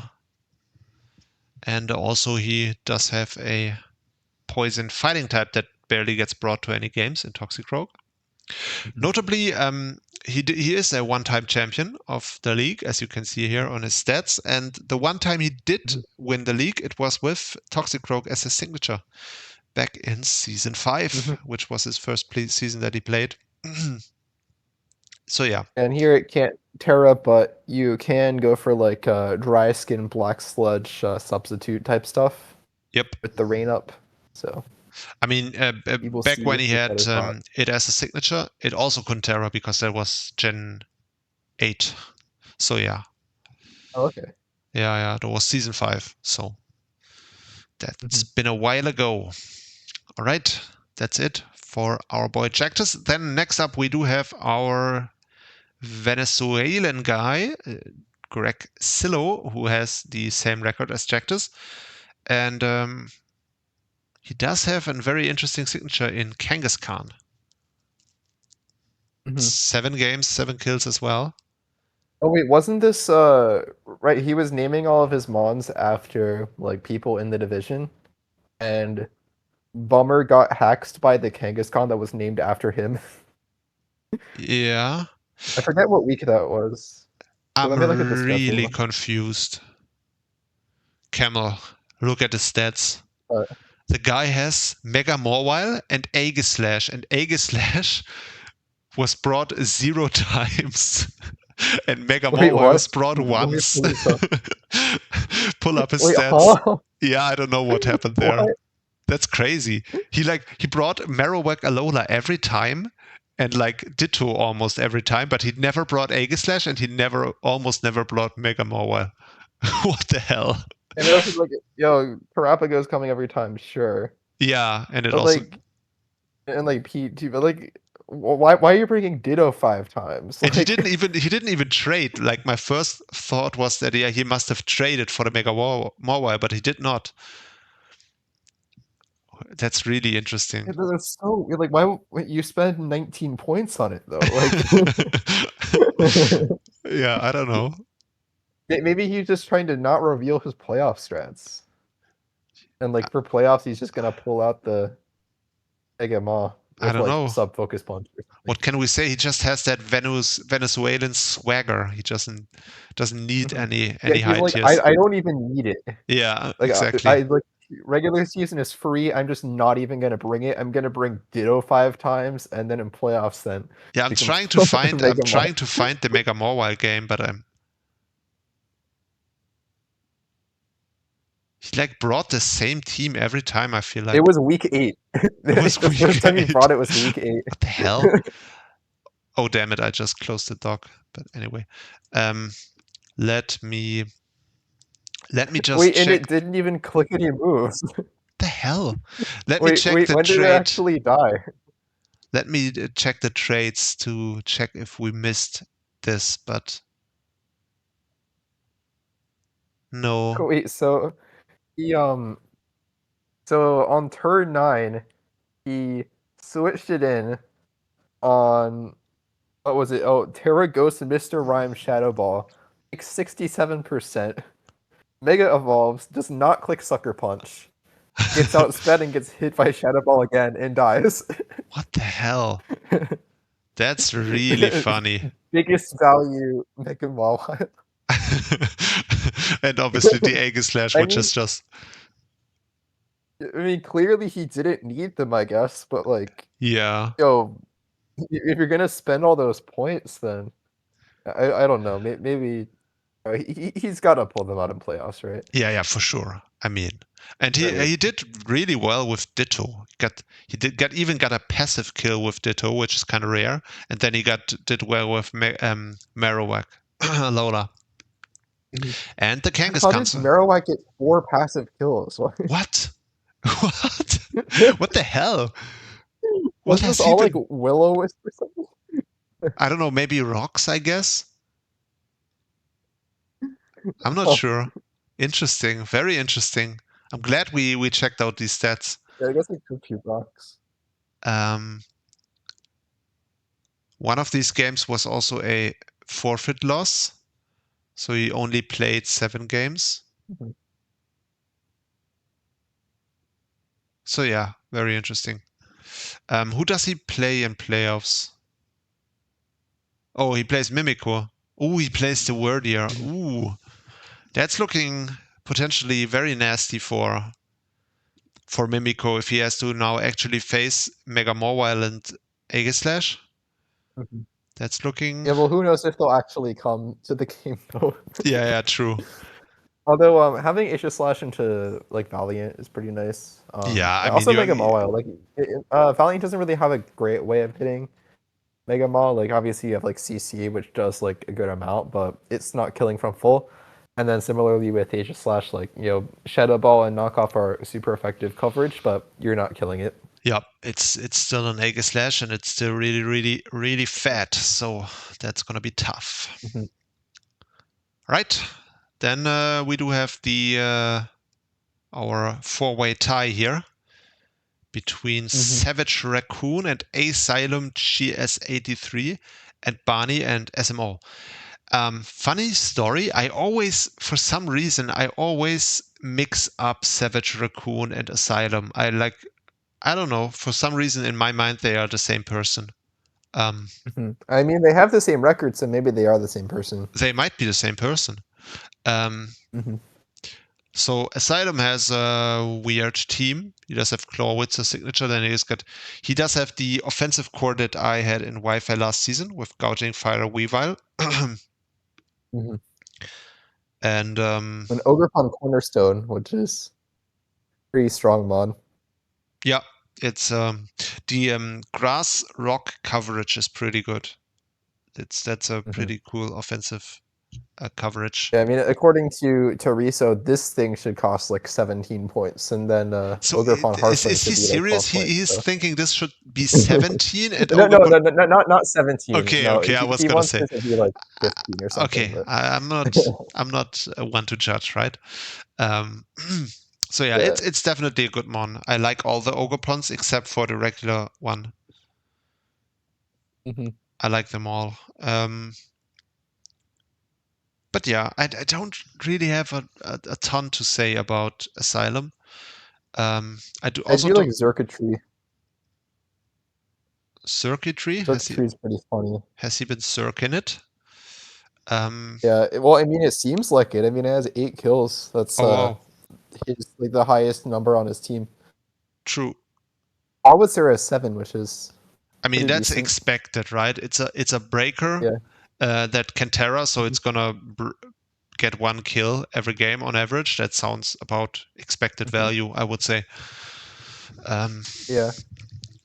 So there is that, and then it's Oh yeah, just. and then we have our 2 mons that came to 1 game and only died. Okay, so what are the bets this time? Did Meowstick or Drifblim click any moves? Wait, I think Meowstick never got used before. He was the first to use it. I'm pretty sure. Let me check. Oh no, I completely lied just now. It got used several times before. So I mean, yeah, Meowstick isn't that bad. So. yeah, it's not. I mean, Okay, so he brought the Meowstick male in, I think it was like week 6. I feel like Meowstick is gonna click a move just because of Prankster. Did get screens off. Yeah, it got I mean, Prankster it's off. always gonna click a move if it comes. Like, it's not just gonna sit there and die because it's gonna click screens before that or T-Wave. And the Driftblim, I mean, without Terra, it could still get like 1 funny unburden sweep, I guess. Just because Ghost is Ghost. So I'm trying to find which week the Drifblim was actually brought.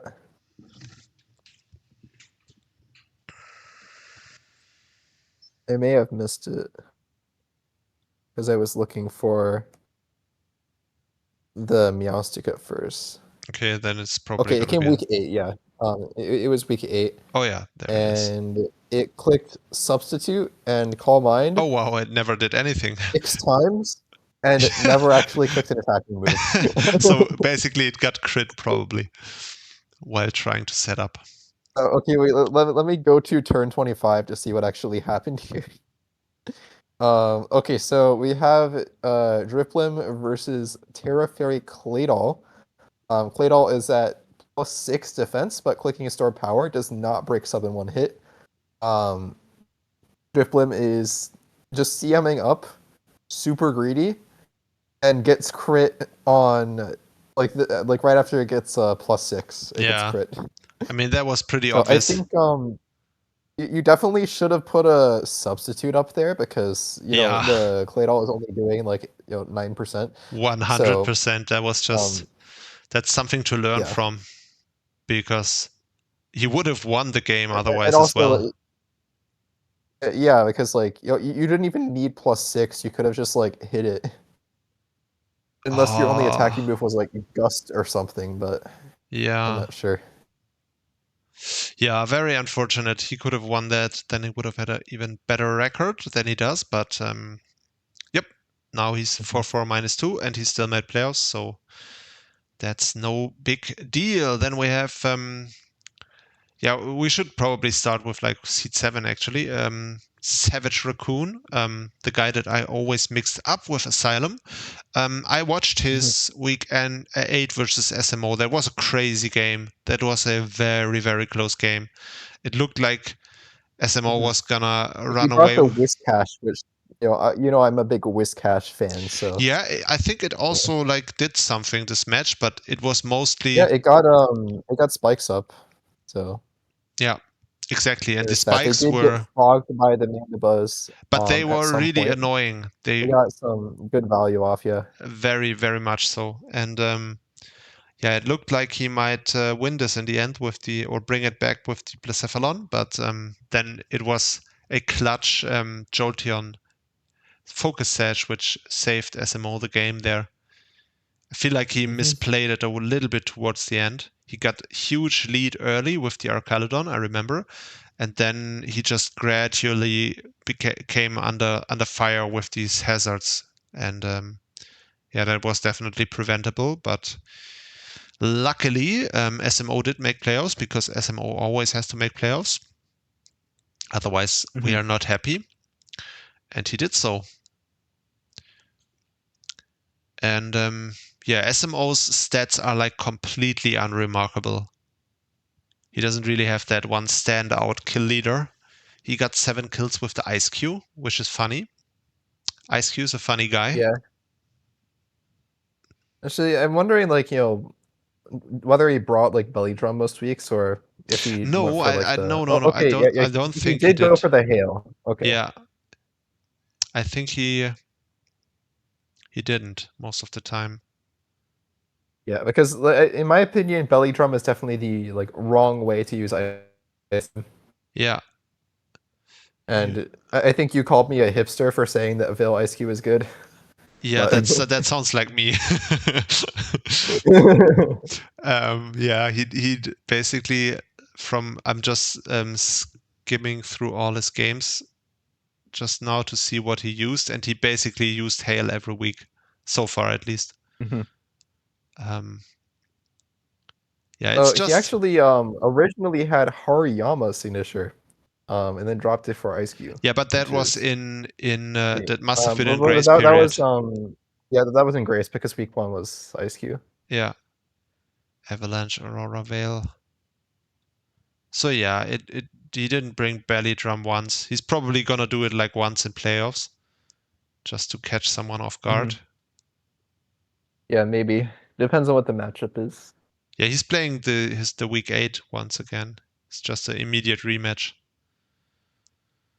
Yeah, like those ones always feel weird. Having to Exactly. play the same guy 2 days in a row. Especially if you just beat him, and especially if you basically beat him because he misplayed against Arcaludon early in the match. I've had to do that for like VGC League, which is even more weird because it's like best of 3s. So it's like I just had a best of 3 and then I play another best of 3. It's like Yeah, okay, that sounds super awkward. sure. All right, that's it for SMO. I hope. I'm a little bit biased just because SMO has been around for so long. This is nothing personal against Savage Raccoon, but I kind of hope SMO makes it one more round. Well, how long has Savage Raccoon been around? Is it like season 10 or was it earlier I than want to that? say 11. We can check here on the doc, right? I think yeah, he played one season, so season 11, and he Okay, made yeah. playoffs. But yeah, he must have been like pretty under the radar because I don't really remember much. He was probably like low seed playoffs and then exited pretty early in like Division 3 probably. So I don't remember basically. I guess we will see if this playoffs run lasts any longer. It might. He draws into Riptide. Yeah, that's not going to be easy, but it's definitely doable, right? Yeah. Anything can happen. Sure. Next coach, we have Barney, another long-time returning coach, playing his 5th season in the PWC. And Yeah, like good to see like 4-4 is definitely better than what happened. I think it was the last 2 seasons, right? yep, he He was went exactly 0-8. Exactly. Yeah, he was doing really well for his first 2 seasons. Made it all the way to Division 2, and then he just kind of crashed and burned and dropped down through the divisions because he kind of didn't get his footing anymore. I know that he has had some personal, like in his personal life, some things happened that made it tough for him to focus on Mons. That might also have like something to do with it, but yeah, I'm glad to see him like doing at least better this season. He made playoffs, which is cool, and yeah, now he has to see if he can make it past the round 1. I do, just looking at this, I do think Duraludon is like one of the worst signatures you can get. I really don't like this thing. I don't know. Like, I don't think it's a great signature just because, like, most of the value that you get from Duraludon is from its typing. So Terra doesn't end up being that valuable on it. However, like, you can run, like, Terra Blast Fire and stuff because, like, one of your notable weaknesses is that you have basically no coverage. Like, your only coverage is, like, Body Press, which is, like, not even that strong because most of your defense comes from a Violate. So like usually you don't want to like actually invest in your defense unless you're doing like a 16 defense impish type of thing or like a bold or whatever. Just to like get the jump point and then like go like max HP and then like 240 SPDF. Like that would be like the main. time that I would actually invest in defense. But yeah, Duraludon is a mon that I like a lot, just like to draft as a low pointer. But I feel like as a signature, it's like kind of like wasted potential. I will say, like you're kind of like not that flexible. Basically, Duraludon every week it wants to be like Rocks, Draco, Flash Cannon, and like either Thunder Wave or T-Bolt or like Body Press or something like that. So, and like the best signatures are usually the ones that like do have a lot of mix-ups. So, Yeah. I don't know. I mean, good mon, probably not a good sig, but we will see if it works out. Exactly. And so far, it's been doing like at least fine for him. Results-wise, he's been doing 4-4. Didn't get a lot of kills, but I mean, it's also not the kind of mon that you expect to get a lot of kills. So it probably did its And it job depends on how decently. you run it. Like you definitely can run like Specs, Terra Dragon, Draco. Yeah, but that's true, because like also the fairies are not gonna be comfortable switching in. But I still think normally it's gonna, like you said, it's gonna set up Rock. It's gonna have T-Wave a lot of the time, and Yeah, the fat of Violite set with like split F investment is like, in my opinion, like the best set by far. yeah, So especially if you like have like this Annihilate type game plan on your team where you. I feel like this is where especially the T-Wave can benefit him a lot. But yeah, it's an interesting he did team. drop the Regirock for Gardecuno, which makes me wonder how much does Regirock even cost? I think Okay, it's it like costs 7. 7 points. Yeah, so I guess like Regirock is a bit higher than I would have thought, and then Gardecuno is a bit lower than I would have thought. But I guess like Regirock being 7 makes sense because, you know, it's right outside the Terra bracket. Yeah. And Terra Regirock is actually quite strong. So. Yeah, Terra Regirock would be very cool, actually. That would be a very, very funny one. So yeah, other than that, I don't see many remarkable things. He did, I think I remember he had a sweep with this Espeon. One game he swept with Calm Mind Espeon, which is like one of the personal favorites from Barney. Where that's where the 5 kills come from. Then he has 8 kills with Crocodile, which is kind of a lot.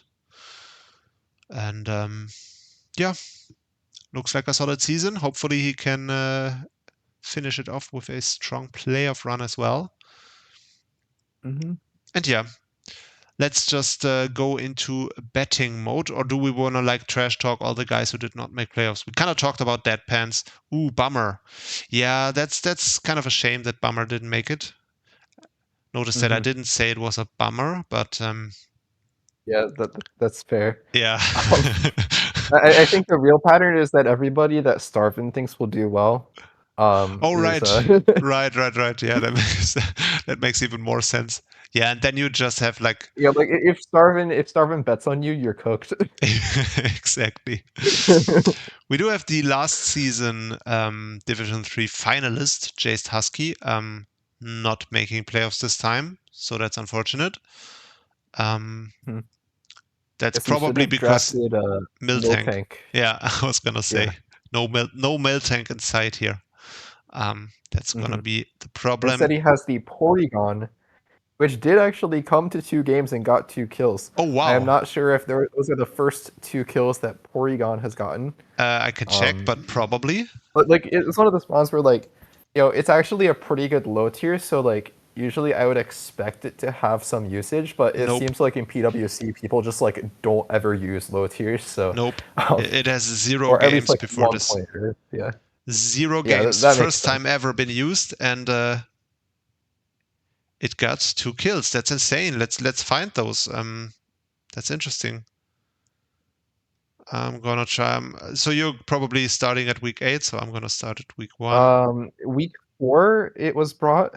All right. Versus Deadpan. Nice. That's the Battle of the Meme Lords. And it did not click a move, so it must have been in a different game. Okay.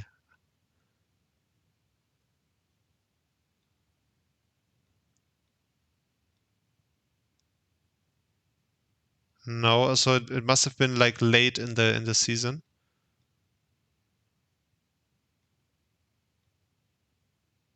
Oh, yeah, it was week 8.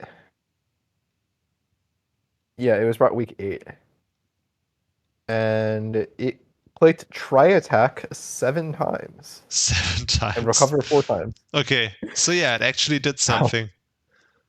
But yeah, I'm not gonna. Alright, let's see when it... Okay, so it traced Beast Boost. That's kind of funny. Oh, okay. So it did 5% to a Steelix to kill it. I mean, it's still a kill. We take it. Wait, it got a try attack freeze on Xurkitree. Okay. Holy. Yeah, so then it killed Xurkitree and then got a defense beast boost. And then because of that, it lived close combat from Slitherwing and was able to recover. Nice. So yeah, basically That is very funny. Porygon is broken. Yeah, and then he kind of beat down the Steelix with Tri Attack, like 9% at a time. It beat down the poor Steelix. Like Porygon actually has like pretty good stats. So that's why it's like that was actually one of the 1-pointers that I was considering this season, and like, you know, if I were to get Cursula. I did not end up getting Cursula because I got 3rd pick and I knew that there was a 0% chance that I get Coco. So yeah. So yeah, it's a funny mon, definitely, and it's very cool to see it getting the first kills here. And yeah, unfortunately, Jace didn't have a great season overall. Same could be said for DTN, even though DTN had a decent second half of the season. He did just had a really, really bad start, but he kind of turned it around towards the end. Just too little, too late, unfortunately. But he did have the Cursula signature, which is very cool, but it didn't really do well. It kind of underperformed pretty badly. In fact, it's like in the top 5 worst mons list. That's unfortunate. Yeah, I do think it is like a trickier signature to use, which is like part of the reason why I want to do it. Because I think that like it has a lot of potential if used well, but on this team, like I don't know, like this is not like the kind of team that I would draft it on. Like this definitely leans like your offense. Like you have like like you look at all these mods like 100% offense, Mega Diancie, Dragonite, Rillaboom, Hammerot, it's Galvantula. Like the only like kind of bulky guy on here is Heatran, which like probably just ran like Scarf of Russian every week. So yeah. Actually, no, it didn't get any kills, so maybe not. I mean, that's just yeah.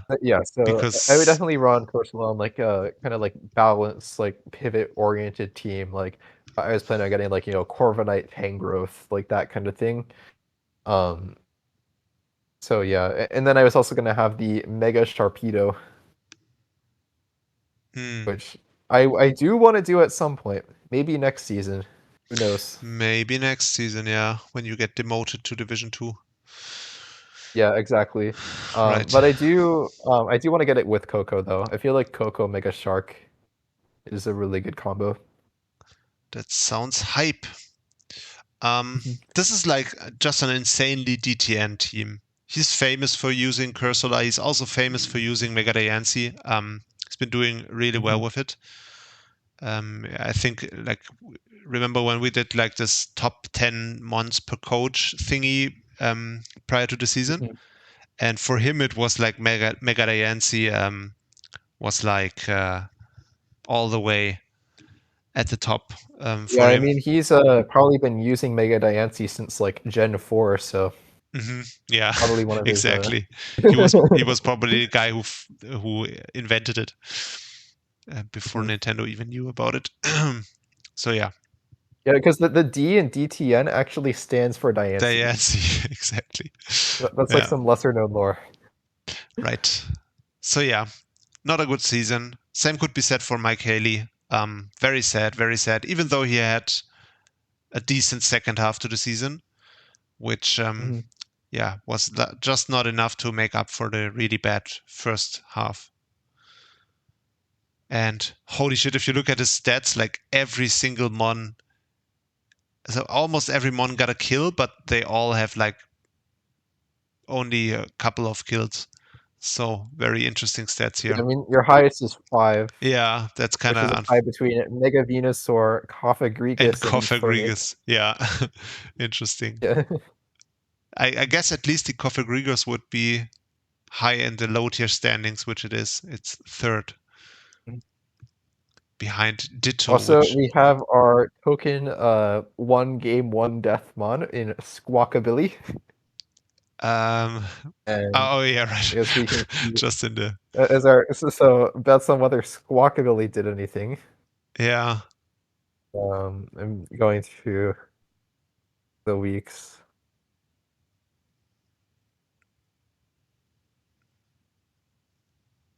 It must have been in the earlier half of the season.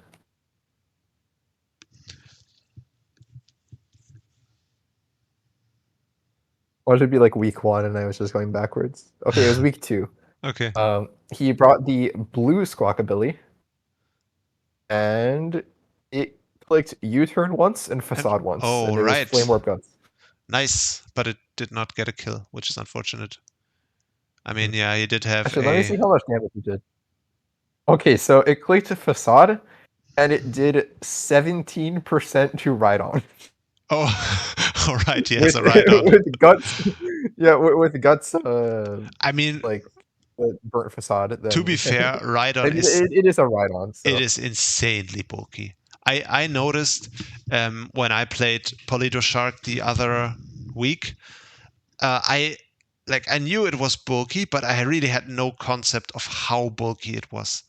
It's so insanely bulky. In this match I had against Polito Shark, I ran a offensive adamant Tinglu with throat chop, and he was Terra Ghost, so the throat chop was super effective. And the calc said it does I think it was 35 or 38% to Rhydon, which is just crazy.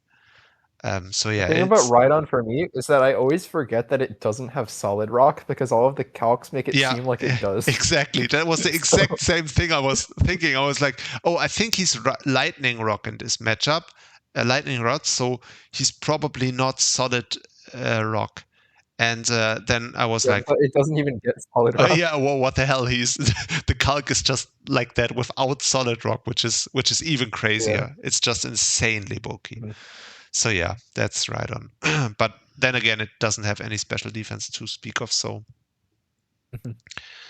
that is what it is. All right, Mike Haley.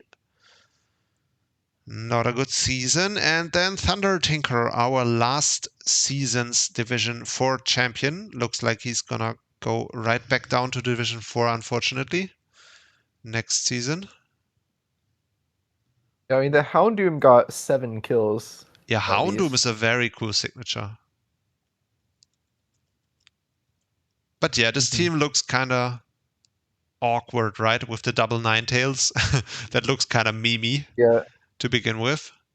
Like, what does the... Wait, is... I don't think that's... Is double Ninetales even a... Wait. And I don't think it's not legal, actually. I think that's species clause. No one noticed. Yeah, because that was a transaction. Because I was looking at that, like, wait a minute, Wiglet would not allow that. Yeah. But it was because it's a transaction, and nobody must have Yeah, I mean, who's gonna check the team, right? Legality checked that. Yeah. Yeah. There's no legality really check. We do have a legality check upon trades, but it doesn't check for species clause. So yeah. Oh, it doesn't check species clause. Yeah. Wow, that is crazy. Yeah, I had no idea. Wait, what week did that even happen? Let me. Yeah, you can look at the trades thingy. That happened in week 4. So yeah, like nobody noticed that. Half the season, yeah. That's kind of funny, but yeah. I don't think that's but also what is broken or anything. What's the Ninetales Alola even doing on this team? It has no business being there. I mean, you set Veil for like Lando, I guess, and like Victory Dance, Lilligant, and like Nasty Plot Goldango, but yeah, I don't know. Yeah. I guess you said it more so for the famous Core Mine Swoobat sweep. Oh, yeah. Yeah, you can't forget about the Swoobat and the Swagger Mirror Herb Unburdened Oh, Graphii, right, the Graphii, which is which did not get any kills. yeah, which just But what's added. interesting is that Yeah. not only did he bring all of his mons, all of his mons were brought at least twice. Yeah, and the Graphii added to its Graphii did not get any famously kills. terrible stats. Didn't we like figure out that it was like one of the worst mons? Yeah.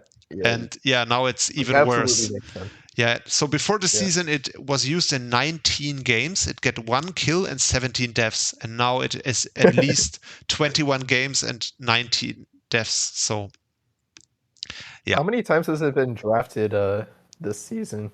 I'm not sure. I don't I don't remember. know. I don't know. I could tell you if we already had the season stats in the database, but we don't. So Well, don't we have like the? Do we not have a counter on like oh right, Because right, I we thought we do. had that Yeah, thing where, we like, do. We do have saw. it in the decks. On the decks sheet, we can look it up.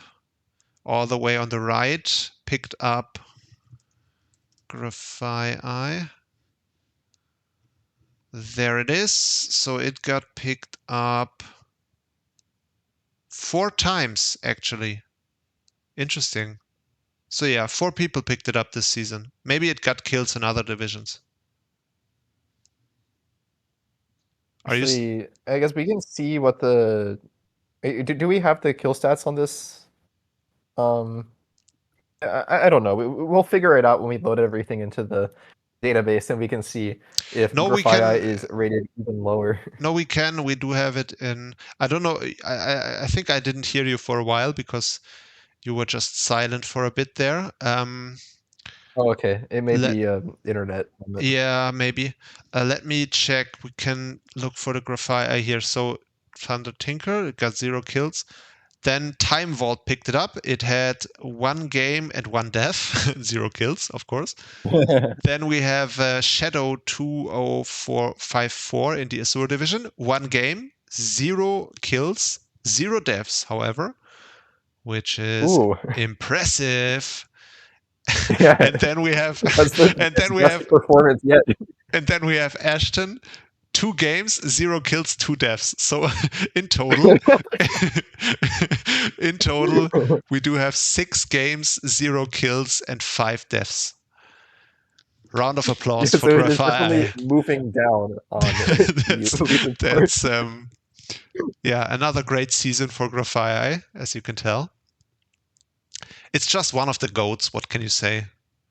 Yeah, I mean, I gotta do the mono monkey draft one season and draft it. Yeah. Not because it's good, but because there are not a lot of monkeys in the game. Right. But it's kind of cool that there are enough monkeys to make a functional draft. I mean, you would kind of expect it, right? Monkey is kind of a mainstream animal, so I would expect there to be many Monkeymons. Yeah, but also there is not a single goose Pokemon in the game, so there's not. I've been surprised before. Yeah, there is not a goose Pokemon. Yeah, I Besides guess Zangoose, which is not actually a goose, it's a mongoose. that's not even close. I guess geese are pretty like non-majestic animals. You wouldn't really want to represent them, right? They are like I feel like they are like one of the least majestic birds around.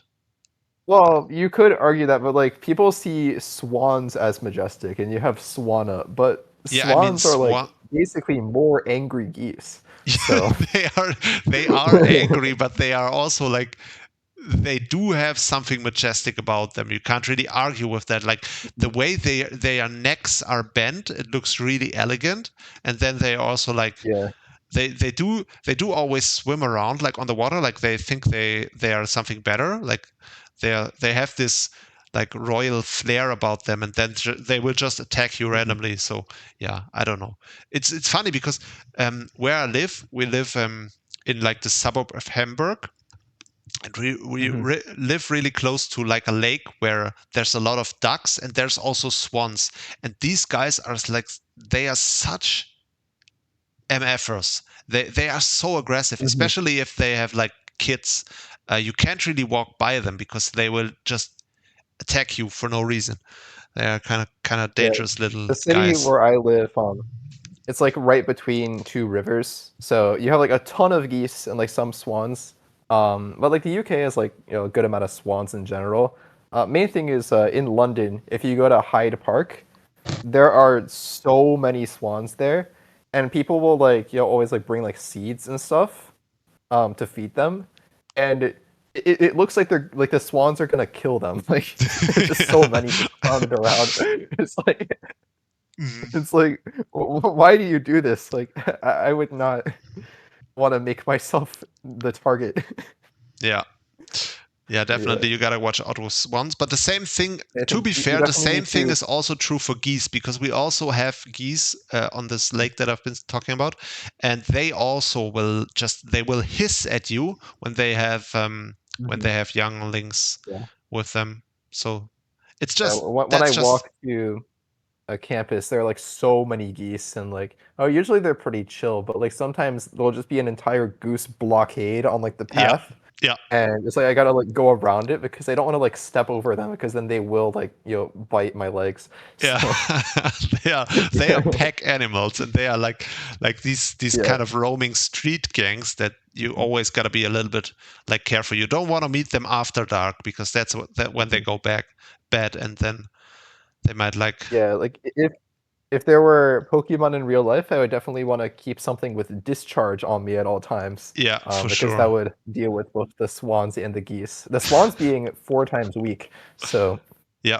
maybe get that belly bolt for parabolic charge even. Yeah, and we can't really Anyway. yet confirm the typing of the geese, so they might just be like, Yeah, that's true. yeah, They could be ground flying. You Yeah. could be fucked. they could be Then you completely need to have destroyed. Blizzard. Yeah, they just eat the discharge, and then they like, I don't know, Mhm.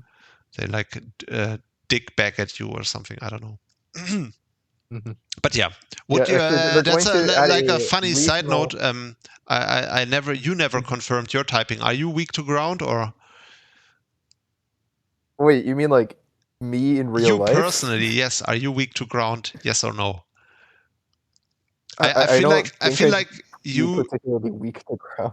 are you not? I mean, I guess like I mean, if I'm a camera ups, then sure. But I think like if like you're looking at like me, human self, Yeah. I would not say that I am like any more vulnerable to earthquakes than the average person. Yeah, but So I think it would probably why be did you go neutral. to the UK though? UK doesn't have earthquakes. That does sound like kind of a defensive maneuver to me personally.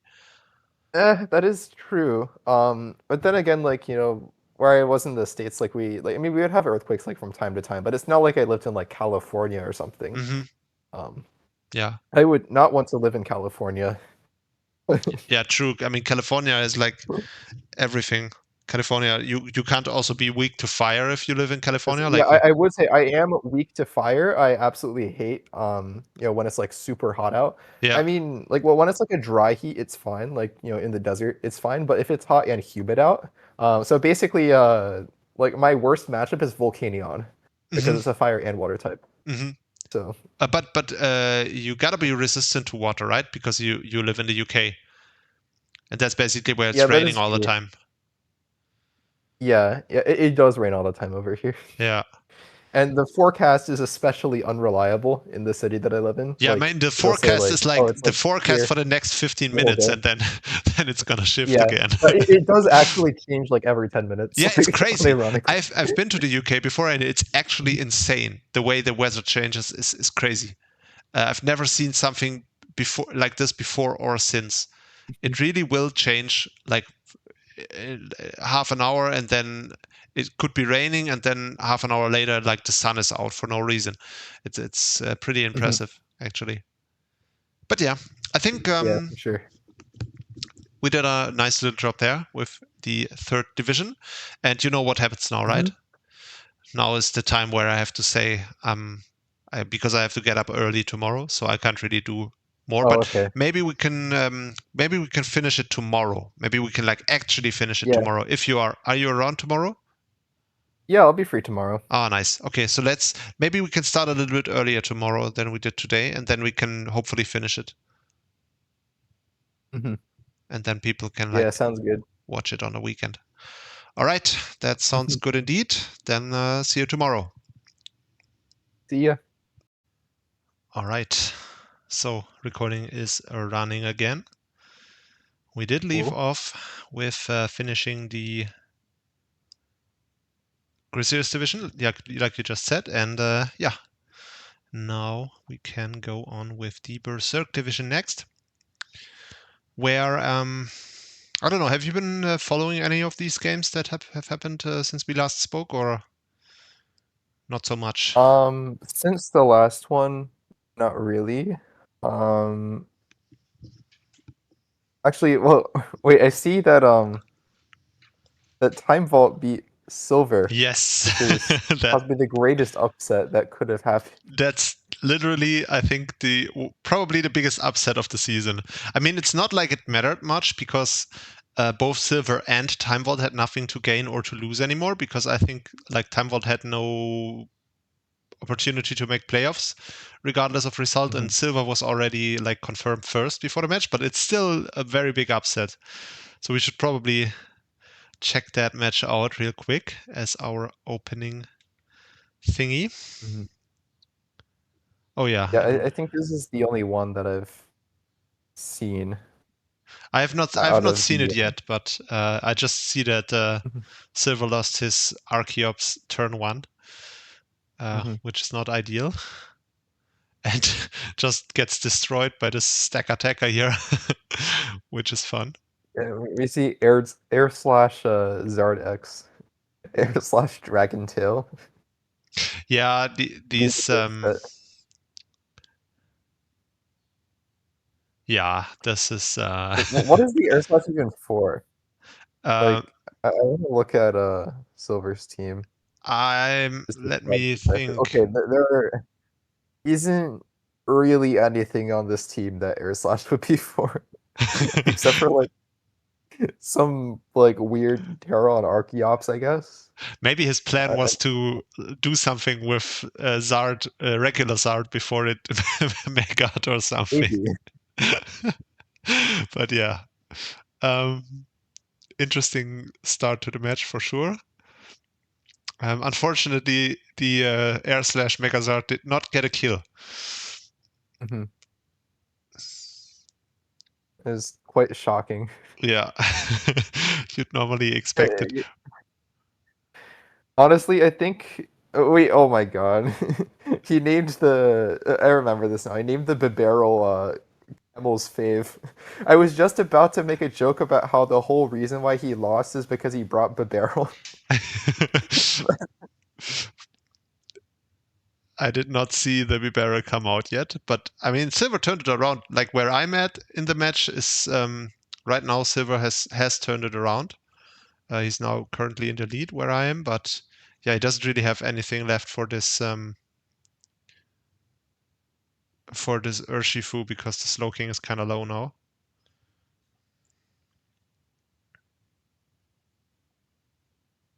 Yeah, really awkward game. Like when I talk about how bad Bibarel is, right? So this is Spadef Booster Screamtail, which means that it's not like, full Fizdef or anything. Yeah. Life Orb Bibarel hits this up for a whole 17%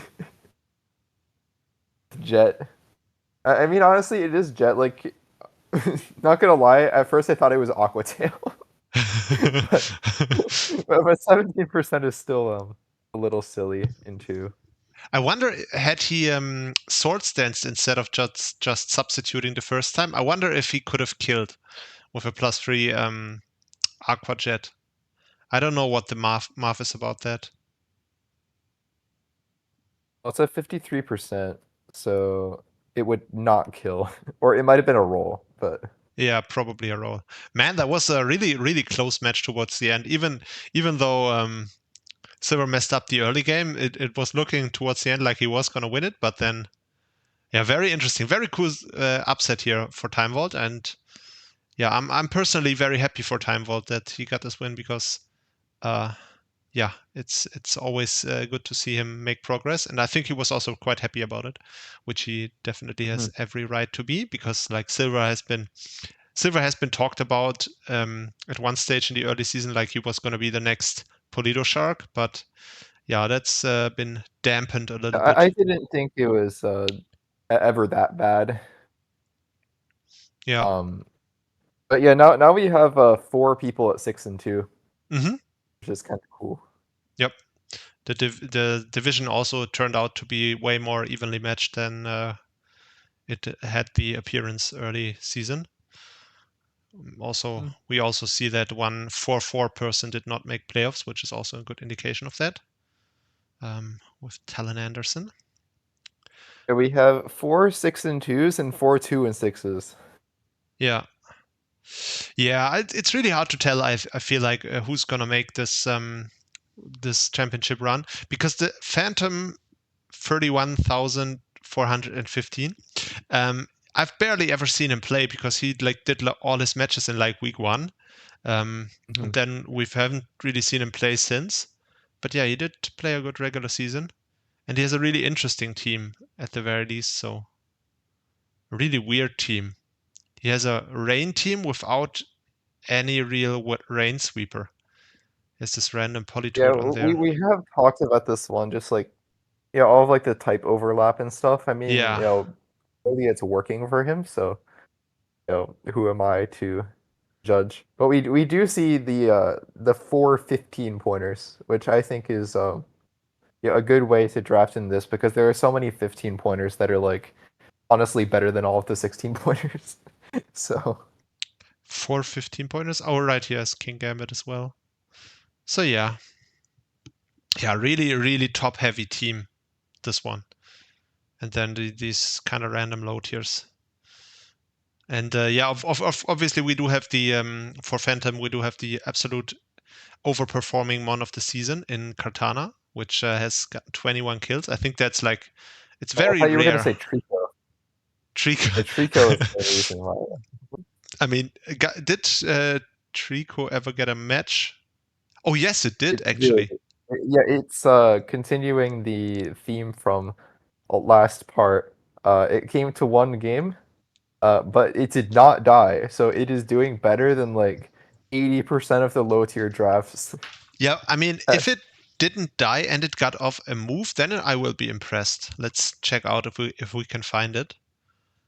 It came to week 7. Oh, week 7. And it did not click a move. It unfortunate. never came out. That's unfortunate. I wonder, is this like, what is it, Unburdened Sweeper, or what Trico be? I don't know. I don't know, like sub-leash scene. Maybe. But yeah, that's it for Phantom, I think. Really interesting. I can't really tell. He is gonna meet in bracket with Bread Enthusiast. Another person that I can't really say much about. Let's check out the team. Yeah, looks, I don't know what to say about this one. Looks decent. Does have the Glaceon, which is really nice. And also Iron Valiant, always scary. Who did the Bread Enthusiast lose to? Did lose to Silver and Blind Fangs on week 1. So yeah, those are like fine losses. It's really hard to tell. I feel like this is the division where I have the least idea of who's gonna win it. It could even be, yeah, especially because like you can't even judge on teams, because like so many of these teams are like super like wild. Like like we were talking about like Phantom's team earlier, but Brett's team, like you have like 60 ice types on there. So, I feel like Fox Hunter's team is like one of the best ones, just based on teams. Or obviously Silver's team is also pretty good, but I would say that Mazda's team is like probably the one that, if I had to choose one of these teams, then I'd probably choose that one. Check out Mazda's team. Oh yeah, of course you would, because it has because it has 3 regenerator mods on it. Okay. Of course. We do see an Alamomola, and Camel would like to pick this team. I don't know, to be honest. It looks for my personal taste, it looks a little bit too passive, to be honest. He has many of these mons. I mean, you have the Mega Gallade and the Yes, Zero Aura and you do have, Sylveon. but Sylveon is an offensive mon. it Like, can if be, you use it yes. correctly. It can be. like if I have Sylveon, I will bring Specs like so many times. Yeah, I mean, especially if you have this as your team, then of course you Mhm. would see it bringing specs a lot of the time. But so for my personal taste, this is a little bit too passive. Like, he has only as like real offensive threats. He has Zeraora and he has Mega Gallade, and then you of course you can have the you can run Slowking somewhat offensively. You can also run Sylveon offensively, and I guess Cyclizar as well. But other than that, looks really like passive to me. Yeah, I think the main difference is that I would get a different signature than Colossal. Like Colossal is a fine signature, but here I would like definitely prefer something that like is more of a like breaker or win con. Um, just because like you already have a decent removal between the Skarmory and the Cyclizar. So the main thing that Colossal does is it just like it's fat and it spins every game and it like sets hazards, which like Skarmory does the same thing. So I would definitely prefer something that can like that's a bit more offensive because Colossal doesn't really do anything offensively. Yeah, it really doesn't. Like sure you can like invest and click like overheat or something, but if your opponent has like a bulky water, then it's like that's bouncing off. Yeah. Yeah, but I think Fox's team, personally, if I had to go just off of teams, Fox's team does look really solid. Between yeah, he does. Oh yeah, there is a Dragapult daring today, aren't we? Yeah, there's a Dragapult. There's also Terrapagos, which is pretty broken in itself. And then you have these good Glumons and Clefable and Iron Treads. Yeah, I think this is a decent team. And Zebstrika is also an interesting signature. It's kind of like the poor man's Jolteon signature thingy, which can also run physical. So yeah, it's an interesting one for sure. I feel like I could see Fox making a good run. It's just a feeling I have personally. It's been a little bit under the radar during the regular season. Never been like in the top spot because like Silver took away a lot of the spotlight there.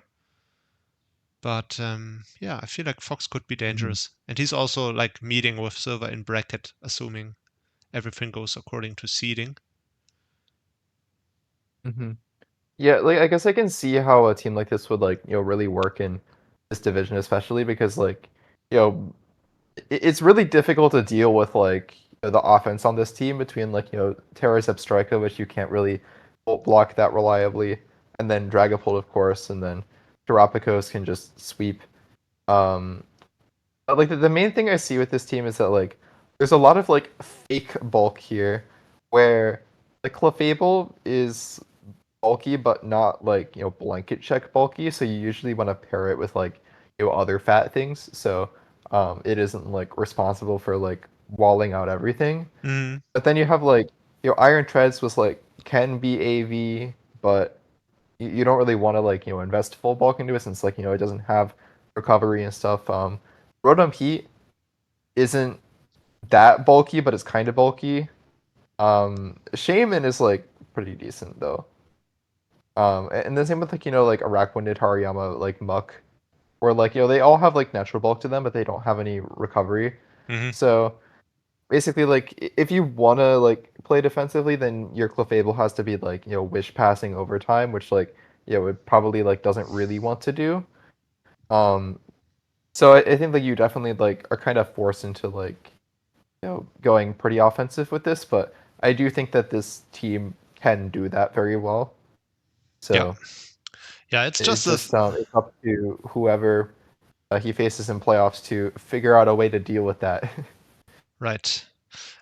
Let's check the schedule real quick. Who is he facing? Oh, he's facing off with Mazda in playoffs. That's an interesting one. I feel like that's not impossible for Mazda's team, because Mazda's team can definitely like win the long game against this one, if only you can find a way to deal with the Dragapult. That's like, Well, you have Zero Aura, which is like the one actually decent mon that outspeeds Dragapult.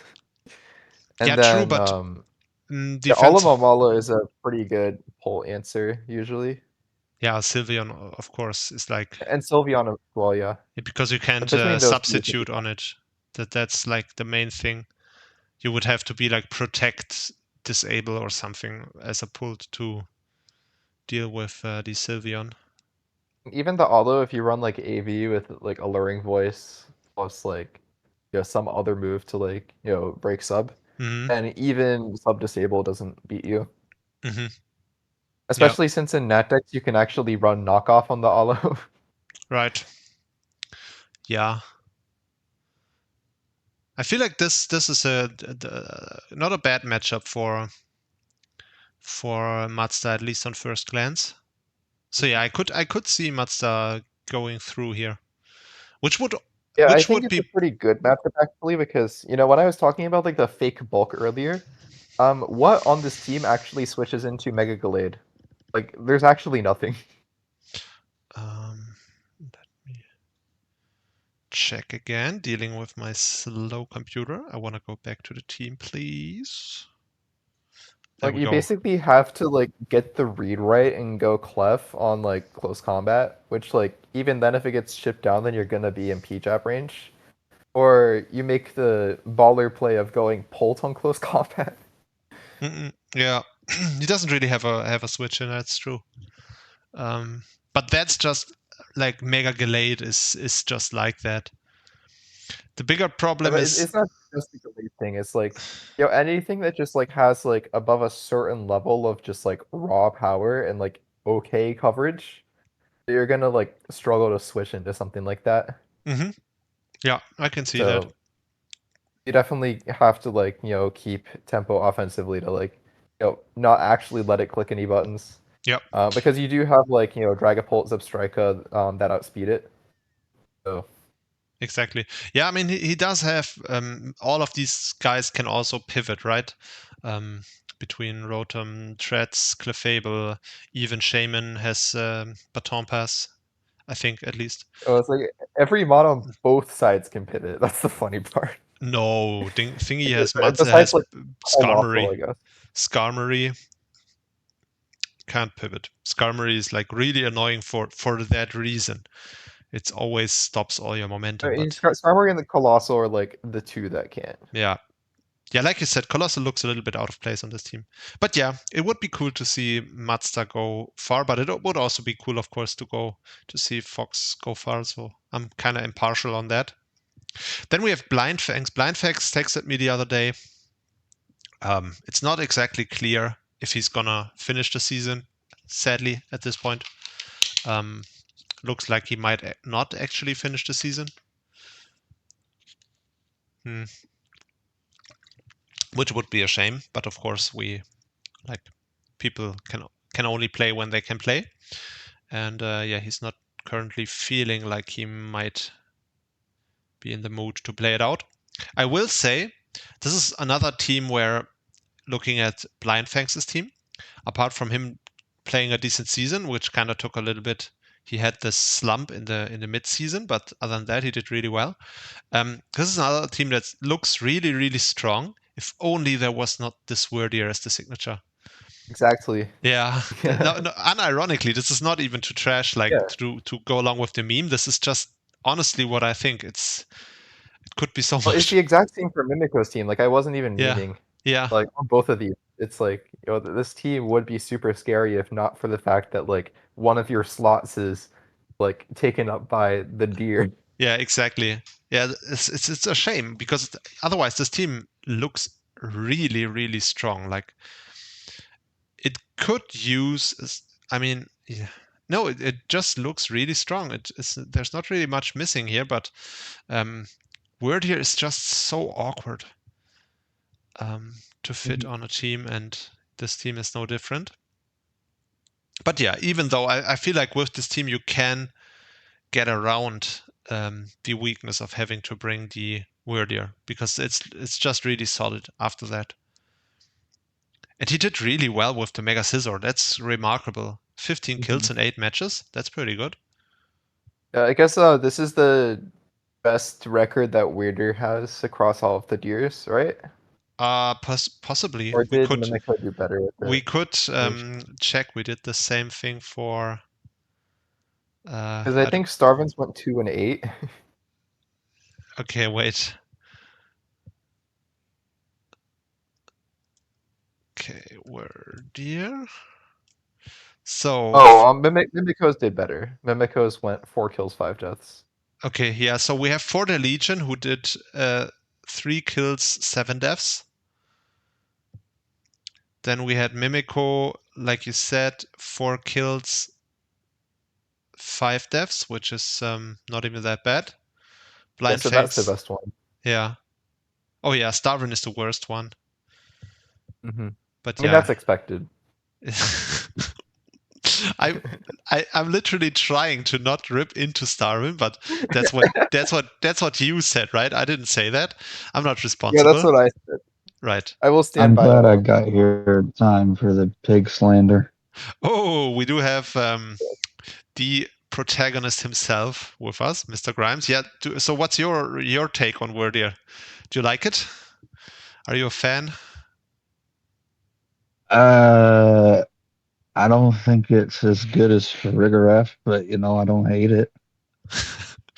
Yeah, it definitely. I mean, I guess that is the most inoffensive thing you can say, is that it is not as good as Rigoref. Yeah, it also kind of sums it up in a way, because I mean that's really the beginning and the end of it, because yeah, you have Rigoref in the. However, I'm gonna go one step further and say that it is not as good as Oranguru. So. Oh right. Okay, that's a more that's a more decisive take. Let's say it that way. But yeah, I mean Oranguru could be gets coverage, and I think especially with Terra Captain's coverage is important. Yeah, this is true, but it's just at the. Oranguru has better coverage. Does it? And Oranguru gets nasty plot, right? Yeah, it gets nasty plot. And Weirdier does. I guess Sword Stance still does. No, Oranguru doesn't get Sword Stance, but you're not running physical with Oranguru usually. I meant Weirdier. My bad. Weirdier does not get Sword Stance. Oh, never mind. Then Oranguru might be better. Yo, Mr. Grimes, you sound a little bit hungover. What's up? Did anything happen last night? You sounded like you had a rough one. I think what happened is he ran into an good one and it hit him with yawn. So he's now we had a good one. That's what happened. What did you do? Was Jax with you?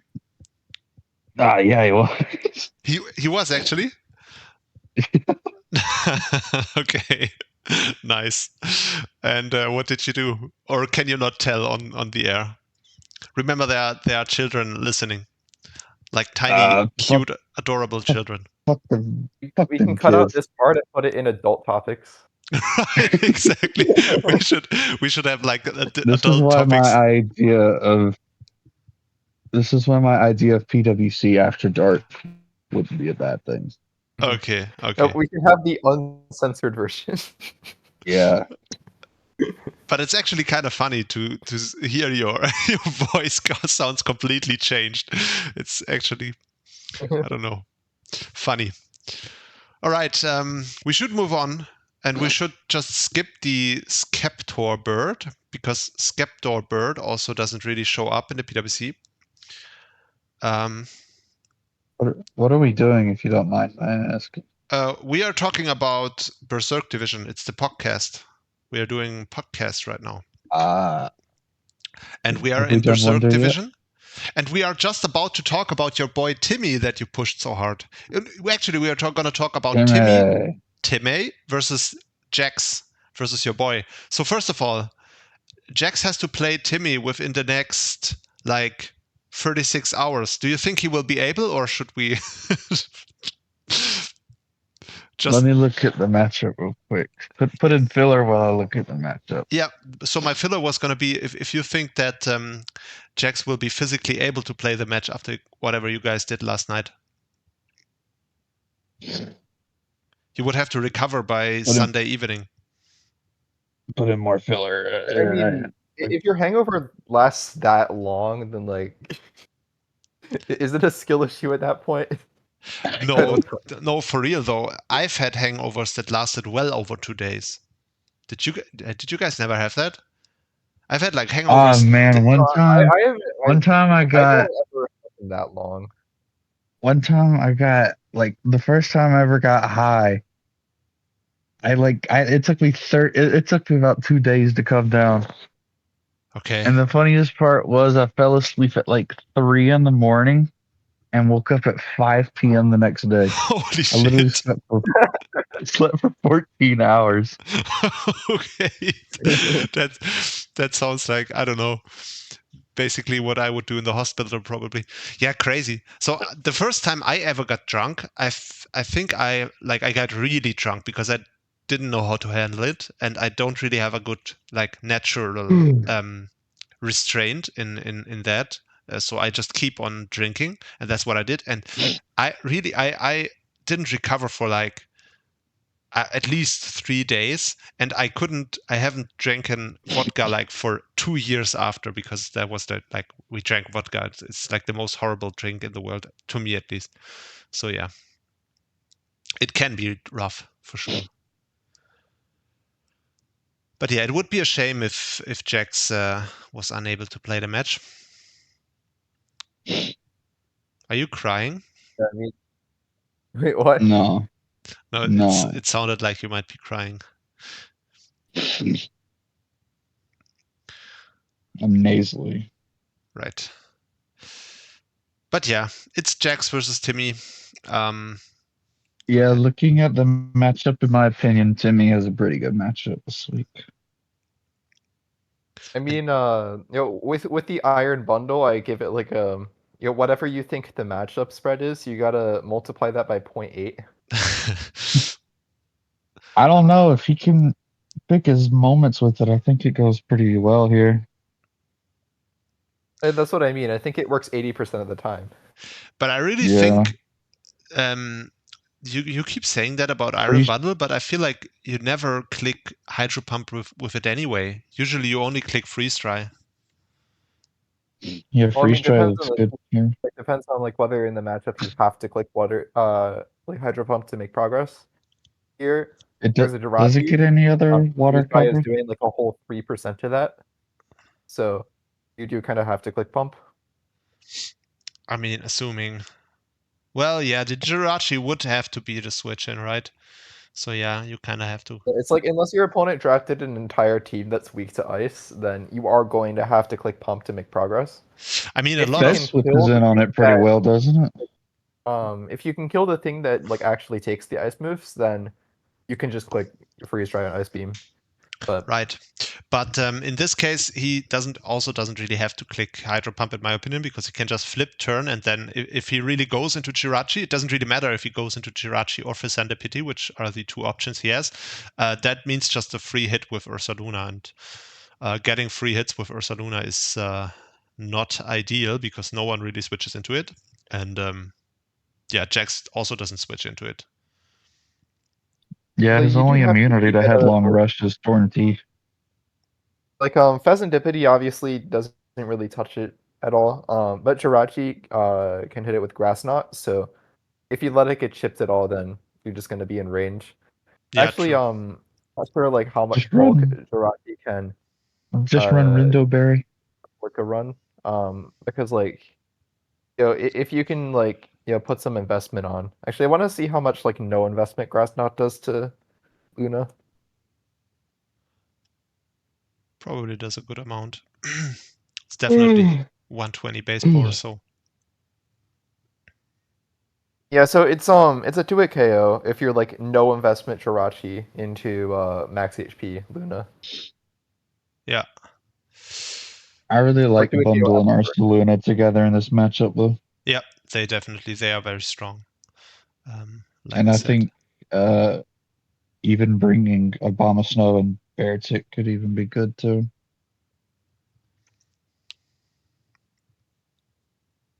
Yeah, that's a possibility. I mean, does Beartic get like a way to hit Quackleval? I don't remember if it gets like Zen Headbutt It or gets something. freeze dry. And Well, I think it has a Beartic decent freeze dry is special not attack. really. No, it has to be 70, but it can click play rough though. That was the move I Yeah. was thinking of. Arcaludon also looks kind of insane in this matchup. I do think Timmy has a good shot here. Honestly, if he could set up the rain, I'd say go with the rain instead. Because Beartic also gets Swift Swim. Because you can go Archaludon and Beartic in the rain. Mm-hmm. And then you have Raging Bolt there that can click Thunders. Yeah, it's a possibility.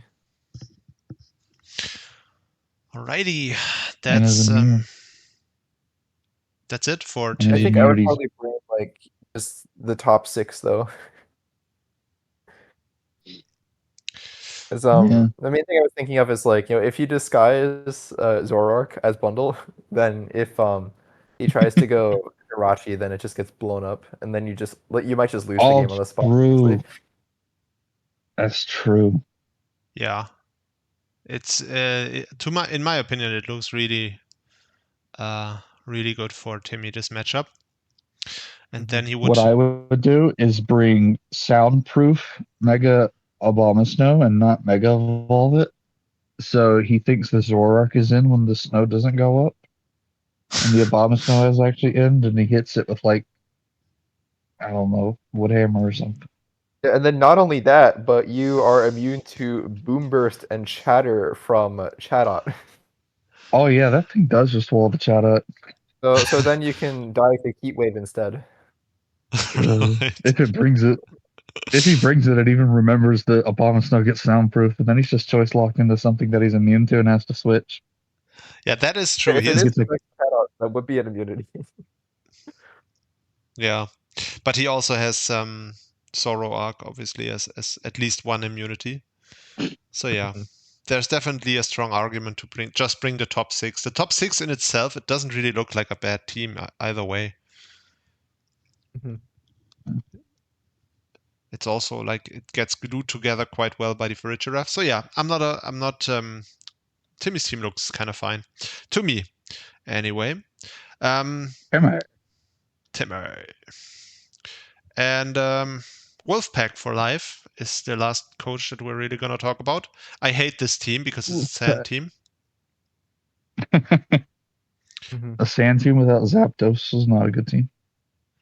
Yeah, it has Corviknight instead, which Zapdos is a no-skill mon though. If you Yeah. want to get like a cool mon, then get like Rotom or something. and Corviknight is a like misplaced 10-pointer on this team as a high tier, so that's also not a good look.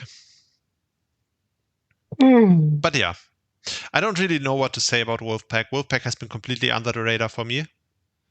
He's kind of just barely made playoffs.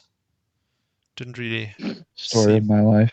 see. Rapidash came to 5 games, which is kind of wild. Oh wow! But it didn't really That is perform. kind of crazy. Didn't I really. mean, it is Rapidash. Yeah, I mean, you can't really expect too much. It's still fast and at least not completely weak, so I would expect it to do something at least at one point, but yeah. And he only brought the T-Tar 2 times, so the most of the time he doesn't even run the sand, which is also interesting. Yeah. It's Well, basic. you're setting the manual sand with wait, does Corviknight get manual sand? It has to, right?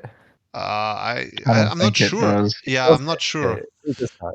It gets Rain Dance and Sunny Day, but not Sandstorm. Yeah, that makes It gets Sunny Day for Solar Beam Celebi. Yeah, we he do see the Celebi and the he probably does run Sunny Day Corviknight quite a lot because he brings the Rapidash all the time to make Rapidash more threatening. How does Rapidash abuse the sun other than boosted fire moves and solar beam? It's just boosted Fire moves. I don't know what else is there. And how does Excadrill abuse the sand other than Sand Rush? Sand Force. Sand Force, yeah. That is true. So yeah, I think I don't know. Do you guys wanna tell us who wins? I think that's pretty much all we have in store, and that's a good opportunity to not talk for like 17 hours, and then move on to Timmy! Okay, Lucio doesn't play up. I knew you were gonna say that, and Camel is gonna say Mazda wins it, right? Because Mazda has Alamomola. No, I was the one who just said that Silver was gonna win. Oh, that's cheap. Okay, so now I can't. You know what? Fuck it. Let's go with Phantom 31,415. Yeah, that's a good bet. That might happen. I'm gonna go with Fox Hunter 350. I don't know. For some reason I have a feeling that he's gonna win it. In the end, we're just all gonna be wrong. He's a division fan favorite. Yeah, like the main reason, like, so I would kind of want to bet on Mazda, but I do think that, like, the game between him and Fox is really a toss-up. I do think that, like, whoever wins between I'm gonna make the prediction that Silver makes it to semifinal 1 at the very least, and then whoever wins between, like, him and like, basically whoever wins semifinal 1, I think is gonna win. Between Silver and either Fox or Mazda. Yeah, I could see that. My prediction. That makes sense. No shade to anyone on the right side of the bracket, but that's just how I would guess.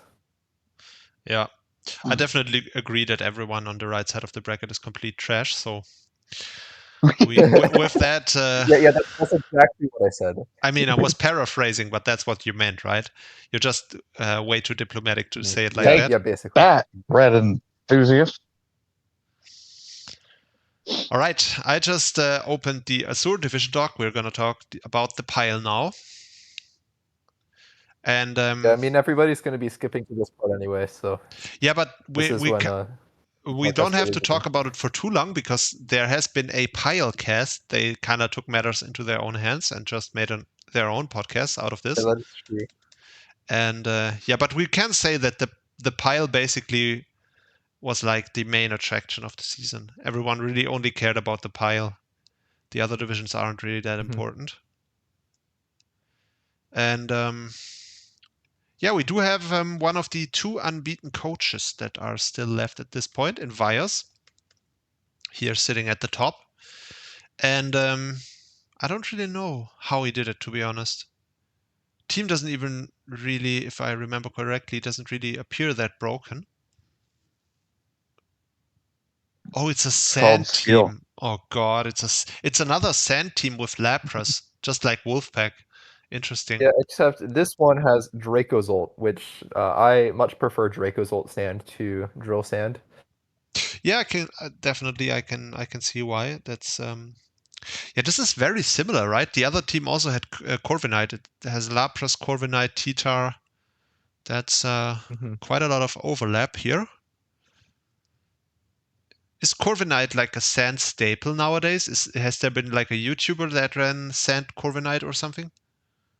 I don't know about YouTubers, but I mean, just I think it's just the flying immunity that's immune to sandstorm shit. Yeah, the main thing like for sand teams is like you want to have that like bulky slow pivot to like bring in your sand guy, and like a lot of times that would be like a Rotom Wash or something to that effect. But Corviknight fills that role pretty well, and also was a good defogger, which usually on these kinds of weather teams you want like a good amount of roll compression, because like the worst thing for your sand team is having to rely on Excadrill for rapid spin. So true. Yeah, of course there isn't even an Excadrill on this team, so it's like literally Yeah, you have Corviknight and Scizor for the hazard removal. But between those two, like you're gonna be fine. So I do think that getting Corviknight and Scizor is interesting.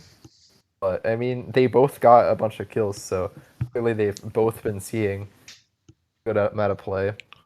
Corviknight came all 8 games because it's a Corviknight. Of course it did. I do appreciate the Corviknight having 10 kills. I do like this when Corviknight is getting a lot of kills. It doesn't always, but yeah, I like when it does. So I want to see which game the Staravia came to and whether or not it got a kill. Not a kill, a move off. That's gonna be the first. Oh, it came to week 8, and it did click. It did click 2 moves. It did click Tailwind. Include protected Tailwind. Yeah, and then it protected one time, which is Oh, and the Corviknight. Wait, how many mons did this Corviknight kill? Okay, the Corviknight killed 5 mons, so I guess we can see where half of those kills came from. right. It was weakness policy power trip, which is like the Yep. main. Go. Yeah. Which is a very interesting choice versus like, I mean, I guess you can bulk up through Mega Lopunny after an agility. Yeah, very interesting.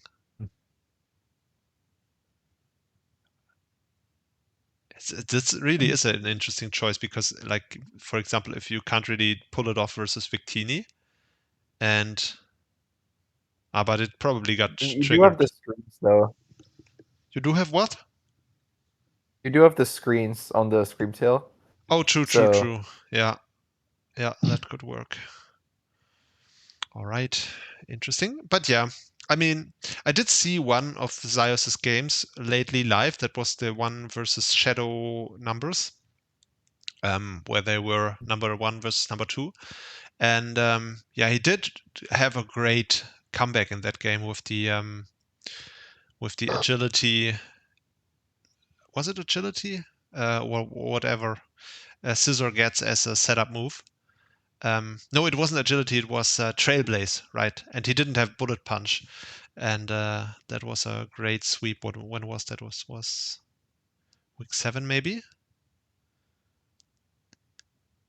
Yep, it was week 7, and yeah, that one was just great because it was looking so bad for him. Shadow was playing super aggressively. It was like predicting every single turn and got most of them right, and all of his team was low, and he was really with his back against the wall, and then he kind of pulled off the miracle reverse sweep here with the Scizor, which also like was probably preventable for Shadow, but yeah, sometimes that's And ironically, on the last turn, we see the Hisuian Decidueye is the one who suffers from terrain being up. Yep, exactly.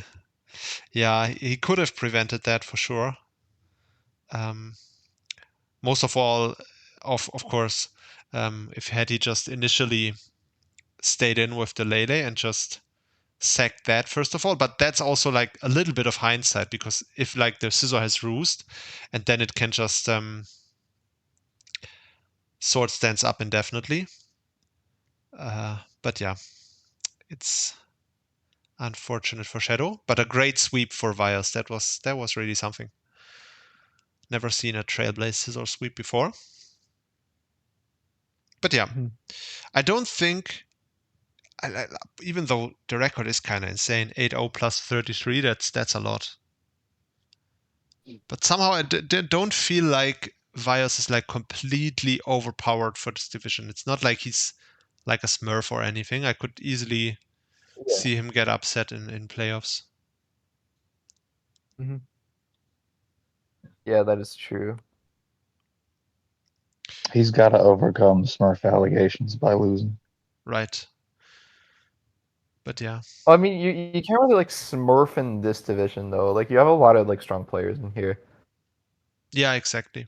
It's like it's like if Nahiba went like 8-0 in Top Div, and then people were like, "Oh my god, he's smurfing." It's like, what? Like, can you smurf in Top Div? Like, I guess if you're like in like a small league or something, but I don't know. Like, there's a difference between just having a really good season and smurfing. I don't know if I can. We can always call smurfing. That's more fun than looking at it like in a nuanced way. It's more fun to just call smurfing. Meanwhile, I'm looking at MT105's team, and I'm very disappointed to see that Hatram and Vulpixalola did not come to a game. This is so sad. Yeah, this makes me just want to skip this team completely. Also, the stats look kind of I don't know, unspectacular. There's nothing that really stands out. Is our game to one game mon. Yeah, but I guess we can it's see that's a Rebombi, right? It's game not like to- the biggest. Do you want to now go looking through his games to find the Rebombi or what? Well, yeah, I'm just curious which game was the one where it's like, okay, it was week 6. Yeah, I mean you just gotta look through the wins because it survived the game that it came to. Yeah. But yeah, like I just wanted to see like the game where it's like, oh, I'm gonna bring webs this 1 week. I feel Yeah. like Rabambi's Amon where like, if you draft it as a webs guy, you usually want to like bring the webs more times. But Yeah. usually if I'm just bringing the webs 1 week, then I'm drafting like Swirlix.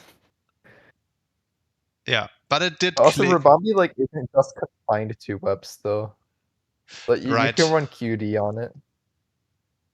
Exactly. The QD set is actually my favorite on it because people don't really like this is the one quiver and sweeper where you really can catch people off guard because everyone thinks about sticky webs first and foremost, and that's why you can a lot of the times you can get free turns with it because the opponent will usually expect you to set up sticky webs, and a lot of the time they will switch into some bulky defogger, and then you have like a really big head start because you can quiverance once on the switch, and then usually you can set up on a bulky guy, especially if you have roost on it. So yeah, Well, I would argue that Wormadam is another QD sweeper that can really catch people off guard because most people don't know what the fuck Wormadam is supposed to do. Wait, Wormadam gets quiver dance? I didn't even know. Yeah, see, exactly. So this would totally work against me. I would totally switch into defogger because the only thing I know Wormadam can do is like set up rocks. So yeah, that's a good point. So the one downside about MT105, I would say that I see right here on the team info sheet is that he's from Canada, which is which makes me think that he might not be able to win it. But other than that, looks like a decent team. He has the Necrozma and Garchomp Mega, which I really like. And yeah, flying the NBA flag, of course. Which, by the way, a lot of the NBA guys are from Canada, in case you didn't know. I found that out during the season.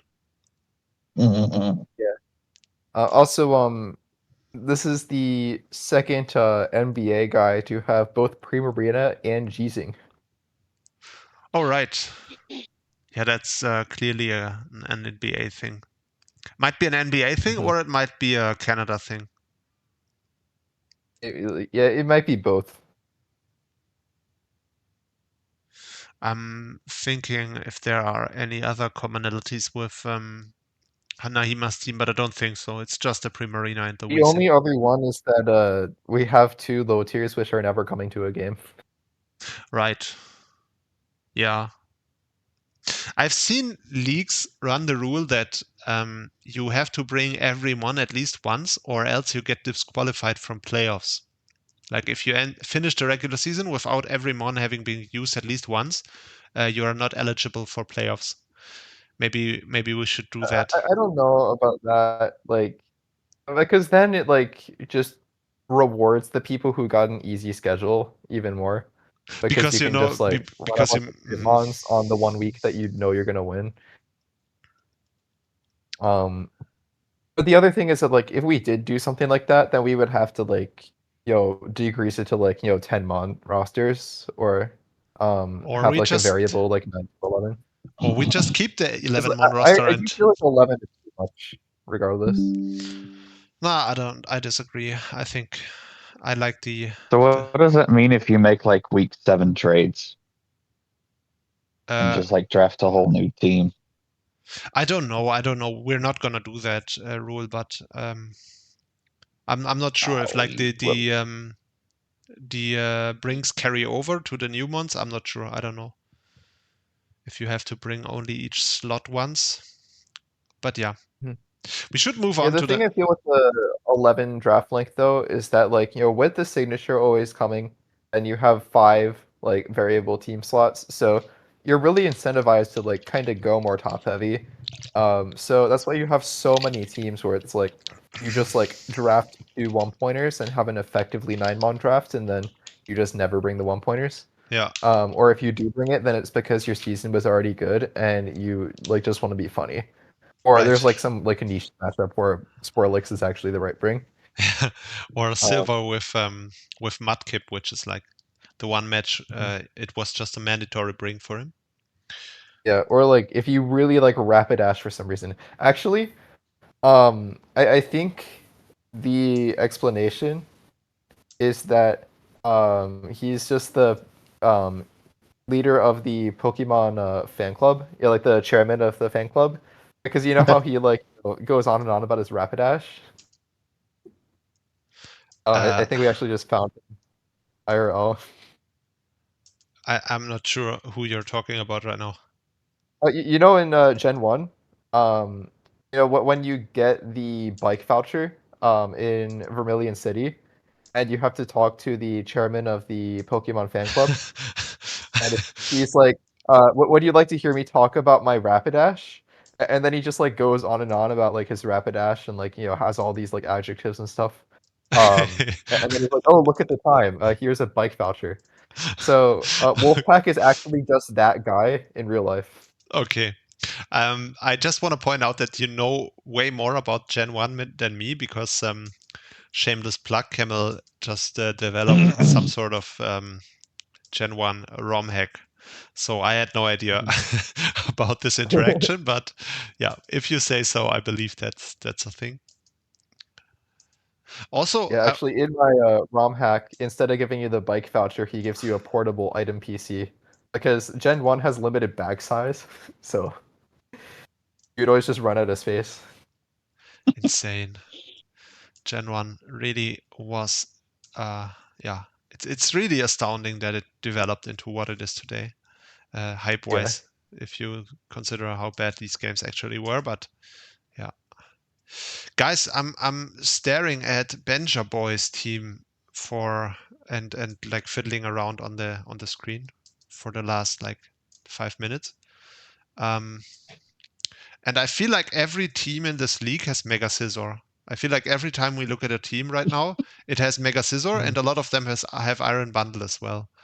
Which Yeah, they're actually just trading Mega Scizor in real time as we do this podcast. yeah, I think that's Mom true. said it's my week with Mega Scizor. Right, I think that's true. And I don't know. This is also like unremarkable. He didn't even bring the Fluffy to any games.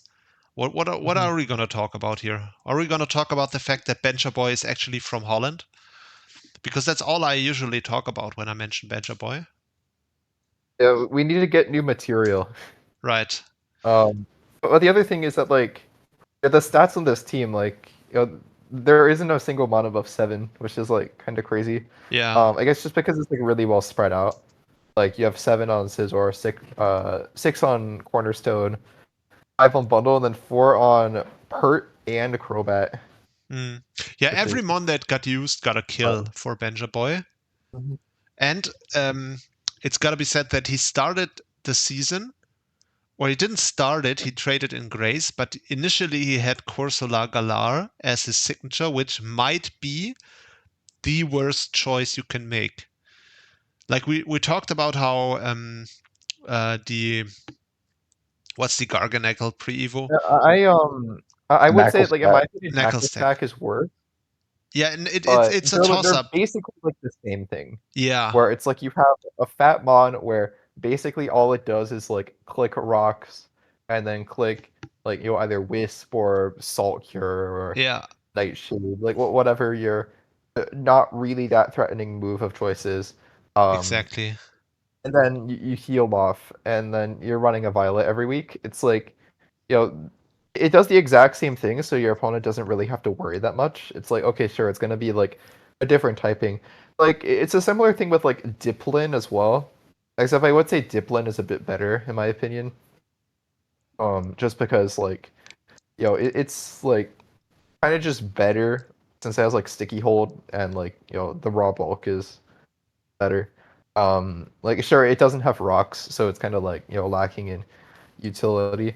But yeah, it's like when I say that, like in my opinion, the best signatures are the ones that are super versatile, and these are like the opposite of that. Yep. But yeah, Houndstone at least has a bit more flexibility in that you can run it super bulky with Fluffy, or you can lean into the Poltergeist game plan. right. Yeah, at least it also gets Will-O-Wisp, which is goes nice with the Bulky set. So yeah, that's a decent one. Some people did run it to good success even in the 8-point era. I remember Mayo once had a good run with it. So yeah, it's definitely a solid one, especially now in the 6-point signature meta, which Yeah, it's important to note that back in like season 3 or 4, we did not have Last Respects banned, so what? it is a Okay, Camel is making It is stuff up because now. Last Respect. Well, it's because Last Respects didn't exist back then. All right. Okay, I was Okay. just because sometimes you make references to like old seasons and talk about how this signature was crazy with Terra, and then I'm just like, well, this season wasn't even in Gen 9, but yeah. Yeah. All right. Yeah, you were actually the ones who came up with Terra. Yes, Like exactly. you were doing it back in Gen 7. That's true. Let's move on to Eager 99. Eager 99 has also qualified for playoffs. Congratulations, another NBA member in the playoffs. Fantastic, 5th seed. So I'm a little bit disappointed because I was promised that Eager 99 was insane. And by the way, I don't know if it needs to be mentioned, but Eager 99 is also from Canada, just like every one of these NBA guys apparently. So I was promised that he was like a complete pothead and would just meme all the time. And then he drafts like a really serious Dragapult, Slowking Galar, Excalibur team, which is just a little bit disappointing. Oh, but look at the last 2 mods that didn't come to a single game. Yeah, Like those guys are kind of quirky, right? they are. I couldn't say it in a more camel way. So since we don't actually talk about anything interesting, I'm going to talk about the fact that I think the word quirky, I have heard that from you way like at least 5 times as much from you It's as I have basically heard it the way that you total say in my entire life before meeting or talking to you on the phone. it's the way that you say that things are hipster. Like it's the same thing. Maybe. Yeah, I do like saying things are hipster, but a lot of things are actually hipster, whereas like quirky is just a made up term. Is quirky not just a nature in Pokemon? I think Yeah, that it's is one of the actually what it was from. And then people in the US started saying quirky all the time because of the nature from Pokemon. Right. Okay, that makes more sense. By the way, I just opened Showdown to check if quirky is a nature, and I think I just spoiled my team versus Mayo. So we can't release this before I play Mayo. No, that's actually not true. I think this is not my team. Skill issue. Wait, you were checking if quirky is a nature? Yes, I was. I mean, it's not like it's a nature you actually use, right? It's one of those Oh yeah, it's useless one of ones. the neutral ones. Yeah. Yeah. So even if you are using a neutral one, you would like use an actually good one, like Hardy or Sirius. I feel like those are the good neutral natures. I feel like You don't Hardy. like docile? No, docile clings like no. That clings like sounds like it wouldn't be competitively spirited. What about bashful? I don't even know what that means, to be honest. I don't know what bashful It means. basically means being shy. Yeah, see Yeah. what am I gonna do with that? Hardy looks like sounds like it could put up a fight, and serious, of course, would give the opponent like a stern look, and then you immediately know you're in trouble. Whereas quirky, like I just imagine like a really like Ronansting in like silly Belgian clothing. Like Yeah. what are you gonna do with that? Like Yeah, it just turns your mon into a Bulgarian, yeah, as you would. exactly. It would like offer you waffles or something. It wouldn't really be scary in my opinion. We should do a tier list, like which natures are like scary sounding. I feel like brave has to be up there. Adamant Mhm. sounds a bit. Yeah, it's between adamant and brave, I feel like. I Maybe guess there's also like naughty. I don't know. I mean naughty doesn't really sound that scary, to be honest. It sounds like I don't know. Naughty is what like a little kid is before you put it in its place, Yeah. right? Anyone I feel like that is bold naughty could be is another one. what? I feel Which like bold could be another one. Oh yeah, bold is fair. Yeah, but I feel like it must For be. me, relaxed would be the most intimidating. Like if I was a Pokemon and going up against a Oh, and nature, it was really relaxed. if it's like relaxed, like Yeah. it doesn't even like if it's something that's adamant, like I think it's probably just like overconfident. Right. If it's relaxed, that's like quiet confidence. That's like Mhm. the Mon equivalent of big dick energy. So Yeah, exactly. you do. Damn, I just basically made this into adult topics. Damn it. But yeah, I don't know. Maybe lonely could be scary too, because it might be lonely because it's a creep. Mhm. But yeah. I think this is pretty much all we have to say on Eager 99. I guess we could also talk about the Articuno. No, we can't like- because look at this. He doesn't really have any remarkable stats as well. What are we gonna talk about? You guys have to give us something to talk about. He didn't even bring the Shedinja. The remarkable stat is that Articuno does not have any passive kills. I feel like all of its kills should be from Toxic, and if they are not, then you're not using it correct. Right.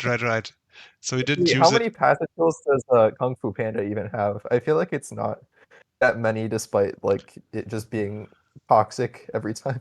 You can check. I don't know. I haven't checked. Yeah, I'm checking. Um. It has 1 passive kill and 6 Oh, direct. that's a shame.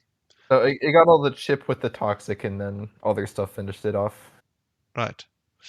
But yeah, that's enough about Eager 99. Let's move on to Drightwake. And talking about passive kills, he might be the person with the most passive kills in the entire league. He has 7. 4 of because them. his favorite set is Leech Seed, Toxic, Substitute, Protect. Right. Specifically without leftovers.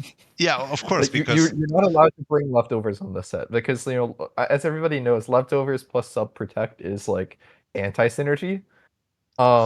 no, you don't understand reasons. because at the point you put leftovers, that's like if you put leftovers, then it's stall. If you don't put leftovers, then it's not stall. That's right. You don't want to be accused of stall. That's why he didn't do it. Well, I think that if you have Leech Seed though, that counts as recovery, and by the official definition, any bulky mon with recovery is stall.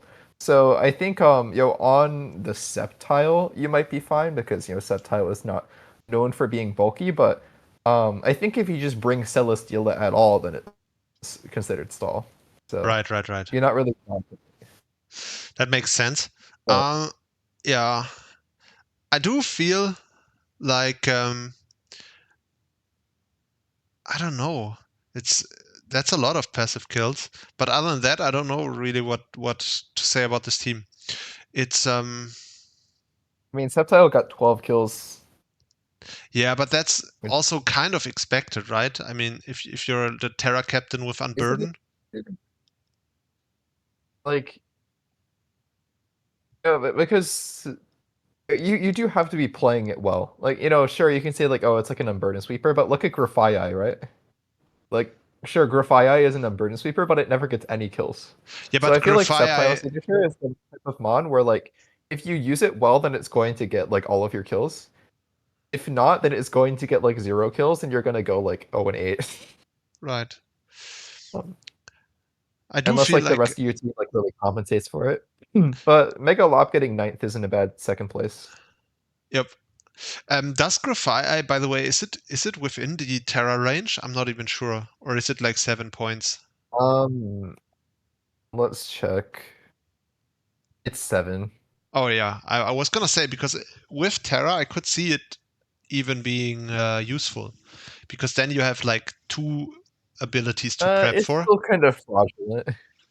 I'm not But sure actually, it because would be a bit better than it is like without Terra, of course, but I wouldn't want it as my signature. I would try it probably. That sounds a little bit fun to me. But yeah, Like if I did have it as my signature, I'd probably just be bringing like the parting shot set more often. yeah, prodding shot is a very good move on it. Or like banded U-turn. Yeah. But yeah, Dried Wake, one of the most active newcomers we had this season. Really glad to see him doing well. He does get to skip round 1 of players, and now he has to face off with Sweets, with MT105, the NBA guy. That's a really interesting. I feel like all these quarterfinals are really interesting. That are like decided yet, like Benja Boy and Eager and MT105 versus Stride Wake. Those are complete toss-ups in my view. I couldn't really predict who's gonna come out on top there. But yeah, do you think your boy Night Dazer, he's playing another NBA rep in Royce Snover. You think he's gonna make it through? I feel like he's not like really in it. Like he barely ever says anything. He does matches like 5 weeks late, and I don't know. 5 weeks late. It was like I think it was just one match that was delayed, right? I don't know. I don't remember. Or maybe it was That's 2. just what it feels like. I don't know. Do you help him prep, or do you talk to him about the games? I I give him advice on prep sometimes. I offered if he wanted to like like more actively like prep together than we could, but I think he's just been busy with other stuff a lot, and combined with the fact that he's kind of rusty, so Hmm. kind of starting out like he had that like decent win, and then he took 3 losses in a row, but then he kind of like woke up again and got 3 wins. So yeah, honestly, like it's kind of a toss up for me. Like I think that like if he like puts the effort into it, then he definitely can make a pretty good playoffs run.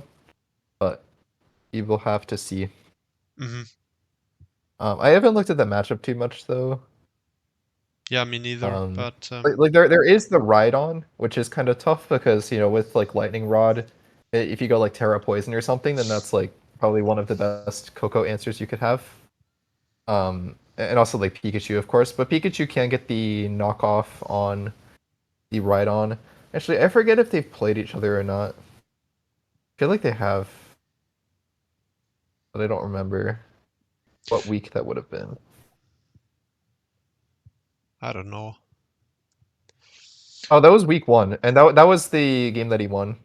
Oh, right. Or like the first game that he won before losing 3 and then winning 3. Right. Yeah, the ride-on is quite tough because it's definitely gonna be Lightning Rod, right, in this matchup. So, but then again, you do have to mega it before it can really switch into either Pikachu or Coco, because like both of them have a way to OHKO it if it just switches into them initially unterrad, because then you either get served or get grass knotted by the Coco, potentially at least. So yeah, there's that.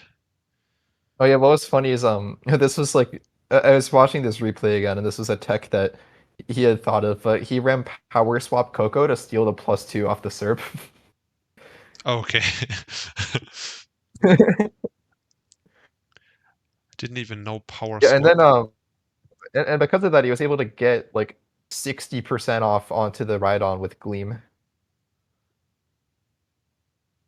And then it died to Moth the next turn, so that kind of opened up the rest of the team to do its thing. Yeah, Ladio is just cleaned. So yeah, I do think that like despite like the ride-on being here, this is a very doable matchup. Just because like while like the Pikachu and Coco kind of struggle with the ride-on, like there aren't really great answers to like the Latios, Moth, etc. So yeah, it's definitely a toss-up. Yep. That's hard to predict. And then I didn't really know or didn't have really seen if they're scheduled. And then we have the next NBA guy, Lizipsi versus It's Hydra, who we thought prior to the season that It's Hydra would be one of the favorites. But yeah, it had a shaky season as well. Though by no means a bad one. Yeah, just a little bit shaky. Yeah, I'm just looking at all these teams that just like have 2 1-pointers that were never brought. Yeah, and they didn't bring them, and then they have like really unremarkable stats otherwise, where it's like really well distributed the kills and not really much to talk about. So that's I don't I will say know, the Mega Venusaur only has 2 kills, which like which is- could never happen if I- you had it, right? But it also yeah, only I got feel like you're brought. doing something That's wrong. like remarkable. If you have Mega Venusaur, I feel like if you have Mega Venusaur, you end up looking at every single matchup and thinking, okay, I need to bring Mega Venusaur. Yeah, Mega Venusaur is the kind of mon that you bring it every week. Yeah, but he Yeah, didn't. that's like a lot of the whole value of it. Yeah, Is like it's a mon that's good into every matchup. he brought 5 mons basically every week, like out of the top 6, 5 of them every week, and then Venusaur only half the time, which is interesting. Mhm. But yeah, that's Like, I guess if you're like looking for like Giraffe, Tinglu to like blanket check, then that's fine. But I do feel like Venusaur really like shores up that defensive combination as well, because like you like neither of those really want to be switching into like strong fighting moves, and obviously you have the Golden Go, but Golden Go often doesn't want to switch into fighting types either. So yeah. but I guess it is kind of like tough to say like with this like top 6, like which one would you drop to bring another mon? And I think the answer is that none of them. I would just bring all of them every week. Yeah, honestly, the top 6 in itself, it looks like a really solid team. It looks like the kind of team that you can bring every week and make work, to be fair. For Rigiraf with Tinglu is a really good combination. And yeah, the Golden Go goes really well with it, obviously, too. And yeah, looks solid. Looks like a solid team there. All you need. And then I guess if you need a really strong breaker, physical breaker once, then you can bring the Arcanine as well. So yeah, it's Hydra. I still think it's Hydra could win the whole thing. He was my bet preseason. And the winner of this game draws into Shadow, which Shadow is definitely not an easy task, but I feel like also because Shadow is the guy, the Dire Claw person, I feel like that's not I think if you bring Covert Cloak, then you should be fine. right. Exactly. And also that's a sand team, and sand teams are like, I immediately disrespect any sand team. And he has a Grafai. He's one of the guys who for some reason drafted Grafai. So yeah, this is just basically looking like screaming, I want to lose this. So yeah, I could see. So you say this is a sand team, but like the sand mons in question are Mega T-Tar and Sand Slash. Yeah, right. Which I think that's more of a Mega T-Tar team, because like usually you don't want to use Mega Tar as like I just your, see like, any dedicated Tyranitar and sand. I call it a sand team because I'm not a huge fan of Tyranitar. I don't like it that much personally. I know it's a good mon. I've used it before. I've also used it to good success, but I don't like it. I feel like you feel forced to run Stone Edge almost every week, and then I don't Yeah, like that's it. why I don't usually draft it. Like Mega Titar is a mon that I respect a ton in prep. Like I feel like that's one of the scariest things to Yeah. go into. Yeah. Purely because I know that when my opponent is using it, they are never missing a single Stone Edge. But when I use it, I miss it every Stone Edge. So if Mega Titar had like Mighty Cleave, then I feel like it would be one of like, my go-to draft picks. Honestly, But it would be super broken if it did. If it was reliable, because it's way too good to be reliable, right? It's like it has everything in theory. It has the bulk that it has is insane. I guess it does have a shit typing, but like the amount of natural bulk and the natural punching power and the coverage and like setup move, it's just way too much on paper. So at least you got to make it up with one of the steps being completely unreliable. It wouldn't be fair otherwise. yeah, or I guess you can go for Hone Claws. Right, right, That's yeah. the answer. But at least then you don't have the speed boosted, and you have to live with its subpar speed. Oh damn it! I'm getting a call right now, but that's a life, I guess. Yeah, but I think with that we should finish it off with a prediction here. Who's gonna win it, and then we can move on to the Grisidia division, and then actually finish it today, which would be insane if we managed to do that. Yeah, like for my preseason bets, I bet on Night Dazer. And I still think that he can do it if he like I don't know like what the prerequisite for that is, but he would have to get through, like, I mean, both sides of the bracket are very tough. So obviously you have Vials on the left side, which like is the favorite just by stats, but I also don't think that it's like, a safe bet. I don't think there is a safe bet. Yeah, definitely not. I'm gonna stick with its Hydra just because that was my preseason bet, and I do think the team is really solid. Looks really strong, and a lot of the time these guys who end up not doing so well in the regular season are a little bit subpar.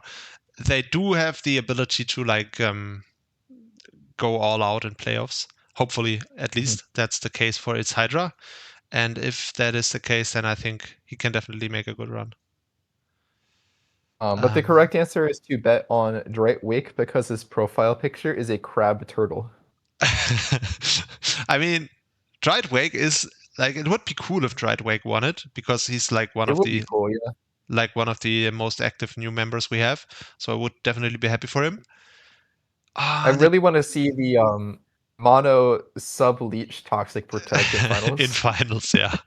It's so funny that that's the way he uses it primarily, and it's still second in the kill rankings, which is kind of insane. That's really I think funny. you're talking about like like Celesteela sets that are like passive, and like the one that I come up with was block ingrain iron defense and rest with lefties. So great.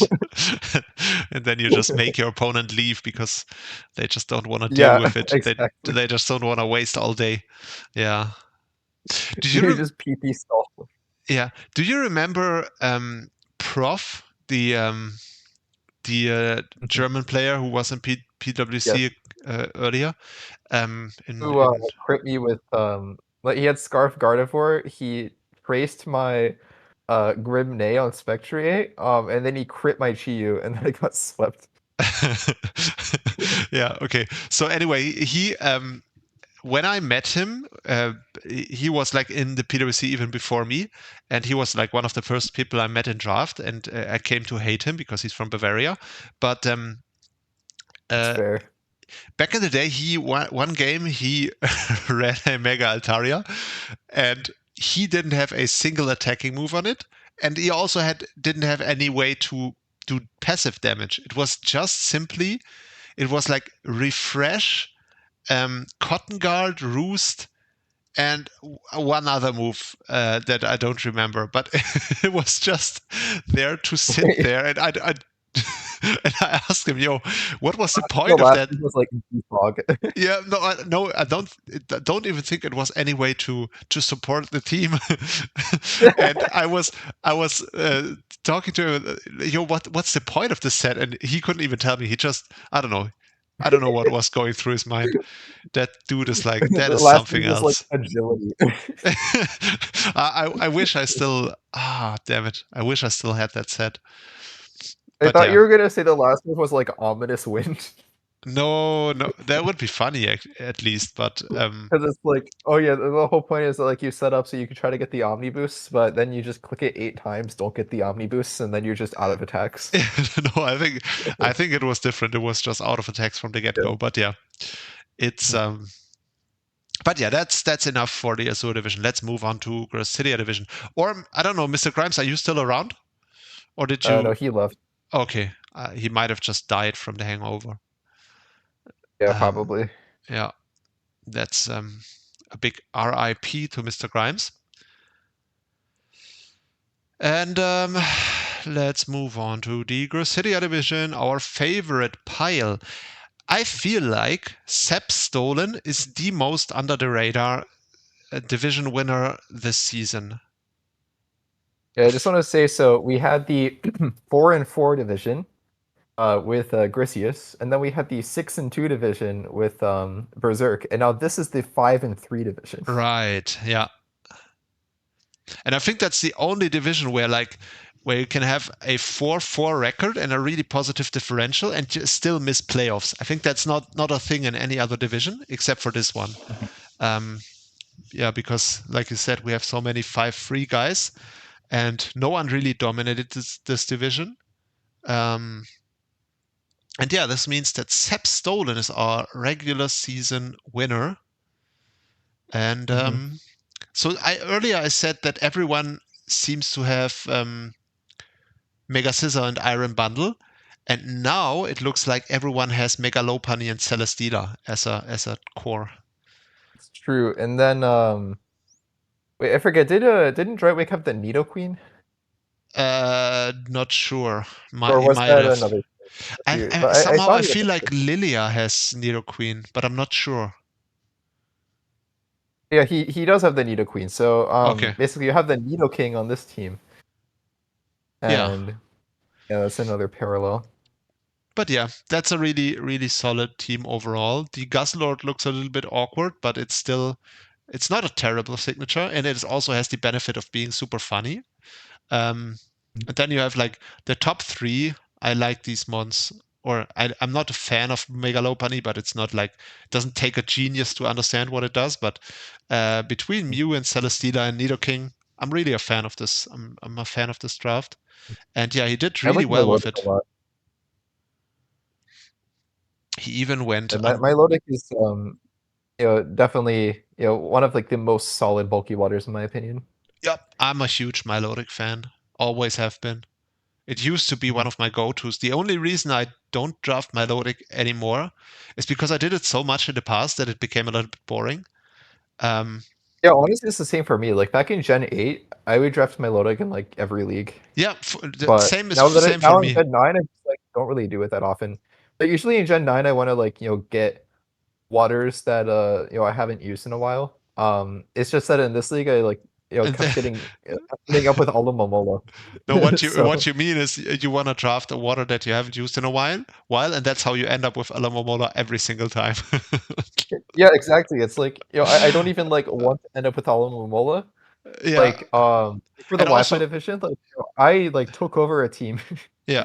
Twice. And also, who's to say what in a while means, right? In a while could be I haven't used it in the last 12 hours, or it could mean I haven't used it like for the past 12 months. So yeah, there's no really. Yeah, but it's like in season 10 I had Starmie.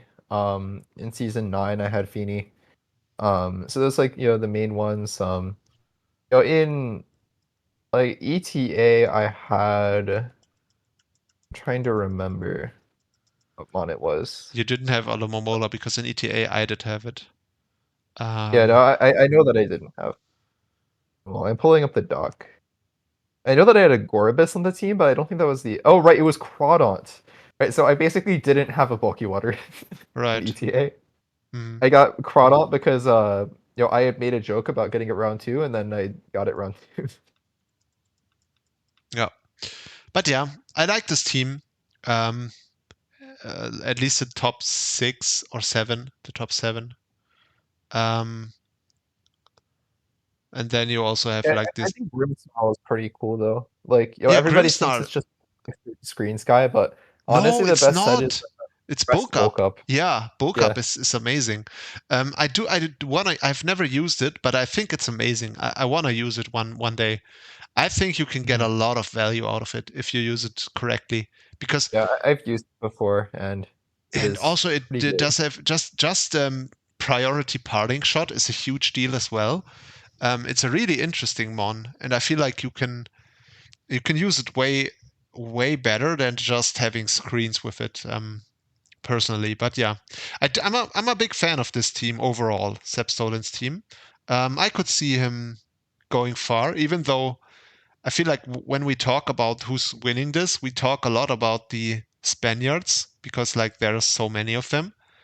But yeah, Seb Stolin is like I said, so much under the radar for just straight up winning the division and also winning it quite comfortably, right? I mean, 6-2 is a very good record, and the differential is also quite high in a division So, that was otherwise super evenly matched. talking about the Grimmsnarl, I was looking for like my last draft that had it, and the last time I drafted Grimmsnarl, I won the league. So maybe that means he will win the league. Who Maybe. knows? It could be possible. Also, the Wooper was not brought a single game, so I think that means we're gonna see it in finals. Yeah, it's disappointing. At least he brought Dojo once, but it also didn't do anything, so I don't feel like looking up where that was. The Brambleghast that has a really good kills per match ratio. And yeah, otherwise there's not really much that's remarkable about the stats or about anything really, other than he won the division, which is good for him. And we can, I think, move on to Hi Rookie. Yeah, one of the coolest newcomers we had, also previously featured on the podcast. Got a ton of kills with Greninja. That's interesting. Did not use the Drifloon. Greninja is like definitely one of like the scariest mons in draft, in my opinion. Like a lot of people like underrate it. Okay. What do you think? Like I'll see some people. Wait, what was that? No, I don't see it as scary because so now I'm interested to see why you think it's so Well, scary. just like insane coverage with the speed tier plus Protean or a Protean, means that like there aren't really that many reliable switch-ins to it, and not only that, but you have to worry about like the spikes and the U-turn. It's just like on prep, like whenever I have to face Greninja, I never like feel confident into it. Where like there are other top tiers where it's like, okay, like I have like this fat mon that like can consistently check it, and as long as I keep that healthy, then I'm fine. But Greninja usually has some way of like getting around whatever your defensive core is. And if not that, just like setting up spikes. Yeah, So I can see that. Yeah, and it also now that is a mon that like is pretty good at like forcing out your grounded poison, because like a lot of times like a team like it can have a T spiker on it, but the T spiker like is kind of bad, so it's not usually gonna come. But Greninja like is a mon that like you can basically count on it coming, so it's like more risky to like not bring any like T spikes prep. When Greninja can usually like pretty easily just slot T spikes on one of its moves and then just bring like 3 coverage. So yeah, I'm a frog fan. I can tell. That sounds like you are. But yeah, Hai did really well with it. And yeah, obviously, a lot of these games that Hai had famously were pretty close. Like I guess he has the 4-0 over AOM Alexander, but other than that, I remember many of the. Okay, now he's just making me lie. The week 7 was also 5-0. But yeah, then he had a 1-0 against Sadie. got a big loss over Tommy there. Then he had another 1-0 over Damo. Big loss. The question 1-0. though, why does Togen and Maru have 9 games? Like I guess was it that like the original? Wait, do we still have like the wait, original game there? uh, Or whoops. what wasn't like didn't? Wait, no, Hai didn't take over. Wait, did he take over for team? I think he did, right? Like, wasn't it like the PF 987 guy? Oh, right. Yes, he did take it over. No, did he? I'm not sure. I'm actually not sure. Or did one match get submitted twice or something? That might also Maybe. be. I mean, like we don't have like the anti-duplicates on Yeah. this doc, but also like if a match got submitted twice, then we would see that in the record, right?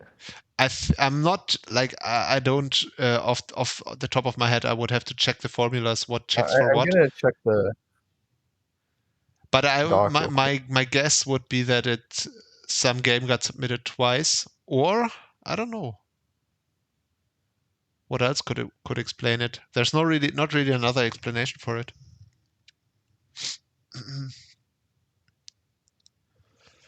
I could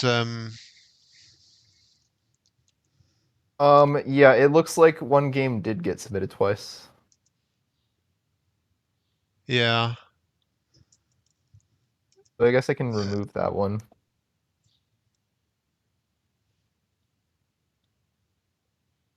We can see. Yeah, he definitely has 9 games on there. I just checked with Yeah, I the. removed it. Okay, yeah, now it says 8 games. Perfect. Which one did get submitted twice? But it didn't. It didn't. It was the one versus AOM Alexander. Oh, the last one, right? Okay. That's a shame. Now Greninja only has 12 kills. We just destroyed Greninja's Okay. stats.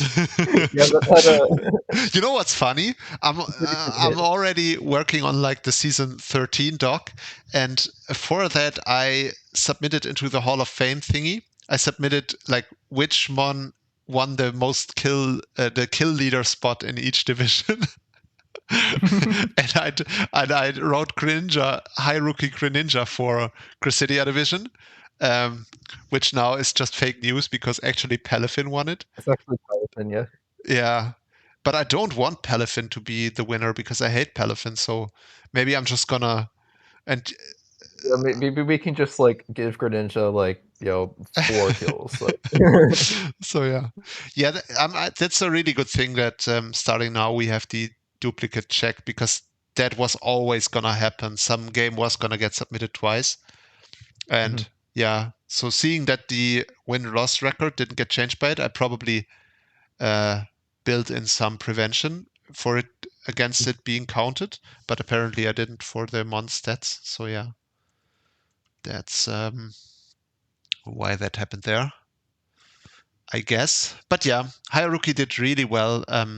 Like we said earlier, he had 3 of the 6 wins were a 1-0, so a lot of them were really close. But yeah, overall, very good season. And let's check who he's gonna draw into, or who's gonna draw into him. Oh, the winner of Major Comeback and J-Work. That's gonna be an interesting one. I feel like that could also go either way. Yeah, for sure.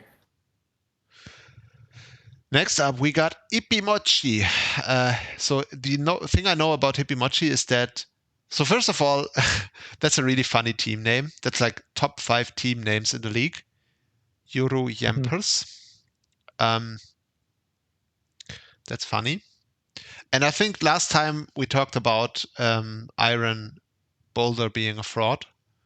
So we don't have you talked about Iron Boulder being a fraud. we talked about, if I talked about it, we opposite. talked about it because you were also present and you probably were talking back to me, right? So that means we talked about it. Yeah. But yeah, it looks like it's the kill leader on this team, but that doesn't mean anything. Of course.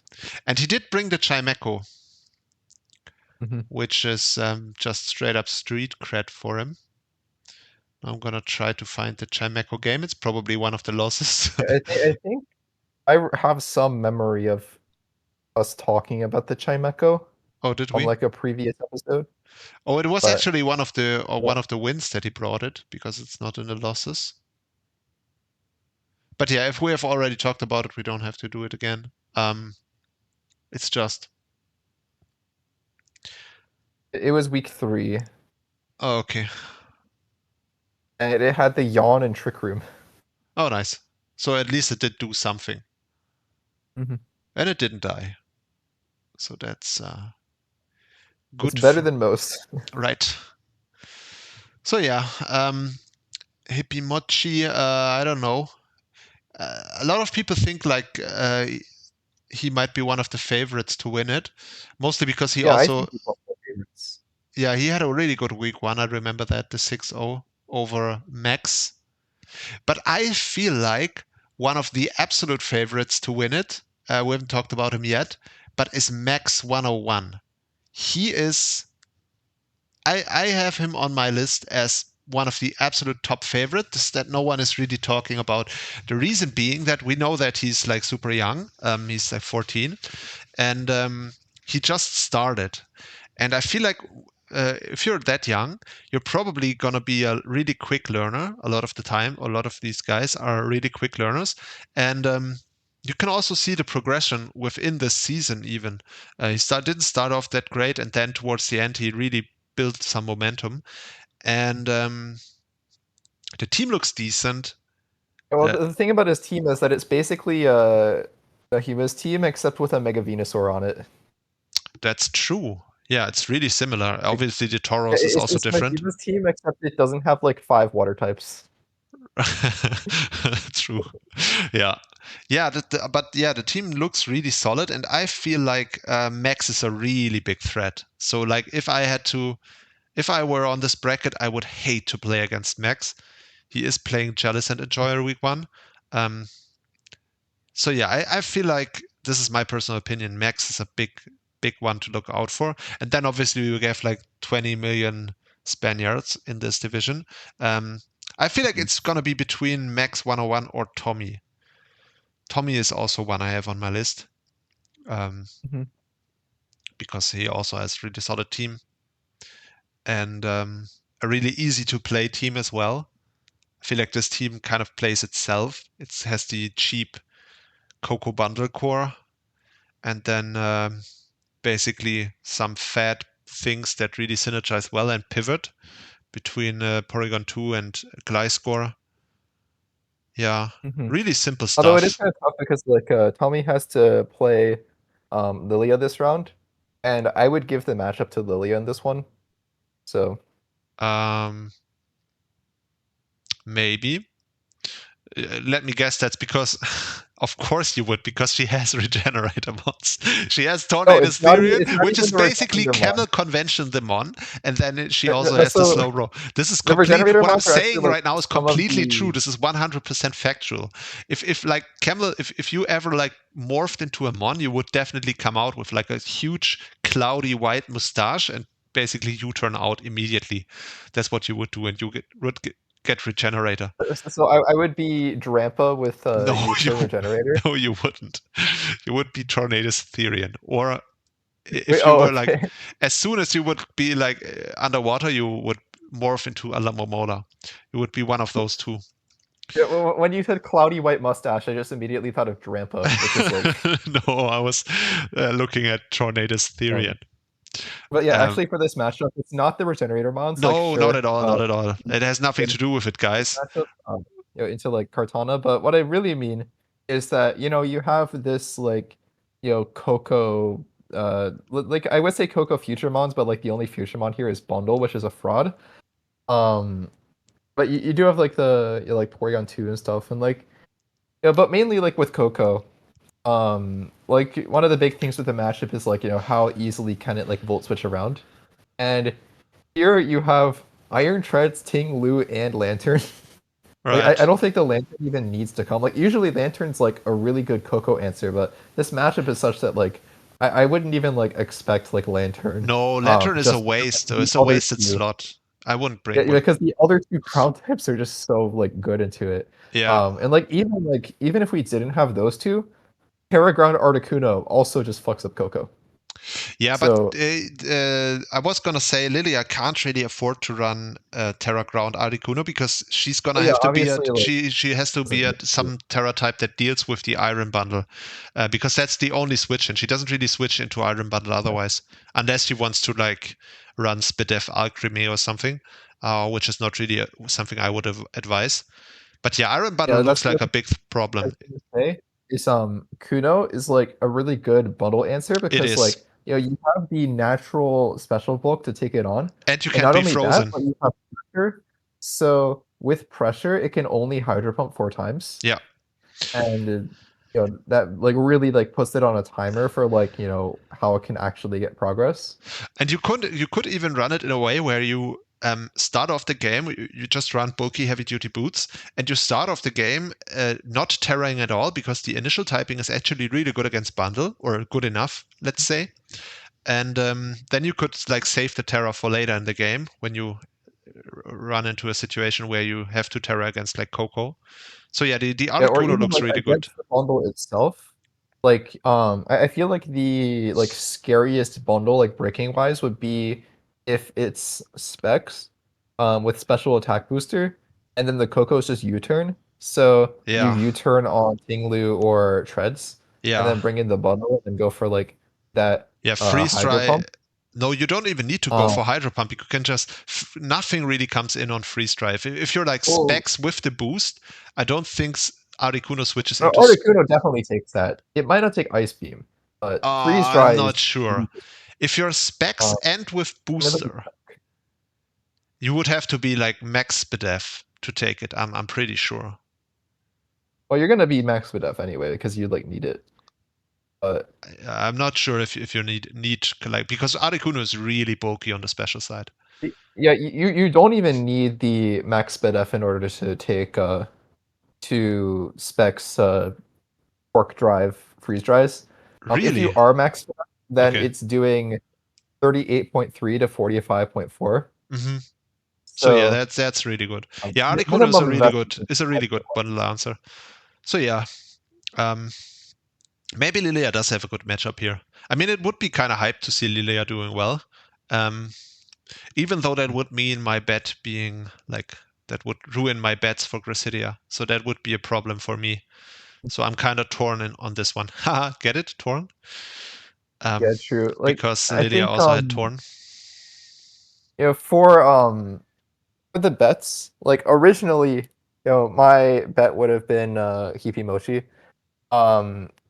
But now that Lilia's in the division, like, obviously, like, her season didn't go that well in Azure division, but a lot of those like losses were like either due to bad luck or like some like like one prep mistake. So like I do think that like despite being like I don't remember what the record was exactly, I do think that like going down to Gracidia, there's like a very good chance that like she can win. Even though like this isn't like a team that like she drafted, I do think that like like there are some flaws with this team, but I do think that it's like very workable. Just because there's like a lot of high quality mons on here, even if like those mons don't synergize as well as they could. Yeah, it looks solid. Yeah, I'm excited to see. This is basically a quote unquote lifeline for her, the Gracidia division, because it was like looking unlikely that she would make playoffs in Azure division, and then it was like really fitting for her because someone dropped from Gracidia. I don't even remember who it was, and I don't really want to remember because why would I remember you? Hot Rod, right? I don't care who it was, honestly. If you're gonna drop this late in the season, then I don't want to remember the name. And then yeah, we were having to look for someone to replace, and yeah, it was just really fitting because she was willing to do it, and now she has actually took that chance and made playoffs, and yeah, maybe let's see if she can make it far. It would definitely be cool to see. One person we haven't talked about Also, I yet. will say that we do have the best Scyther answer in the game on this team with a Furfrou. Okay, you want to explain? Or just because of Fluffy? Don't think about it too hard. Also, it's fur coat and not even fluffy. Oh, right. So- Sorry. I don't know how could I mix those two up? I don't know. No, because the difference is that if it was fluffy, then if Scyther runs Terra Fire, Terra Blast, then it just dies in one hit. Yeah, But true. instead with fur coat, you're taking 4 times less damage than you would if you had fluffy instead. Yeah, true. Yeah, I mean, it is definitely one of the GOATs, Furfrou. But did it get used? Let's check. No, it didn't get used. But she only, yeah, of course, she didn't really I have it think I before. drafted it in DPL, and I don't think that I brought it. So Yeah, that's a shame. Yeah, but I can't really talk because I usually I'm like of the opinion that you should use every one of your mons at least once, and I think I usually do use all my mons. But I wanted last season. I had like, remember when I had Metang in Wi-Fi, and all season I was like, I'm gonna use it. One time I'm gonna use it, and then I was like really big mouth versus you, and where I told you, yeah, your team mono loses to Metang, remember? yeah. And I was so close. I was so close to actually bringing it. But then when I really thought through the matchup, I was like, oh man, if I bring this, then I basically have 5 mods because it's not really gonna do anything. But yeah. Anyway, so yeah. But it would have been cool to see it being used. Maybe she will use it in this match. Who knows? As far as shitty steel types, last night I had like the opposite situation where like, I should have brought the Clang into Overmat, but I just like I didn't take as long to prep as I should have. So I was thinking like, okay, like for the Flapple, I'm like, okay, well, I might need the Shiinotic for this, but if he just brings like substitute with like Aerial Ace or Acid Spray or something, then it's not even that good. So I'm just gonna like try to go offensive, but I just prepped in like like 15 minutes, and I think he also prepped in like 15 minutes because he got off work and then prepped and then played me right after. So I think it was fair. Did you play? So how did it go? I just saw that you guys. I lost because he brought Scarf Flapple. Oh. And I didn't end up bringing the Shiinotic. Like if I had brought the Shiinotic, then that would be really good into Scarf Flapple because that means it couldn't like spam Outrage. Yeah. But I just really didn't think it was going to be Scarf. So yeah, I mean that was like.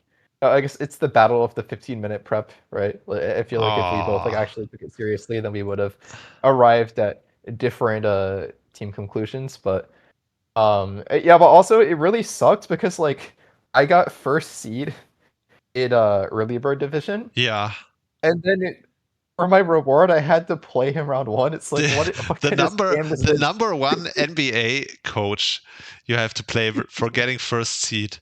So yeah, that's really unfortunate.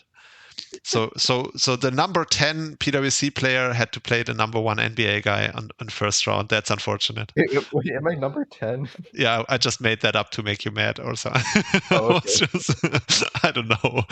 I thought it was like 5 or something. I mean, I don't even remember the all-time. Oh, the all-time. I mean, we can look at it right now. It is. Oh, I'm number 4. Ooh. Yeah, you are number 4 now. True. You overtook Hello this season for sure. You probably also overtook Shadow Galate this season because Shadow barely got any wins.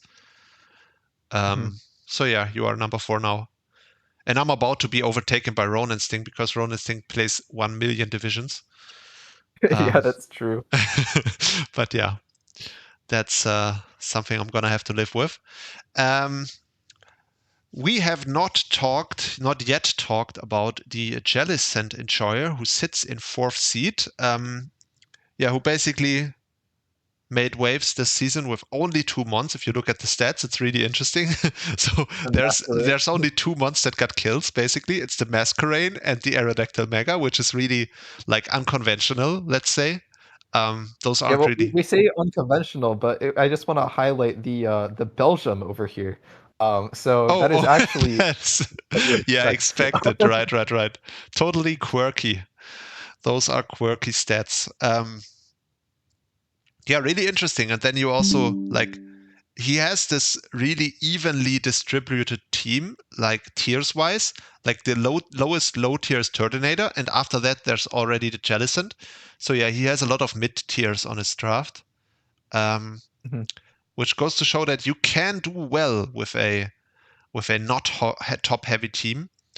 But yeah, but then again, it's also, you could say it's quote unquote only Crusadia division, but yeah, it's definitely cool to see anyway. Yeah, Thunderous is a mon that like I want to use it again sometime soon. Like obviously here it doesn't really have so any much impressive fun. stats. But, It's like, probably my the last time favorite I used mon it, out of my team yeah, the this last time I season. used it, I had a lot of fun with it. And then I saw it on your drafts, like not even like your games necessarily, but when like like the 2 times that like I was looking at whatever your matchup was, and I saw Thunderous, and I just started thinking like, man, Thunderous is so fun to prep with. Yeah, it's so much fun. It's actually so much fun. Did you see the game against Leonard? So a lot of Yes, these. I did see that. Yeah, that was so much fun. That was like the perfect matchup. That was Yeah, because like we were talking about that matchup, and I was like asking like, hey, are you bringing the book up Thunderous? And you were like, yeah, of course. So, yeah, that was so much fun. It was really like it was the catch-all set in this. It was so perfect against everything. I feel like the only thing he could have done is like maybe I don't even remember what the ground type was, but if he were to like predict the Supercell Slam and switch into the ground type, and he had needed to do stuff like that to do anything. But yeah, I don't even recall what the ground type was on his team, but. the ground type was Lando T. Oh right, yeah, exactly. Do you completely? Yeah, So Lando T if was it my comes in, setup then fodder it's because it was fine. so Yeah. clear that it was gonna be either Gravity or SmackDown, and SmackDown would be even more ideal than Gravity, but Gravity in itself wouldn't have been a problem. But like at the moment you switch Lando into Thunderous, it's basically over. The entire game is over because then I'm behind a substitute. I can't bulk up. You can't even break it with SmackDown if you are SmackDown. And even if you're Gravity, you have to like Gravity first. Then you break my sub, and at that point I'm already at like +3 or something. You don't even do that much damage anymore. And then I get back to full with Citrus, and I just kill you with like. Not to mention, I can also just spam substitute. So it was just a perfect matchup. You can't even really do anything with Landorus. So yeah, it was just really cool. Yeah, anyway, but the point being that Thunderous is fun, and it didn't really come that much for Jealous and Enjoyer. He likes to bring his lower tiers, apparently.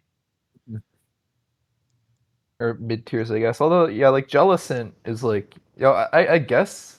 Does Jellicent count as a lower tier or a mid tier? I always It's a see it as a mid tier. It's a mid tier. I feel like everything from like everything from like starting 8 points is mid tier in my view. Mm-hmm. That's how I see it at least. And yeah, I guess it's just because we see it like so low down, but that's because like everything on this team costs 8 points. So yeah, it's a shame here on the team info it doesn't say the tiering, then the tier number anywhere. But yeah, I think you're right. There's a lot of 8 pointers here. Or yeah, if you look at the rosters page, then no, actually, I think we have 12, 11, 10, 10, 10, and then 9. Yeah, that's a really. So Bisharp being 12 points is kind of surprising. I didn't think it was that. Yeah, it shouldn't be. It should move down for next season for sure. Mm-hmm. Like if you think about it, if Corviknight is 10 points, then Bishop should be like 8 probably. Yeah, Corviknight. Because of course Corviknight's going to be 10 points. Yeah, exactly. Yeah, Snorlax is a mon that like I don't really think to draft it that often, but like, it's like really good. Yep, it's fat. Very, very fat. So yeah, very interesting team for the Chalice and Enjoyer. I do want to say that he is bad luck. He's like the person that always asks everyone, yeah, do you want to mock? Do you want to mock? And funny story, I did take him up on the offer, And I did mock him for my game against Nahima. And it was really bad luck, let's say that. Because that was the second time ever I mocked outside of like PGP. And so yeah, we did 3 games of mocking, but it didn't have the intended outcome. I did still mess up the game against Nahima, which is unfortunate. So yeah, basically what I'm saying is, Jellicent and Joy, that was your fault, and you shouldn't mock against him. Well, that's actually his master plan. He's trying to negatively impact everybody else's records so that he can climb the leaderboard faster. The all-time stats leaderboard. Yeah, that makes sense. But you shouldn't like be boosting Nahima for that, because Nahima is like running away with it right now. He's like on a speed tour to making, I don't know, top 50 at least. I don't know what. Yeah, but also I think that like slowing you down at the cost of speeding Nahima up, like if you want to go for the number 1 spot, that would be the optimal play. You don't even need however, to slow you me just have, down. like, That's not smart if you were to try to slow me down, because I'm gonna retire after the season anyway, and I'm gonna get any more wins anyway. So I'm just gonna I'm only gonna get 4 more wins, and then I'm done. I'm gonna be stuck at 57 wins after the season, and then I'm gonna be we're retired. gonna replace you with the robot though, and the robot will play in your place. Because Okay. like, it's like when like you have a dead actor and they like use AI to like put them in the movie anyway. Yeah. It's gonna be like that. Okay, Like, but that's gonna be the early version of Wiglet when it's still trash. Is gonna replace me, and everyone is gonna be like, "Man, it's like he never left." What I want to do with like Wiglet when I get it to a certain point is like with Stockfish, you can actually like control the level at which it plays. So Yeah. you can basically make it like throw. So I want to have like Trannel settings for mode. Wiglet where I can make it play at different elos. Yeah. So for the Trannel bot, I'm just gonna put it at 1400 elo. So you're gonna play like a 1400 OU player. Okay, yeah, that makes sense, because actually that's usually I think if I were to go to Showdown, and if I were to check out my OU ranking, where can I see my ranking? Oh yeah, I haven't laddered in ages. My rank elo is probably pretty bad as well. Okay. Okay, I was gonna check out my 1574. I have some other like secret laddering accounts that are probably higher, but like I was gonna check out my my OU where I'm ranked in OU, my elo, but turns out I never played OU on this account, on this PWC Trannel account. I only have a random battle elo, and guess what my random battle elo is? like 1200. No, worse. It's 1130. Yeah, at least my Wizcash account, I have a 2013 Ranbat elo. Okay, yeah, that's decent. But the funny thing is, I wasn't even like trying to like ladder Ranbats. It was literally like I was bored on vacation one time, and I'm like, I'm just gonna play Ranbats, and then I just like didn't really lose games. So then I ended up at like 2000 with like 82% GXE. Yeah. So I'm actually Michael Derbesti in disguise. Right. That guy. I have to hit him up, but it's really hard to hit people up without being like awkward about it, because you don't know them and you're just like sliding into their DMs, and I don't know. Also, I don't think he even plays drafts. Yeah, but Also, he's gonna start playing draft for us, obviously. Yeah, that's true. But yeah, I was looking at your like Hoffen City Skitty account to see if like you had played OU on that one. And you haven't played Gen 9 OU, but you have played a Gen 9 National Dex. Yeah. Where you're sitting at like 1360. Yeah, that makes sense, because sometimes I do play with my teams like that I build for draft, and then so yeah, that makes sense. If you're playing with draft teams, that kind of explains the low GXE. Yeah, of course. Yeah. I just see below it, you have Gen 9 Natdex Ubers at 1229, and you Yeah. have like a 53% GXC. Exactly, because a lot of the time, if I end up drafting something that's Ubers, I think even this season that's the case, and then I basically I just sometimes I build a team when I have built a team, and then I play with it on NetX draft Ubers. That's what I do a lot. Yeah, because you have the Sneasler this season, so that like locks you out of playing OU. Yeah, But exactly. also, 1200 next Ubers probably isn't even that bad because there's like an entire 3 people who play that ladder. So that's probably like number 3 if I. Yeah. Actually, I want to see what the top is for Natdex Ubers. Wait, why does this format have an actual ladder now? The I don't top know. is 1900. Oh, okay. That's crazy. What is the top in OU? I don't even know. Well, the top in regular OU is 2100. Oh, okay. Oh, that's not even that bad. Yeah, and then the top in just regular national decks is like close to 2000. Usually it's Alright. above 2000, but like I guess people just aren't laddering as hard right now. Yeah, it makes sense that the generation is getting old, so that would mean It's people. like sometimes for like OU, people will push up to like 2200 or higher, but usually the top kind of floats around like 2100 when there's not like, there's no like OLT going on and there's no like newly released meta. See, number 2, their account name is Gen 10 God, so they're already ready for the next generation. Let's go. Yeah, me too.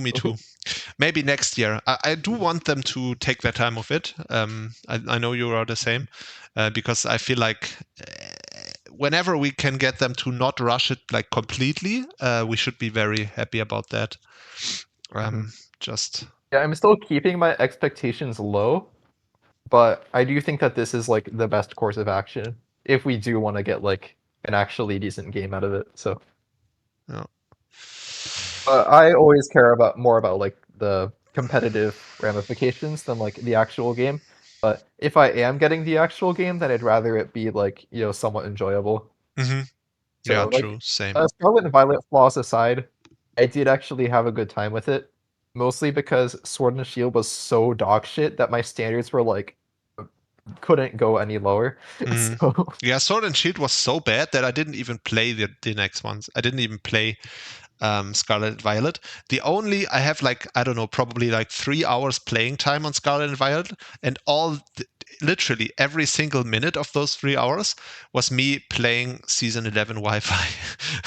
Either like doing the trades or doing the actual matches. That's like everything I ever did in Scarlet and Violet.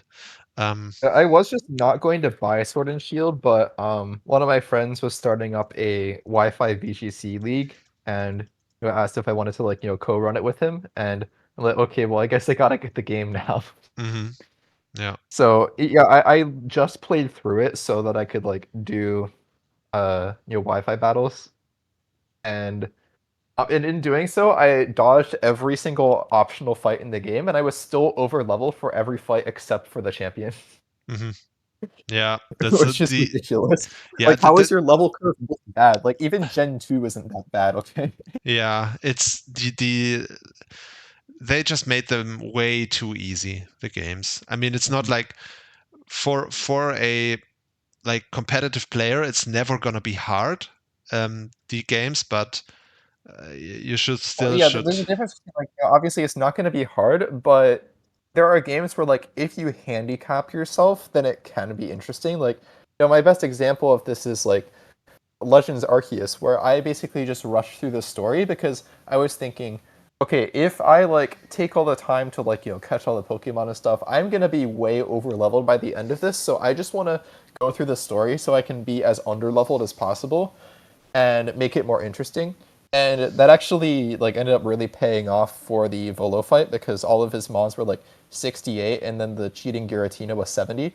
So I was basically playing a 6v8 with a bunch of like level 55 mons on average when he was like level gapping me by 13. So it actually made the fight pretty difficult. But then you have the other side of it where like you have a late game fight where for some reason their mons are level 30. So I don't know what they were thinking with that one. Yeah, I didn't even play the Legends Arceus game, or I didn't own it, let's say. Basically, for that game, like all of the fights were super easy, except for like the final fight in the post game, where you fight Cynthia's ancestor, where he has Cynthia's team.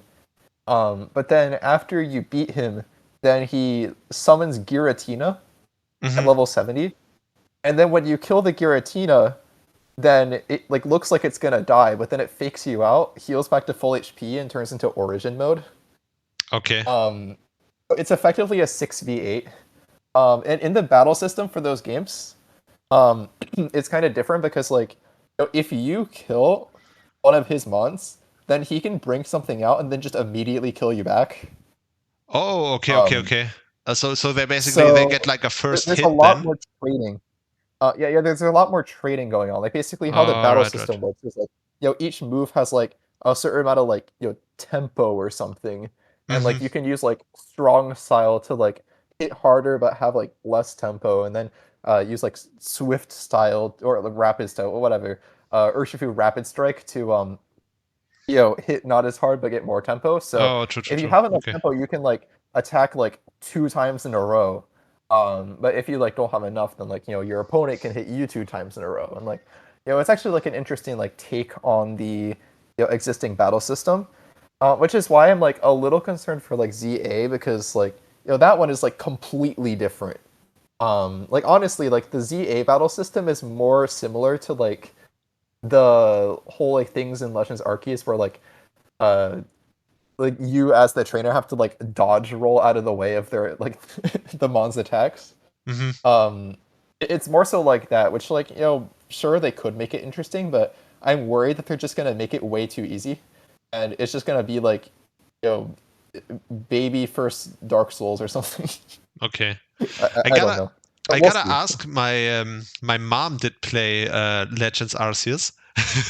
I gotta ask her if I remember I think one time I did like a battle for her. Sometimes she doesn't like, she likes games where she can like explore stuff and or like collect stuff, but she's not like gonna be enjoying the boss battles a lot. So sometimes when she plays and I visit her, then she's like, yo, I'm stuck at this game at this certain stage against this boss, and then she basically like hands me the controller and says, okay, you have to do this right now, and then she forces me to fight boss battles for her. And I think I did that for Legends Arceus once, but I don't remember, it's been a while. So yeah.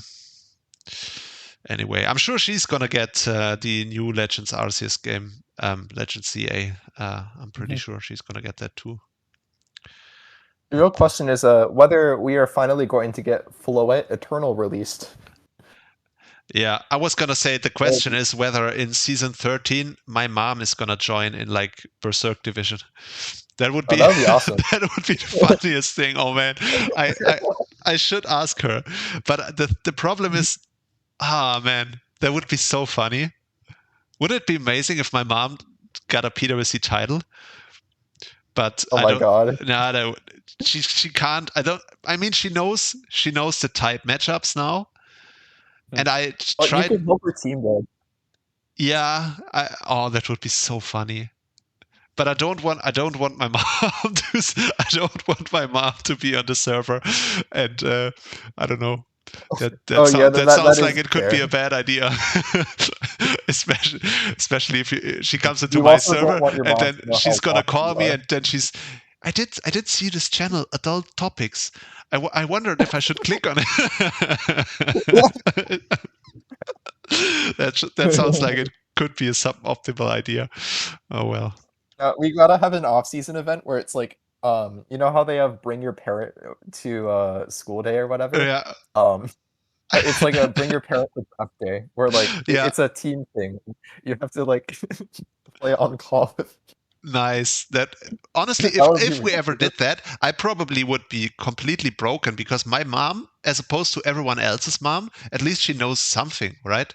She knows type matchups. She has like at least played Legends Arceus, so she knows a lot of the mons, and I explained to her a little bit how it works, how everything works. So I feel like she would have competitive advantage over like every single other mom in the server, except for I don't know, like I don't know, maybe is Um, Sadie, I don't know if she's a mom. If she's a mom, then she's probably like the absolute overpowered mom. But other than that, I feel like that'd be my true. mom would have a competitive advantage over most. Yeah, for me, like my dad, he hasn't ever like played Mons, but I just like, I tell him about like all the draft stuff and like, so he's probably like picked up enough like random competitive knowledge. Mhm. Like, and also he's like a super smart computer scientist, so that's like, kind of why I decided to go this route. So he'd be able to figure it out. Yeah, but I don't know if he could take on my mom. To be fair, my mom is I don't really know. broken. It'd be kind of tough. She likes Gliscor. Oh no, not Glycor. So yeah. Anyway, we didn't really talk about Amish Drip. The reason being that ever since we talked about him being Amish and it was really funny, and then he told us, well, I'm not even Amish, and now I'm really deflated and I don't really know what else to talk about. Yeah. Like if Like we I feel yeah, betrayed. that's like Like how exactly. are you gonna name yourself Amish Trip when you're And not then even not Amish? even be Amish, like that's I don't Yeah, know. like is it one of those like things where like you get like the auto-generated username and like they just give you like a random adjective and a random noun? That is And it just like generated possible. Amish Trip and then he just like went with that. Yeah. Yeah, I don't I Like can't maybe like when he got the name he like didn't even know what Amish means. Like yeah. And then next that's time my only guess.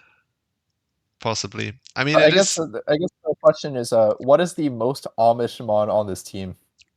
okay, that's a very good Only question. So it's maybe on it. definitely not Arcaludon, right? It can't be.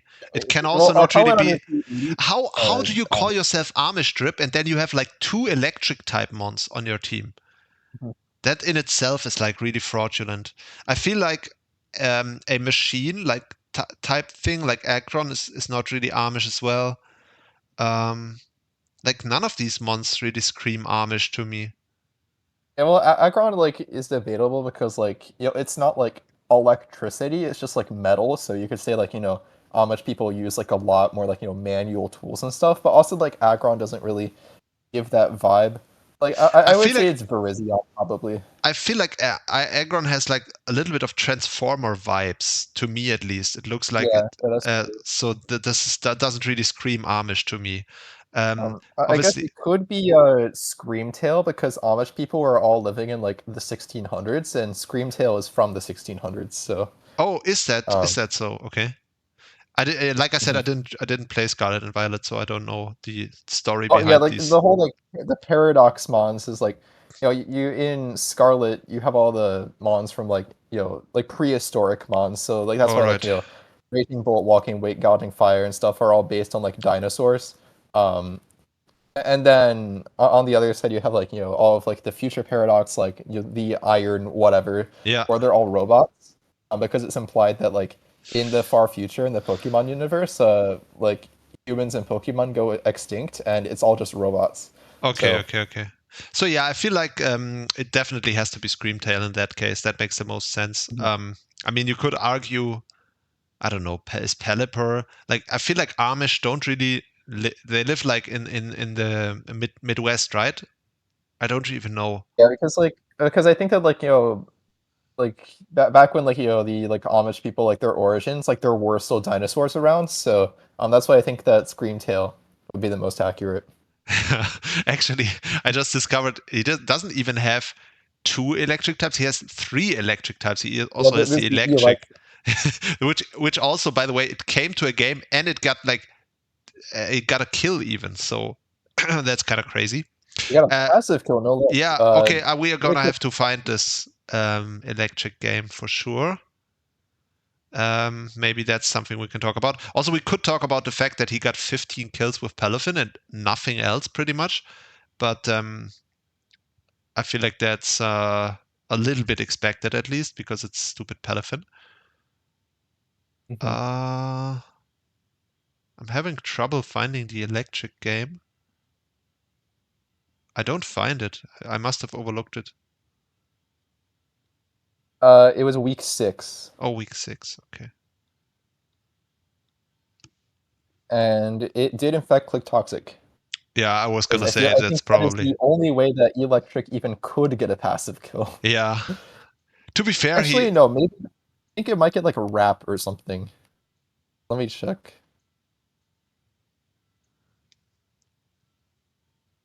it probably does. It would make sense. No, it does not get wrap.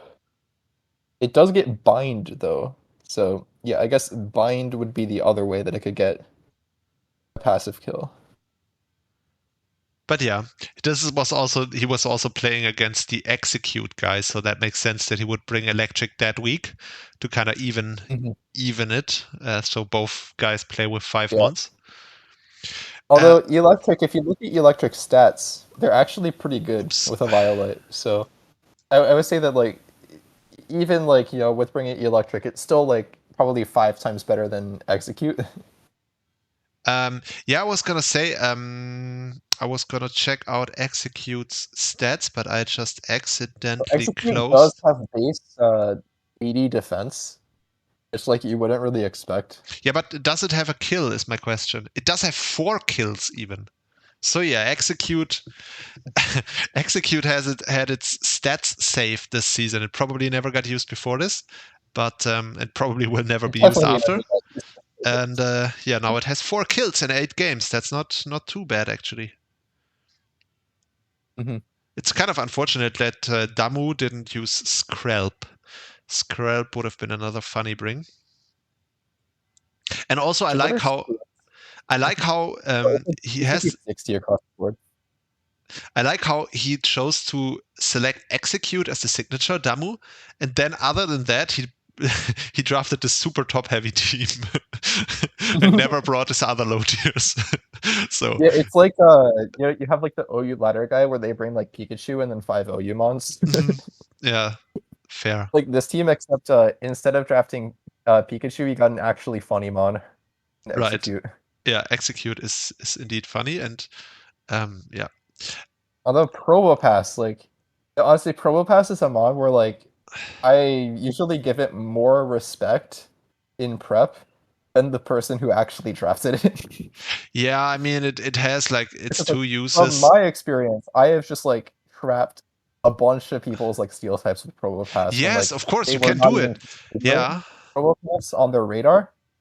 But a lot of people just draft it because like it's funny mustache guy and they're not like trying to trap my high tier steel type with it. Yeah. I did use Probopass once personally in an Ubers league, and I remember it did well. It came to like 2 games, and I think it did definitely walled something in some game. I don't remember what it was, but it definitely did something in that Uber season, which was quite funny. But yeah, I think we are just about done with the Gracilia division, which means that we actually finished the podcast today. We could still talk about Major Comeback. I think that's like the one. And obviously we haven't talked about Laser Shot tragically not making his playoffs. Oh, and we didn't talk about J-Work. So yeah, first of all, I want to say it's kind of tragic that Laser Shot did make playoffs. I'm really sad about this. I was hoping he would make it, but he was at the mercy of other results towards the end, and sadly the other results didn't like go his way. I think he was relying on Lilia to lose her match, but she didn't, which is also cool that she made playoffs. But yeah, it would have been nice to have Laser Shot in there as well. But yeah, all the results went against him, and now he's with this actually really solid record. 4-4 plus 4. I think that's like enough to get 3rd seed in Gricia's division, probably. Probably, yeah. In Gracilia division, you don't even make playoffs with it, so yeah. Actually, I want to see what seed that would actually be in Gracias. Okay, I'm actually interested now. It would be 4th seed. 4th seed, all right, okay. So yeah, I'm not even that far off with my joke pick. Yeah, like the 3rd seed is Mimico with 4-4 plus 5. So if you just he was one differential behind 3rd seed. So yeah, that's crazy. Yeah, and here you get 12 plays. Like nobody 777 is 12 with 4 plus 4 instead of 4, which is kind of crazy. Yeah. But yeah, major comeback. Oh man, just looking at how his season went. Big egg. Oh, he's Yeah, he's the execute got more kills than the executor. oh wow. Okay, that is actually funny. He did not use the Swallows. He did Reggie did exactly what you expected to do. Absolutely nothing. Oh man, I gotta oh shit, my computer sadly is really slow. I wanna check the Reggie stats in the database. So just to see if like it is like completely trash always, right? And not just in my perception. That's mean. It gets a little bit boosted because I used it twice. Oh, Reggie Elecki, I mistyped. Oh yeah, it's not even that bad statistically. It has 71 games and 42 kills.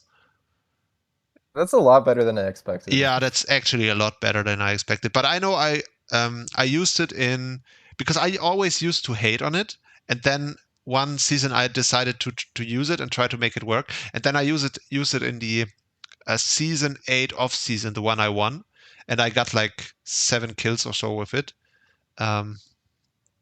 It actually worked really well because I was like specifically aiming to make Reggie Elecki work. So what I used to do is I used to run a bunch of trick mons with ring target.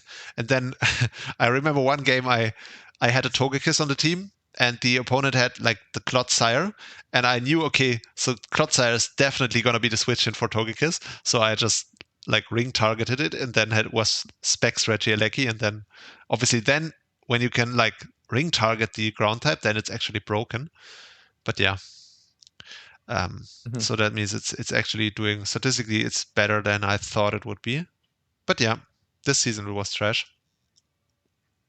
And King Gambit did well for him, which is cool to see.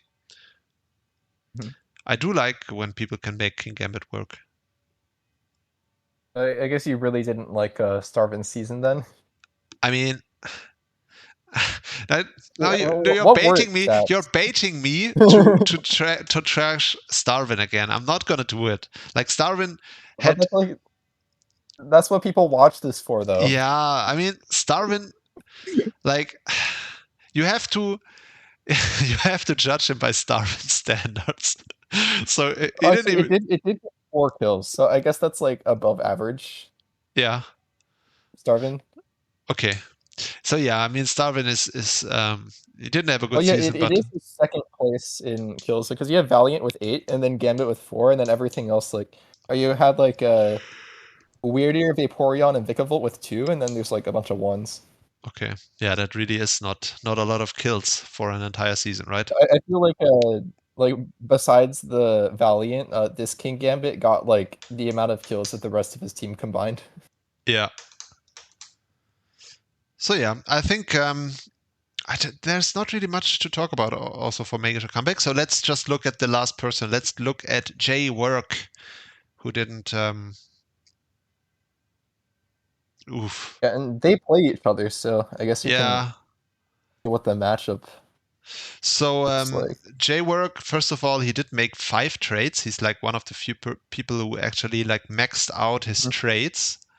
Yeah, and he dropped like the pretty bad signature Duraludon for an amazing signature in Farigiraf. Yep, so. that is true. Good decision.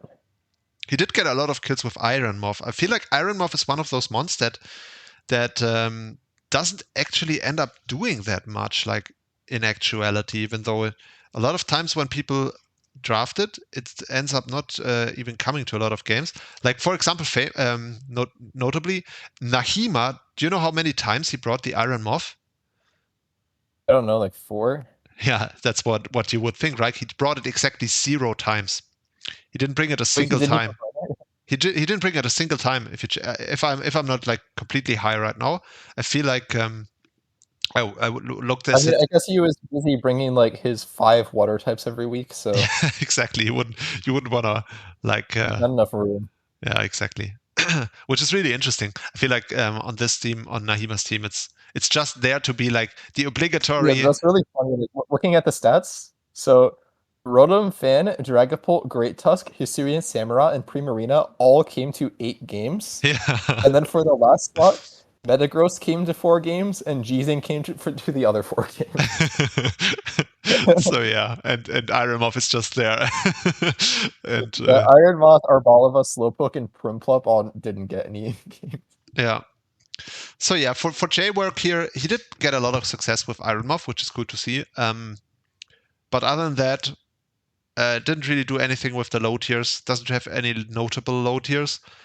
And yeah, he is gonna play Major Comeback, like you said. I usually like if I do matchups, I wanna do it on the interactive dock because I feel it's better to see them next to each other. J-Work versus Major Comeback. All right, let's check the matchup. Man, he has Executor. That's like that's a bad start for Major Comeback. Yeah, because like Executor into Farigiraf is kind of tough. That's a really tough matchup. Yeah. Powder because it can just run Sap Zipper. Exactly. You'd have to like Terra Dark or something to at least make it Terra at some point. Or you can like Terra Bug, I guess. Yeah. I don't think that Bug is particularly good in this matchup, but who knows? Yeah, so Major Comeback is like a fake Sun team with the Charizard Y, which is not actually a Sunsetter. That's also why he has the Ninetales on top of it. Really interesting. Two Sunsetters on the same team and a Regieleki. Oof, that's a rough team. The Regieleki is not going to be of much use here because like J-Work is almost certainly going to bring the Garchomp and obviously also could have the Jolteon if you wanted to. Which actually Jolteon doesn't even look that bad because obviously it gets coverage for Great Tusk. And other than Great Tusk... Well, maybe this is the week that we see the Zweilous. Because like Zweilous can be pretty decent. Oh no, it's not, right? Jolteon does get fairy coverage, does it not? It gets like Alluring Voice? Oh yeah, it gets Alluring Voice. I don't mean to switch into Jolteon, I mean to like the team. Like if you can actually hit your hustle moves, then there aren't really like that great switches into it. All right, I would say I was that it gets Fire Blast, but it doesn't. It only gets Fire Fang. So okay. So Registeel would be like kind of tough for it still. Although like Fire Fang and Sun probably 2-hit KOs. Yeah, the problem with Zweilous is that overall J-Work's team is pretty offensive. Other than like obviously against Farigiraf, it probably can get hits off. So it could work actually if you can find your spots with it where you can bring it in against Farigiraf. Like for example, Farigiraf would be the switch into Executor, and you can like run teleport on it, and then you could actually like go Bandit Zweilous and get a couple of hits off. That would be funny. That would be really funny actually. Actually, what I was thinking, so Walking Wake is kind of sabotaging Zweilous here because normally J-Work wouldn't have like a reason to run like Dazzling Gleam on Moth or Alluring Voice on Jolteon, but because the Walking Wake is there, they might run those moves. Like it's not guaranteed that they will because like Walking Wake still takes a lot from Sludge Wave and like electric moves, so it's not like it's a required bring here. But also, Jolteon especially learns like 3 moves total, so you might just like put it on there anyway because like if you're bringing like but Jolteon definitely will because of Great Tusk. Yeah. As well, I kind of just glossed over that. Like I guess like your other option would be what extras. Wait, does it even get? No, that's a Raikou thing. Jolteon doesn't get like a psychic move outside of a stored power. So yeah, actually, it's definitely bringing the alluring voice. So Yeah, for sure. But yeah, I mean, if you really wanted to, you could definitely make Zweiler's work in this game, because like you can't. This is gonna work 100%. Executor is gonna bait in the Ferrigeraf, and Ferrigeraf is like the thing to get hits off on for Zweiler's, until the moment where it like Terra Fairies and kills you. But I don't know well, if it that's. doesn't even need to Terra Fairy though. Like it can just click Dazzling Gleam. Yeah, true. Yeah, Because unlike Weirder, it actually has coverage. Yeah, I'm not sure if it would have. To be fair, I'm not sure if it even would have the Terra Fairy in this, or the fairy move in this, because it doesn't really need it for anything. Yeah, I mean, the main thing would just be Walking Wake, because like that's your strongest way to hit it. Yeah, but it's not even stronger than like, it's not that much stronger than Psychic, and it's weaker than Future Sight. So, I mean, it's a little bit stronger than Psychic, but I don't know if it like warrants an entire slot for being like 30 like, base you power stronger. probably don't need it. Although, is Wake 2-hit KO'd by Psychic? Because I feel like I feel like it would be right on that borderline, right? If it's it would be, it would probably be a roll, is my guess, and obviously it would depend on investment. Okay, you need like max special attack investment in order to like consistently 2-hit KO it. Mm-hmm. And that's assuming like no bulk wake. If you're a defensive Ferrigeraf, then like you don't even come close. But if you're Gleam, then it's like you can get there with like a little bit of investment. So I don't know. Like I don't think that it's really worth the move slot. Like it's probably just gonna be like some attack and then like like wish prot and then like either baton pass or like E-wave or something. Yeah. But it's really sad how Major Comeback's team completely gets destroyed by the Starmanitan. I feel like the minute you switch your King Gambit into the wrong move once, then he just spams Icicle Crash for the rest of the game, and you basically just hope he misses. Because there's no bulky water on this team. Like the water is Walking Wake, which like it just dies. So yeah, that doesn't do anything. I guess you can run Gorsula. Gorsula takes 2. Yeah, but yeah, definitely does. But it's also like, a Gorsula. Exactly. that's not what I would be comfortable if against like, I don't know, a potential sub-sword stance guard jump, which like with Scale Shot and Earthquake also looks really good in this match potentially. Well, I mean, you can run like a Ice Beam on it, or if you want to counter team the sub, you could bring Icicle Spear. Yeah, true. I guess that's possible. But yeah, really interesting matchup. It's not obvious to me who like has a huge advantage here. Mm-hmm. I feel like basically on team composition, this Major Comeback team, it doesn't look like. It looks more like a Gracidia team than it does look like a Sewer Division team. Let's say that it looks a little bit awkward to me. But yeah, definitely best of luck to both of them. I do like J-Work. I want to say something. I do like J-Work in this league because I know that J-Work came from Reddit. So it's always that this means that he didn't play draft before, I think. So we basically brought him to draft. I always like this. And I remember his application, and he was like, he had this really ambitious application where he was like, okay, I'm gonna win this, I know, or something like that. So I do like it, and yeah, he's still in the running, so maybe he can make it far into playoffs. That would be cool to see. Definitely wish him all the best. That would be cool. Yeah, but I mean, it's not like I'm always happy when like people like go like far into playoffs or like on their first draft league. Yeah, because usually like when that happens to someone, they like keep playing draft for quite a while.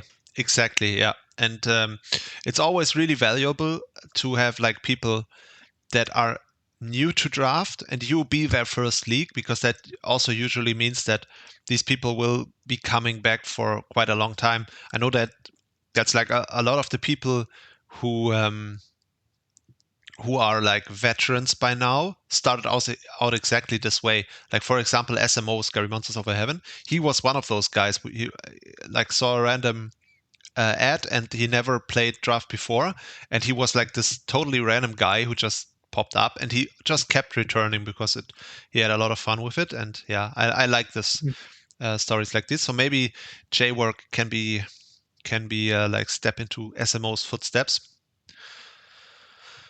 which would definitely be cool to see. By the way, I'm heartbroken because SMO just lost his playoffs match yesterday. Which was really, yeah, I saw that. Yeah, that was so.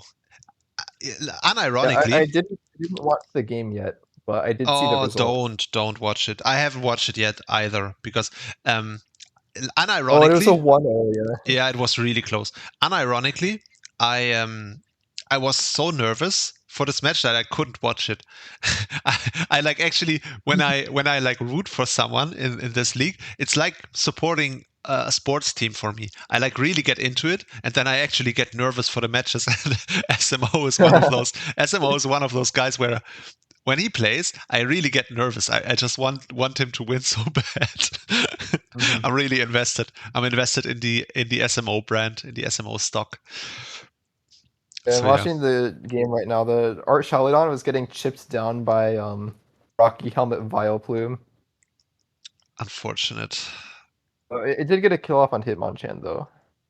In the first game that they had, they played on week 8 as well. Arcalodon like completely destroyed in the early game. It got like 2 kills before anything else did anything.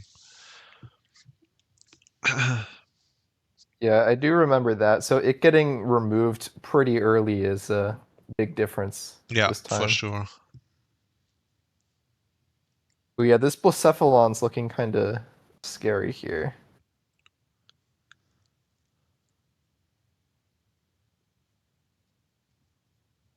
As yeah, on SMO's side, like the only thing that could really like switch into Flamethrower was the Quackleval, I guess, and even that doesn't take it very well.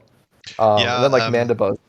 The Mandibuzz is like, burnt and chipped, so I feel like I haven't seen this game, but if I had to guess from here, then the Blacephalon might just. So like I said, I know the result and I know what happens in the end, but I remember the week 8 game they had. So they played week 8 and then again on round 1. And the week 8 game was the one where SMO won. And he had a huge lead, but he almost lost it. He was just about to lose it to Blacephalon in the end because he, like you said, he doesn't really have a good answer to it. And what saved him in that game was a Focus Sash Jolteon. So Blacephalon was like ready to sweep. Already had one Beast Boost in, but then he revealed Focus Sash on the Jolteon, and that's why he won it. But yeah, unfortunately, in this. Okay, it wasn't even the Blacephalon in the end. It was the Darmanitan just like getting revenge kills. Yeah, exactly. Yeah, and so this means the funny Ice Cube guy is unfortunately out for this season. But I do know that his Ice Q did really well. So Ice Q as a signature for SMO, it definitely did well for him. He got a bunch of kills with it, and he ran Belly Drum exactly 0 times. I checked. I went through all the matches. I really respect that. That is the correct decision. Yeah, he got 10 kills with it, which is not bad. Definitely not bad. And yeah, like I said, he never ran Belly Drum even once. And I was kind of expecting him to like whip it out like once in playoffs, but he didn't. He never did. And I just respect this. I feel like it's always something like, people think that like that's like the set to run on paper, but it never actually works. Yeah, it's just really tough to pull off, like, honestly. Defensive Ice Cube is like, or even just like, using the speed tier to like, hit things. Like that's definitely the best way to use it. Yeah, you can also if you pair it like with the Slowking, you can use Aurora Veil and stuff. It's a funny signature, and I respect the decision for him. If you look at his team info, he dropped Hariyama, which is like one of the most boring but solid signatures you can get, for the funny little guy, and decided to play the season with it. And yeah, he also messaged me yesterday saying that he was really excited for the VGC division next season, which is very cool. We've had several That's people cool. show interest now. Basically, everyone that knows about it was really excited for it. So yeah. Maybe we'll It's have like, to do multiple VGC divisions. who knows? Yeah, maybe. We are just I feel like we're so close to reaching a critical mass with this league. If like because I'm gonna advertise again for next season, and then I feel like this season went really well. We did overall, like a lot of the newcomers have been so great and are also gonna return. And I feel like those newcomers are also gonna bring more people into the league again. And I feel like we might be exploding for next season a little bit, and I don't know if we can handle it like division wise. I don't know how many divisions I can handle, but we'll have it's to reject so many people. yeah, I don't know. We already had to reject a lot of people for this season. Yeah, we had to reject like 40 people, and still ended up with like 112 or what was it?